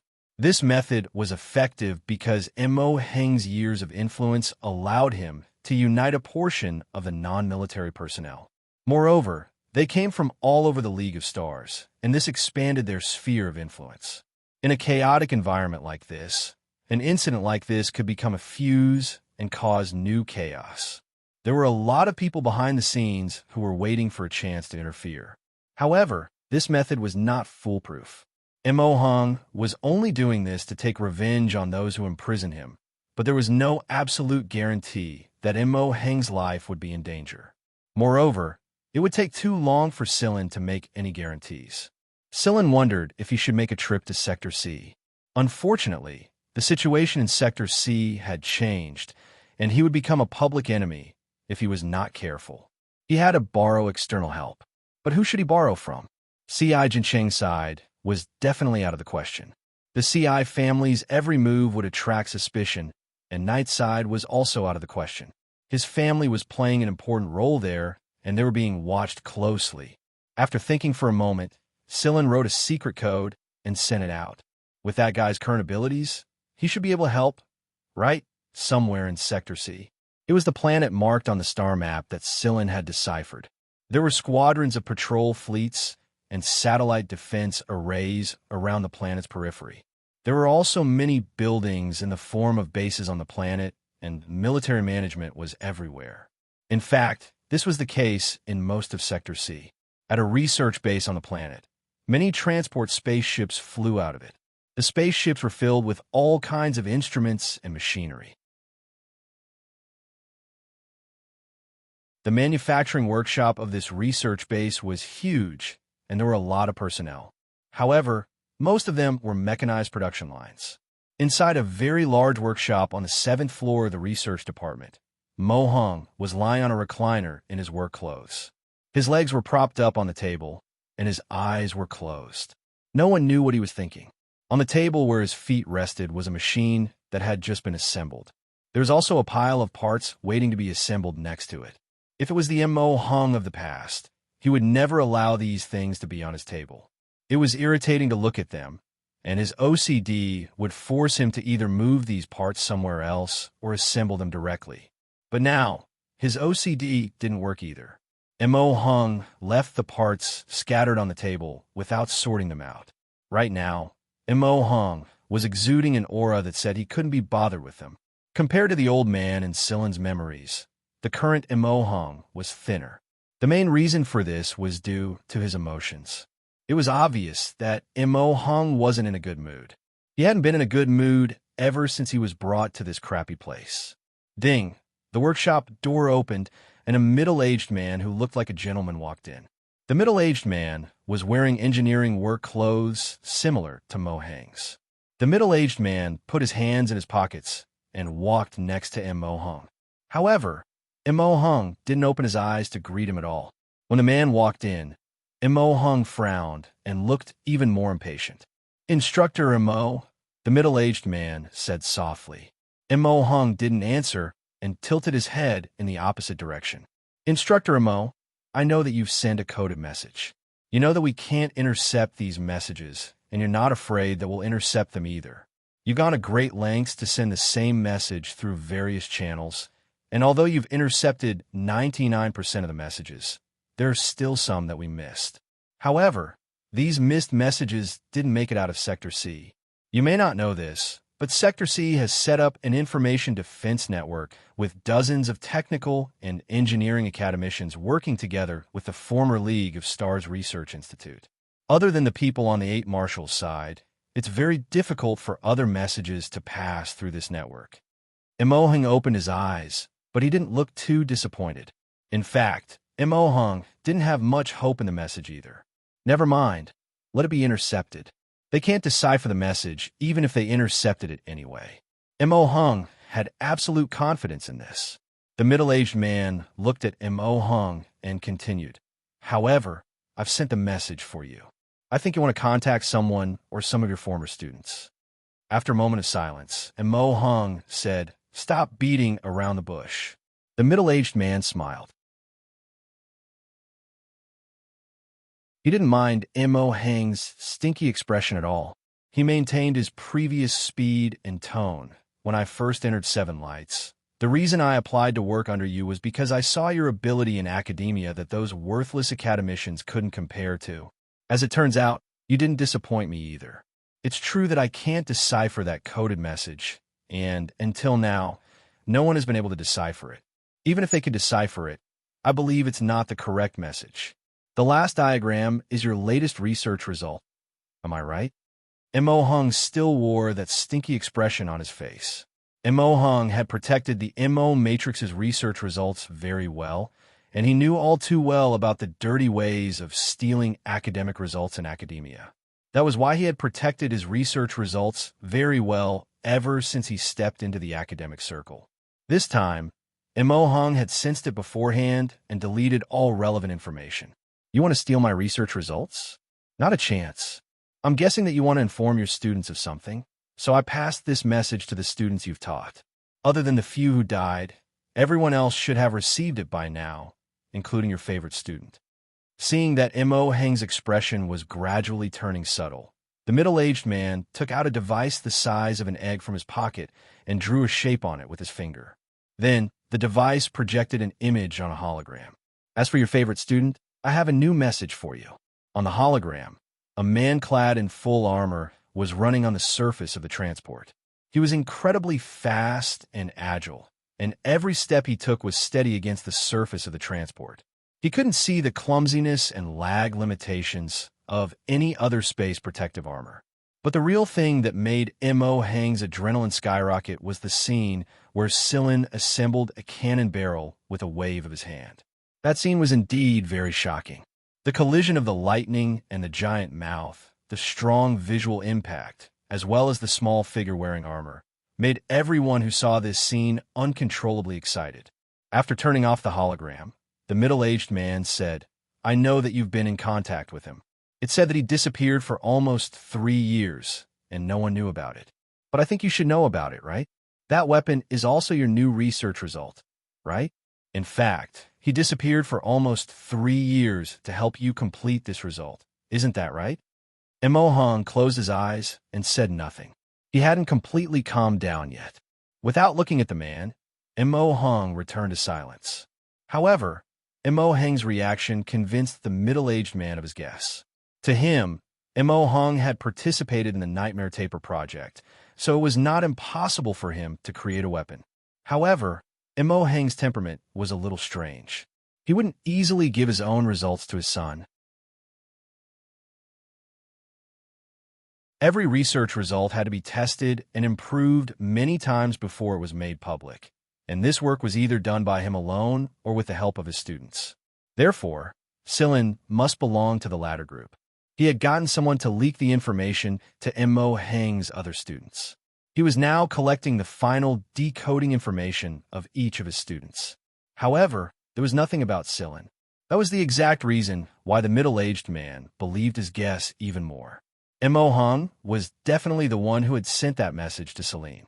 The content of the information must be about his research results. I really don't understand why you've been giving the results to your disciple instead of your son who needs them now. Perhaps to great teacher Mo, a son is nothing compared to his disciple, as expected of Mo Hung. Say, Sauron Ambixen, my friend, are you done with your nonsense? If you're done, get lost. This old man wants to take a nap. Old people hate having their naps interrupted. The middle-aged man smiled. Of course. Have a good rest. The middle-aged man left after saying that. His pace was not affected by the unpleasant conversation at all. He walked at a steady pace, every step like a machine. After Ambixen had left, Mo Hung opened his eyes and sat up.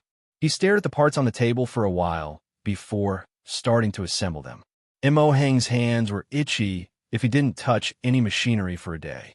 Those people also knew Mo Hung's personality, so they had placed some mechanical parts and other related items in his room. Who knew what kind of amazing gadgets this academic ruffian would come up with? Unfortunately, Mo Hung hadn't come up with anything amazing. He had been piecing together some more common machinery. Mo Hung's son knew that Mo Hung was under house arrest, but there was no way to rescue him now. Moreover, he knew his father's personality all too well. He didn't side with the CI family because of threats, but rather the CI family. Mo Hung knew that if he really did side with the old master because he was under house arrest, the old master would probably kill himself and write a notice to sever all ties with him before doing so. Mo Hung was very pleased with his son's performance, so he was only a little thinner after being trapped here, but he was still in good spirits. Right now, Mo Hung was humming a tune as he assembled the machine. It didn't take long for the workshop door to open again. This time, it wasn't the middle-aged man called Ambixen, but an old man about the same age as Mo Hung. The old man was also wearing the same work clothes. Yo, old ruffian Mo, you seem to be in a good mood. Have you thought things through? Like how I'm thinking things through. Mo Hung didn't stop assembling the machine, even though his speed was as slow as a child's. Anyone who knew Mo Hung would know that he didn't like to be disturbed when he was truly immersed in his work. Don't talk to him or it'll affect his concentration. Moreover, Mo Hung wouldn't hum a tune when he was working seriously, and his assembling speed wouldn't be this slow. Mo Hung tossed the parts in his hands aside and lay back down on his bed, propping his legs on the table. Old man said, "You're also an engineer. Tell me, what do you think we're after? Do you mean on the surface or in the dark? If it's on the surface, then we're after the golden point. If you're asking in the dark, then of course it's reputation and influence. Because everyone knows that it's impossible to reach the golden point. Those who are considered to be the closest to the golden point are just SOSO. I also don't agree with those people. However, the theoretical value of the golden point, even if it's impossible to reach it, it's infinitely close. You continue to be stubborn. This thing can only be used to deceive the greenhorns who have just entered the circle and to bluff those laymen. This is just an excuse to add gold to the technology of this industry. Moreover, with your current body, you still want the golden point? It's hard to even get the silver point," said with disdain. "TSK, look at your cowardice. This old man has a disciple."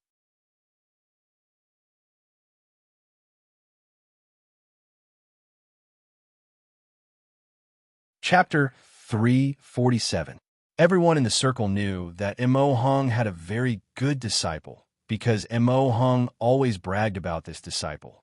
In Mo Hung's words, the word disciple appeared more often than son. However, not many people had seen this disciple of his, and the people who investigated Celine were often stopped by their own side. As a fellow of the League of Stars Research Institute, Seth had naturally heard about this. However, he didn't participate in the engineering project at Sector Z due to his body condition, so he didn't get to see the disciple Mo Hung spoke of. However, he did hear from a couple of old guys involved in the project that the disciple was good, just a little too young. Just like old ruffian Mo, he specialized in pissing people off.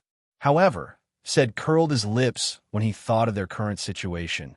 You're not expecting your disciple to save you from this place, are you? It wasn't that Seth wanted to discourage Mo Hung, But the current situation wasn't something they could easily change. When the League of Stars was still relatively stable, famous people like them in the academic world still had some face, and the military, politicians, and business tycoons who didn't care about money would more or less respect them. But now, the League of Stars Research Institute's scholars, whether they were 1-star or 5-star, were basically forced to join in. Those who didn't were running away like fugitives, not even daring to show themselves for fear of being dragged into this mess. Even Mo Hung, who was thought to have a stronger background, couldn't avoid it. After all, he had a son who was a general. Although he was treated well, he couldn't deny the fact that he was a prisoner. If Mo Hung had heard Said's words before, he would have been irritated. But not now. Mo Hung was in a good mood, so good that Said found it odd. "Sigh, old ruffian Mo, what are you planning? Every time I see you smiling with your eyes squinted, it makes me nervous." Said nudged Mo Hung, who was lying there leisurely without any negative reaction to his words. "It's nothing. I was just thinking that I might be able to see a new record that's closer to the golden point." Glory, one of the two major electronic publications in the League of Stars, had a list on it, the Gold List. The people listed on it were considered to be the closest to the Gold List. Moreover, every name on it was a legend in the industry, a textbook authority. People like Mo Hung all hoped to appear on that list one day, but Mo Hung knew that he wouldn't have that chance. However, Mo Hung was very happy that his disciple could compete and even break the record of the top 10 rankings. In the video, Bixin showed Mo Hung. What Mo Hung really paid attention to was not the special armor Sillin was wearing, nor how powerful the strange weapon was, but the way Sillin assembled the weapon. It had been almost 3 years since they last met, and Celine's movements had become even more adept. She was also filled with confidence. Mo Hung already had a shocking number at his heart for being able to perform nearly perfectly in that short period of time. It was just that Mo Hung had never dared to actually take out this number. He wanted to take another look and confirm it. Celine's assembly made Mo Hung feel as if he could see the shining golden that he had been searching for his entire life. Said was helpless to see Mo Hung's reaction. Why do you think the world of academia has become like this? The status of academics in the League of Stars' academic community was nowhere near as high as their counterparts in the Mist Bodhisattva Empire. Moreover, under the influence of such a big environment, without a strong support from behind, without a person to act as a go-between, it would be impossible to purely do what one wanted to do. The world of academia had always been an appendage to the military, political, and business world. In the past, it still had its glory, but now, its former glory was even more shameful. Which other family in the world of academia could stand up for themselves except the CI family? It was true that the CI family had fought for a lot of benefits for those in the academic world, but their main focus was on the world of politics and military. Moreover, the Heavenly Edict warrior of the CI family had absolutely nothing to do with academia, so why would he use his connections for some matters in the academic world? Said didn't believe it at all. Wouldn't it be great if there was a person who could stand at the top and truly think for our community one day? Said sighed emotionally. There will be, Mo Hung said softly while tossing a component in his hand. Said smiled mockingly. There will be? Who? Those Heavenly Edict warriors who are famous for their martial prowess and military merits? Or those old foxes in the political world who only want to climb to the top and reap benefits? Or maybe businessmen who only care about profit. Don't even think about those boorish hunters. Don't even think about counting on them. Mo Hung chuckled. I really can't. Never mind. I'm done talking to you. I need to get back to work. That bastard Bixin really is a monster. Why do you think he's so obsessed with that thing? He threw out another batch this morning. Mo Hung fell silent at the mention of this. His heart felt a little heavy. What did he throw out? Humans, of course. And Bixin's experiments were conducted on soldiers captured from battles, and excellent ones at that. Live experiments. But by now, the soldiers who died due to failed experiments have been disposed of like garbage. There's a saying that's true. Those who stand at the top of academia are either freaks or madmen. Said shook his head and left after saying this. Mo Hung stared at the ceiling quietly after Said left. After a while, he murmured, "Kid, will you do as I say? But you've always been disobedient." Vanguard Headquarters. After decoding Mo Heng's message, Silin secretly contacted Ji Feng and told him about the person who sent the decoded message. Silin did not mention the specific reason for his suspicion, nor did he tell Ji Feng about Mo Heng's message. If Ji Feng could find out, he would let him do it. After all, it was a squadron's business. Silin just happened to find it and told Ji Feng about it. "All right, I'll get someone to look into it. What are you planning to do, kid?" Ji Feng asked Silin with interest. "Something personal." Since Silin said it was a personal matter, Ji Feng didn't ask further. "Be careful. Do you need more people? There are still a lot of good seedlings who haven't chosen a team yet." "No need. I don't care if they don't want to come." Ji Feng smiled as he thought of the message he received. Beating up a squadron and dragging them into the base. "You guys are really something." In the entire Vanguard, except for the two most trusted people around Ji Feng, no one else knew about the close relationship between Silin and Ji Feng. If they knew, those who were still hesitant at the time would definitely decide to stay. After chatting with Silin, Ji Feng picked up the communicator. "Suali, send someone to keep an eye on them. Put them on the priority list. Kill them when the time is right." "Yes, boss," the other side replied. Ji Feng's eyes were dark. He crossed his fingers and moved them intermittently. As expected, Vanguard needed a few bloody lessons to wake up. They had been known as one of the Big Four for so long that they'd forgotten about it. They had to fight for it with their lives. After Silin and the others left, Ji Feng held another meeting with the higher-ups. Ji Feng wasn't as calm as before. Everyone could sense his anger and killing intent. At the same time, Ji Feng sent a message to them. Betrayal meant death. Hunter regiments had their own rules. There were no laws to restrict them. The rules of the hunters were even crueler. When Silin saw the 5 newcomers again, Mogaz was talking to Little 11 from the space station through the communicator.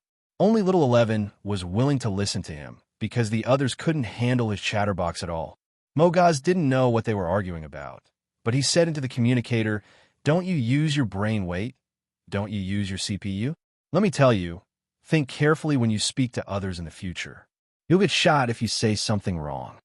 While Mogaz was still arguing with Little 11, the others were already looking at Silin. Silin rested in his room for 2 days. No one disturbed him during this time. Apart from a series of arguments caused by 2 A-squad missions, nothing much happened in Vanguard. "Captain, should we stay here and build a base? Or should we go hunting?" Xiaoxiang asked while stretching his limbs. It was obvious that he couldn't wait to get out. "Do you want to build a base?" Silin asked. "No," everyone answered in unison. "Then let's go hunting." As soon as Silin said this, Yudi handed him a mission list. There were all kinds of missions on it. All of them had one thing in common.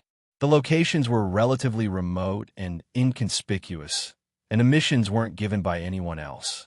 They were self-made, and they were more likely to be used as practice. Everyone was probably ready to try out that armor. After looking through the mission list, Silin handed it to Yudi. "Choose 3 first." Yudi paused for a moment, then nodded. Okay. He knew that Silin must have other plans.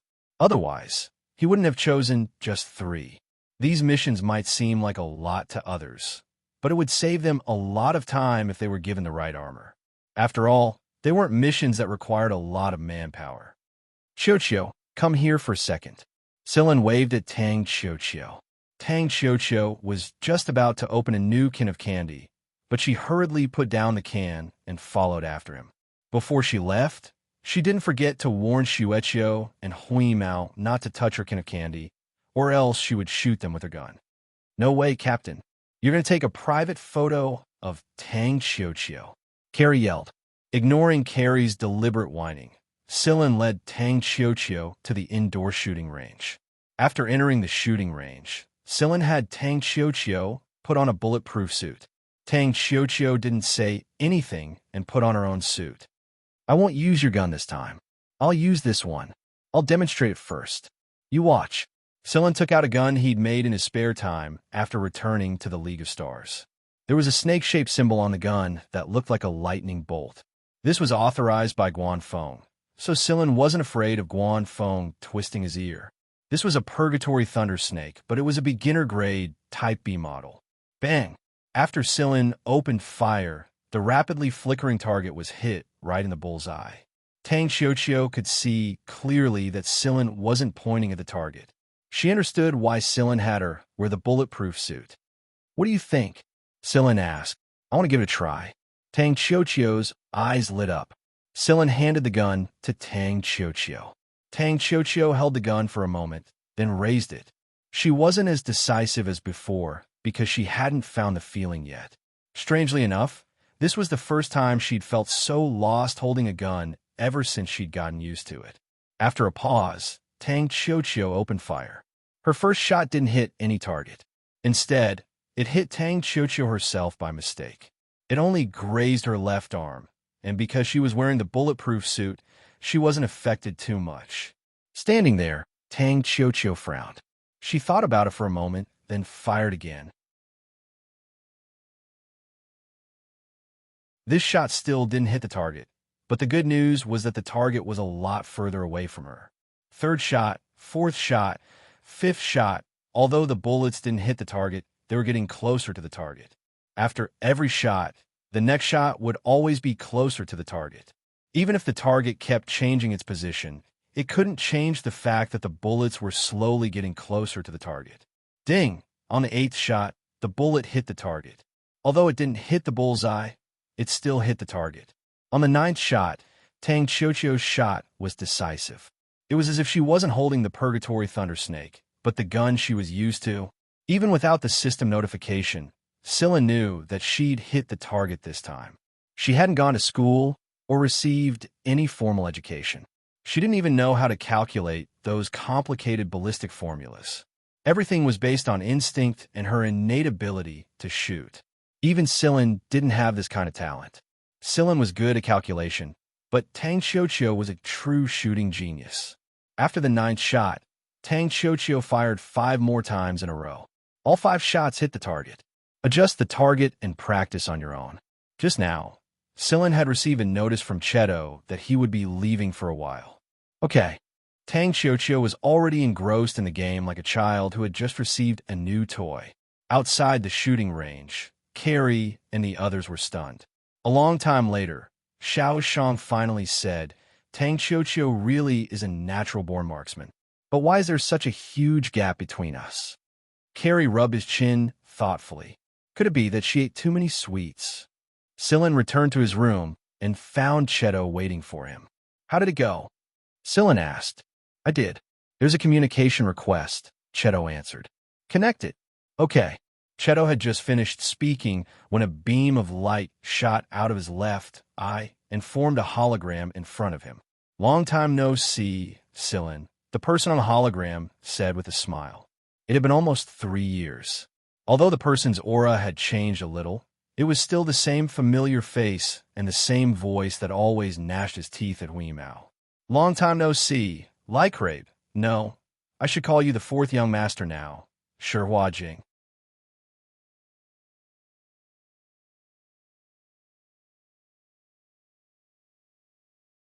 Chapter 348. Shihua Jing had always been grateful to Celine. After all, it was Celine who had brought him away from that kind of situation and allowed him to step into the vast starry sky again. "Are you in trouble? The 11th squad?" Shihua Jing asked. "No, it's a private matter. How's the situation on your side right now?" Sillin said.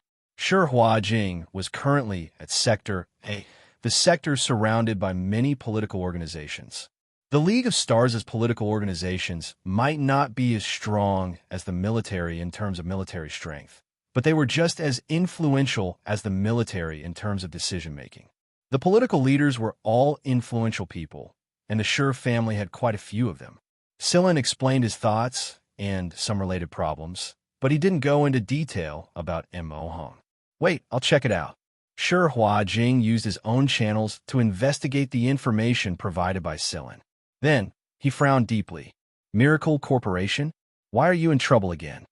Miracle's high-end bioweapons and genetic medicines were famous in the League of Stars, and many people knew about them. The genetic transformation medicine produced by Miracle was the most successful and expensive medicine in the entire League of Stars. Sillin had a conflict with Miracle in the past, and this time, it was the same company again. You should know that Miracle's plan 2 years ago drove the entire League of Stars crazy, and it received great support from both the military and the government, Shi Huajing said. Speaking of Miracle's plan, Sillin only learned about it after he returned to the League of Stars from the Mist Bodhisattva Empire. The so-called plan was to create 10,000 people with A-rank genes within 24 hours. The media reported that after more than 10,000 people with B-rank or C-rank genes were injected with a new gene medicine of the Miracle Company, they created the miracle of creating 10,000 A-rank genes overnight. Such a success rate had indeed caused a strong sensation. Even in such a relatively chaotic environment, the Miracle Company was still able to obtain strong support from behind, and not just from one side. The chaotic environment also provided them with enough test subjects and enough reasons to experiment. There was no need to worry about the funds needed for the experiment. More people were begging them to do the experiment. In the past, he had to cover up on the surface, but now he didn't need to. I want to sneak in there. Can you help me? Sillin asked.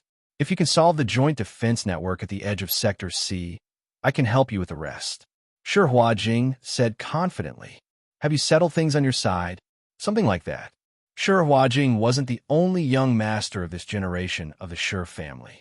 Although Shi Huajing was ranked 4th, he was the rightful heir of the Shi family.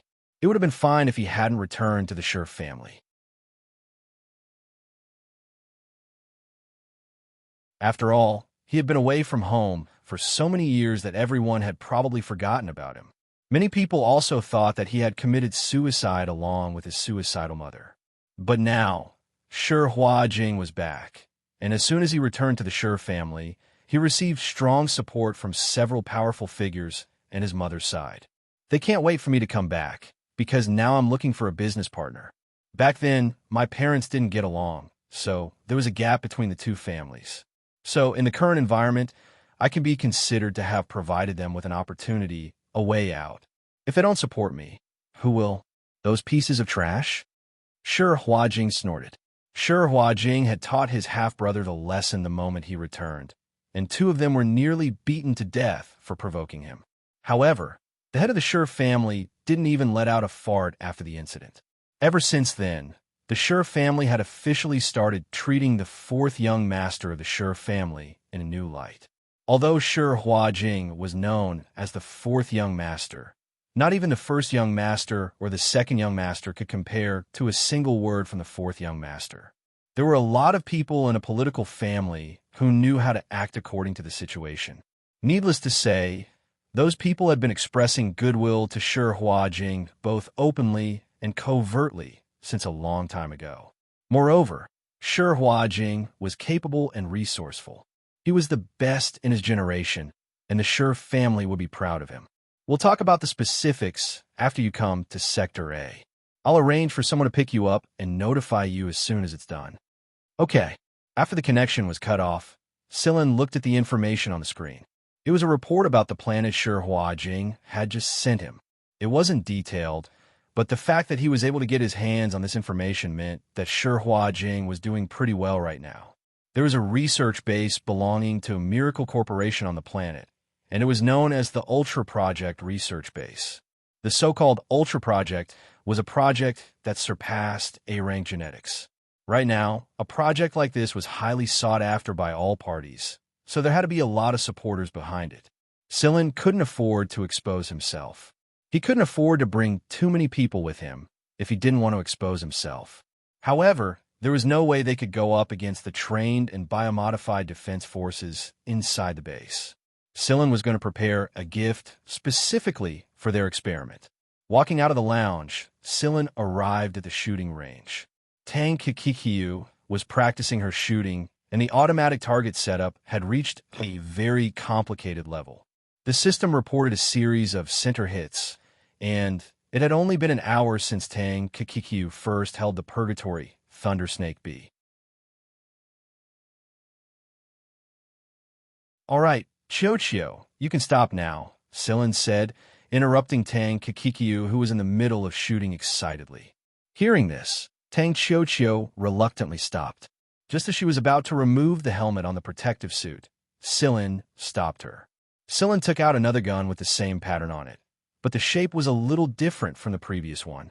Tang Kikikiu's eyes lit up, and she ran over, throwing the regret of being interrupted to the back of her mind. She hurriedly asked, "Is this the upgraded version?" "Yes, the one you used earlier was the B-type, and this is the E-type. The B-type is a cylindrical bullet, while the E-type is a spiral bullet. The trajectory of the spiral bullet is even more unpredictable, but I don't think you'll think about the trajectory. I have to remind you that this isn't as easy to learn as the B-type." Just like before, Sillin fired a shot first as a demonstration.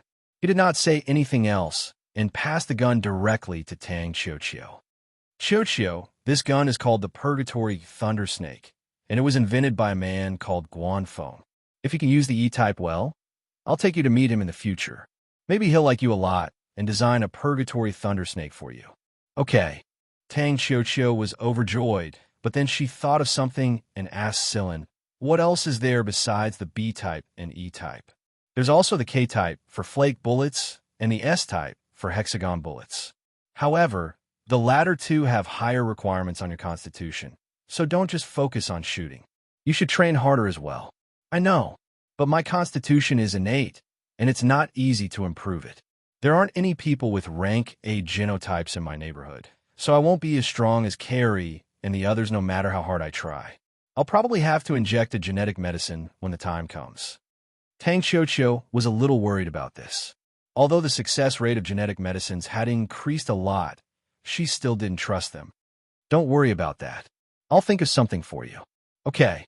Thanks, big bro." Tang Xianxia was in high spirits right now.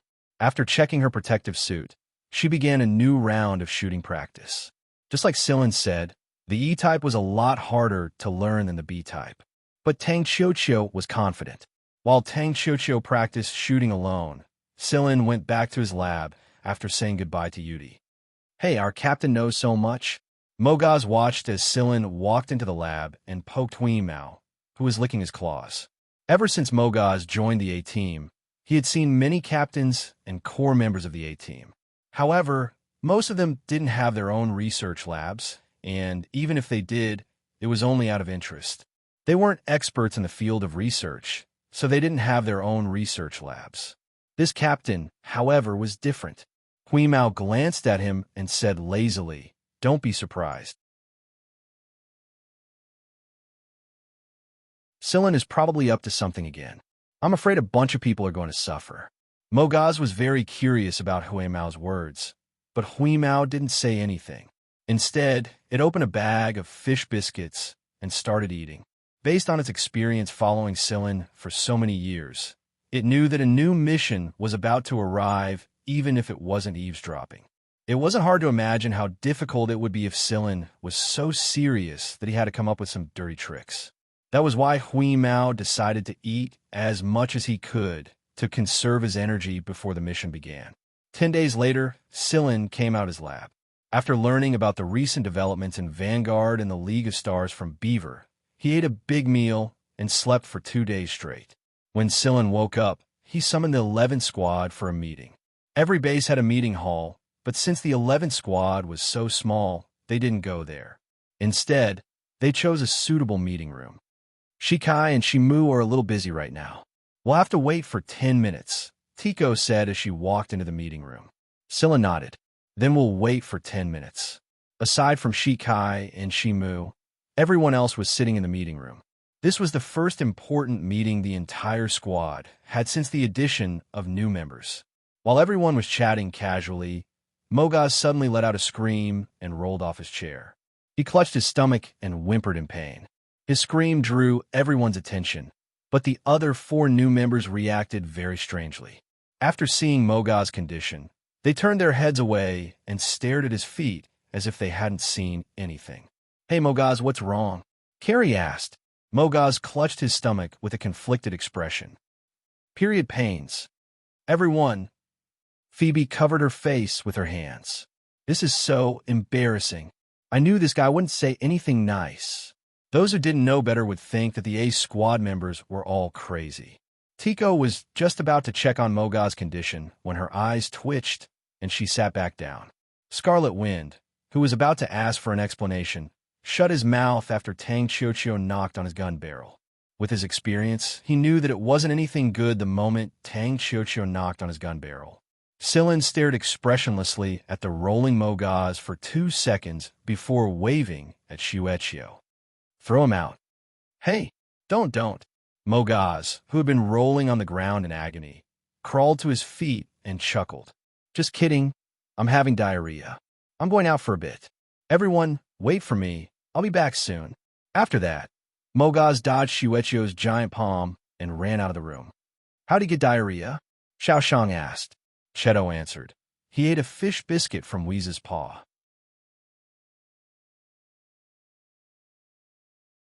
Under everyone's puzzled gazes, Cheto explained, it hasn't washed its paw for days, so there are at least 10 types of bacteria in it that can cause gastrointestinal dysfunction. Everyone turned to look at Hui Mao, who was licking his paw nonchalantly. Man really can't be compared to Lord Cat. Hui Mao would pay attention to his surroundings when they were on the starship, and there were a lot of automatic sterilization devices on Starship. Hui Mao did pay attention to them, but his wild nature was exposed as soon as they were on land. Moreover, Sillin had been busy lately, so Hui Mao couldn't be bothered to clean his paw. In fact, he didn't even bother to get rid of the bacteria on his paw, even though he had the ability to. He was perfectly fine on his own anyway. Sillin knew that Hui Mao was doing this on purpose the moment he saw the smug look on Hui Mao's face. Cheto cooperated and didn't tell Mogas about the strange bacteria inside his paw either. Otherwise, how could a few common bacteria cause diarrhea to a man of Moga's constitution? Hui Mao just wanted to teach that bastard a lesson, that's all. 10 minutes later, Shi Kai, Shi Mu, and a refreshed Mogas finally entered the room. Once everyone was present, Sillin began explaining the upcoming itinerary. Yudi and Dias will be in charge of guiding the missions circled on the list. Sillin explained the follow-up missions and the things they needed to pay attention to. He also analyzed the current situation of the Hunter forces and the information they learned from the A Squad's meeting not long ago. The more they listened, the more they noticed that something was wrong. A few people were missing from the mission list. What about you, Commander? Mogas asked. Cheto, Shusag, and I have other matters to attend to. We'll be separating for the rest of you. This is the 11th Squad's top secret. After the meeting was over, Sillin received a call from G-Phone. We've taken care of that bastard and removed some of his nails. It's all thanks to you that our squad would have run into some internal trouble again, G-Phone said. Seeing that G-Phone was in a good mood today, Sillin asked, What's the good news? Lon Hudi has begun his revenge. Oh? Heaven's Birth is going to suffer a lot of losses. After learning about this, Celine also felt that this was a good opportunity. After all, with Blue Butterfly and Heaven's Birth's battle as a cover, it would be easier for him to act. G-Phone clearly knew that Sillin thought that this was his opportunity. Not only did he contact Sillin to inform him about the spy's death, but he also told him about Lon Hudi and Heaven's Birth situation beforehand. The other B squadrons would learn about this later, so Sillin got a first-hand piece of information. When do you plan to depart? G-Phone asked. In the next 2 days. Not long after the call ended, Sillin received an encrypted message from Cheto. The message was from Shi Huajing. He had arranged for someone to meet him at a famous sanatorium in Sector E. When the time came, all he had to do was look for that person directly.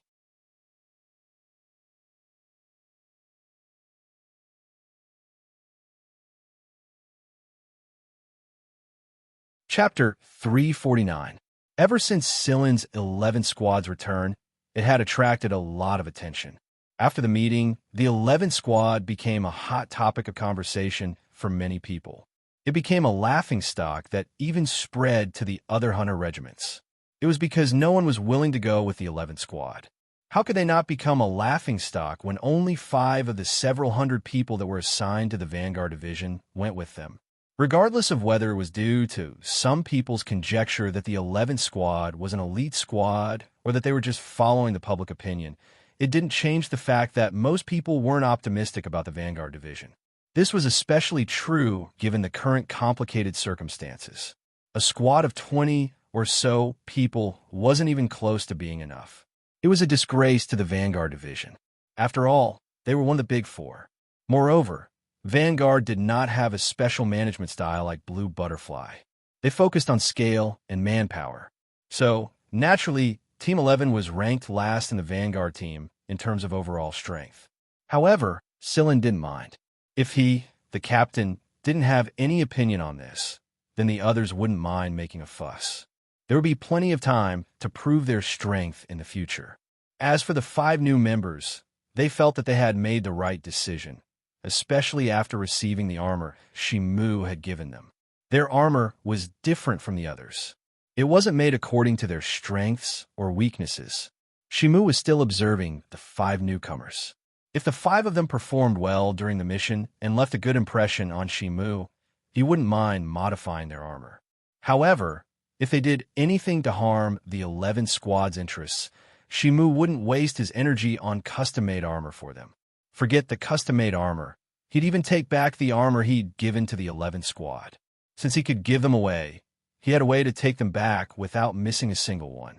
Of the 11 squads that returned to the Vanguard Division, 6 had already left. After Sillin told everyone to get ready, he applied to leave the base as well. "Hey, Little 11, we finally meet." Mogaz greeted Little 11 as he stood in front of the starship inside the space station. "It's nice to meet you all. All right, I've already prepared your rooms. You can decorate the rest yourself." Little 11's voice came from the starship. With this super AI, there was no need for Sillin and the others to take care of the trivial matters on the starship. Little 11 could do it on his own. The 6 teams that had previously left the headquarters had already acted as good pathfinders. The route that Sillin had drawn up would avoid some unnecessary trouble and allow them to leave as soon as possible to save time. After explaining the route to Little 11, the 11th Squadron set off again. Since they had made ample preparations beforehand, the 11th Squad didn't run into any trouble until they left Sector K. The scattered hunter groups they ran into along the way didn't attack the 11th Squad starship either. This greatly disappointed the eager crew who had just received their armor not long ago. The 11th party had a code of confidentiality, and the 5 newcomers had no objections to it. Some good things couldn't be shared with others, especially in the hunter class. There was already a shortage of internal resources, so who would be willing to share them? The 11 squads of Vanguard were all developed on their own, relying on their own abilities. No one was a philanthropist, and hunter was a risky profession. The longer they stayed in contact with the 11th Squad, the more surprised they became. The 11th Squad might be small, but they were quite capable. Other than the armor and the successful implantation of the super AI into the starship, they also received a communication notification the moment they left Sector K. It didn't take long for a transport ship to contact the 11th Squad and deliver a large amount of resources to them. Mogaz scurried back and forth as he looked at the boxes of food. Is there something going on between the 11th Squad and the Smiling Face Corporation? These are all pretty good things, and they're practically luxurious at the current market price. Not even we had the privilege of eating food of this quality when we went on a mission with the A Squad. Mogaz took out a bag of jerky from one of the crates, opened it, and ate it. The aftertaste lingered on his face. Mogaz hurriedly wiped his mouth when he saw the smug look on Carrie's face. Then, he leaned over and asked why they were so generous. Carrie smiled mysteriously. It's not because of us. The only reason we're able to get these resources at such a low price is because of our captain. Mogaz shot a glance at Sillin, who was talking to the person in charge of the transport, and then at Hui Mao, who was walking back and forth with his tail between his legs. Is our captain this nice to his pets as well? The price of the dozen or so crates of fish biscuits wasn't a small amount. Oh, you mean that? We didn't spend a cent on that. It's Lord Cat's profit. Mogaz rubbed his chin and muttered, why do I feel like the 5 of us are taking advantage of him? After receiving the resources, the 11th Squad starship sailed straight to its first mission destination. They passed by a place close to Sector E, and it was there that Sillin left with Cheto, Shusag, and the others. At the same time, 3 robots that looked identical to Sillin, Shusag, and Cheto appeared on the 11th Squad starship. They were there to act as cover for them. Sillin piloted a small space plane towards Sector E. Compared to the last time Sillin visited Sector E was a lot busier right now. The chaotic battlefields scattered all over the place had seriously injured more people than usual. Those with money and ability would come to Sector E to seek medical attention. After all, Sector E's medical care was more trustworthy and perfect. Ever since the League of Stars' turmoil began, the prices of goods in Sector E were generally high, not to mention the price of medicine and treatment. Therefore, most of the people who came to Sector E were people with money. As for the big families, they had their own powerful medical teams to begin with. Now that they had recruited some of the best medical talents in Sector E with high salaries, the loss of medical talents in Sector E only exacerbated the rise in medical costs. Sillin looked at the treatment list of some of the sanatoriums. In the past, it would have been enough to perform a full induction treatment and post-treatment repair, but now it was only enough to perform a partial induction treatment, and that didn't include the post-treatment repair and other follow-up measures. Shusag was very curious about this sector. There were no functional sectors like this in the Mist Bodhisattva Empire, and most of the medical professionals were distributed among the nobles.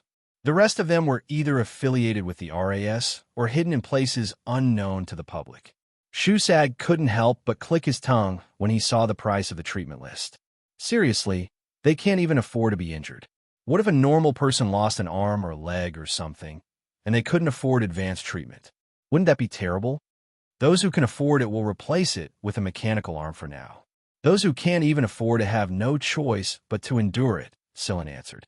While they were talking, they saw a piece of local news. The gist of the message was that a man who thought he had some money and came out to show off ran into space robbers and had both his legs chopped off.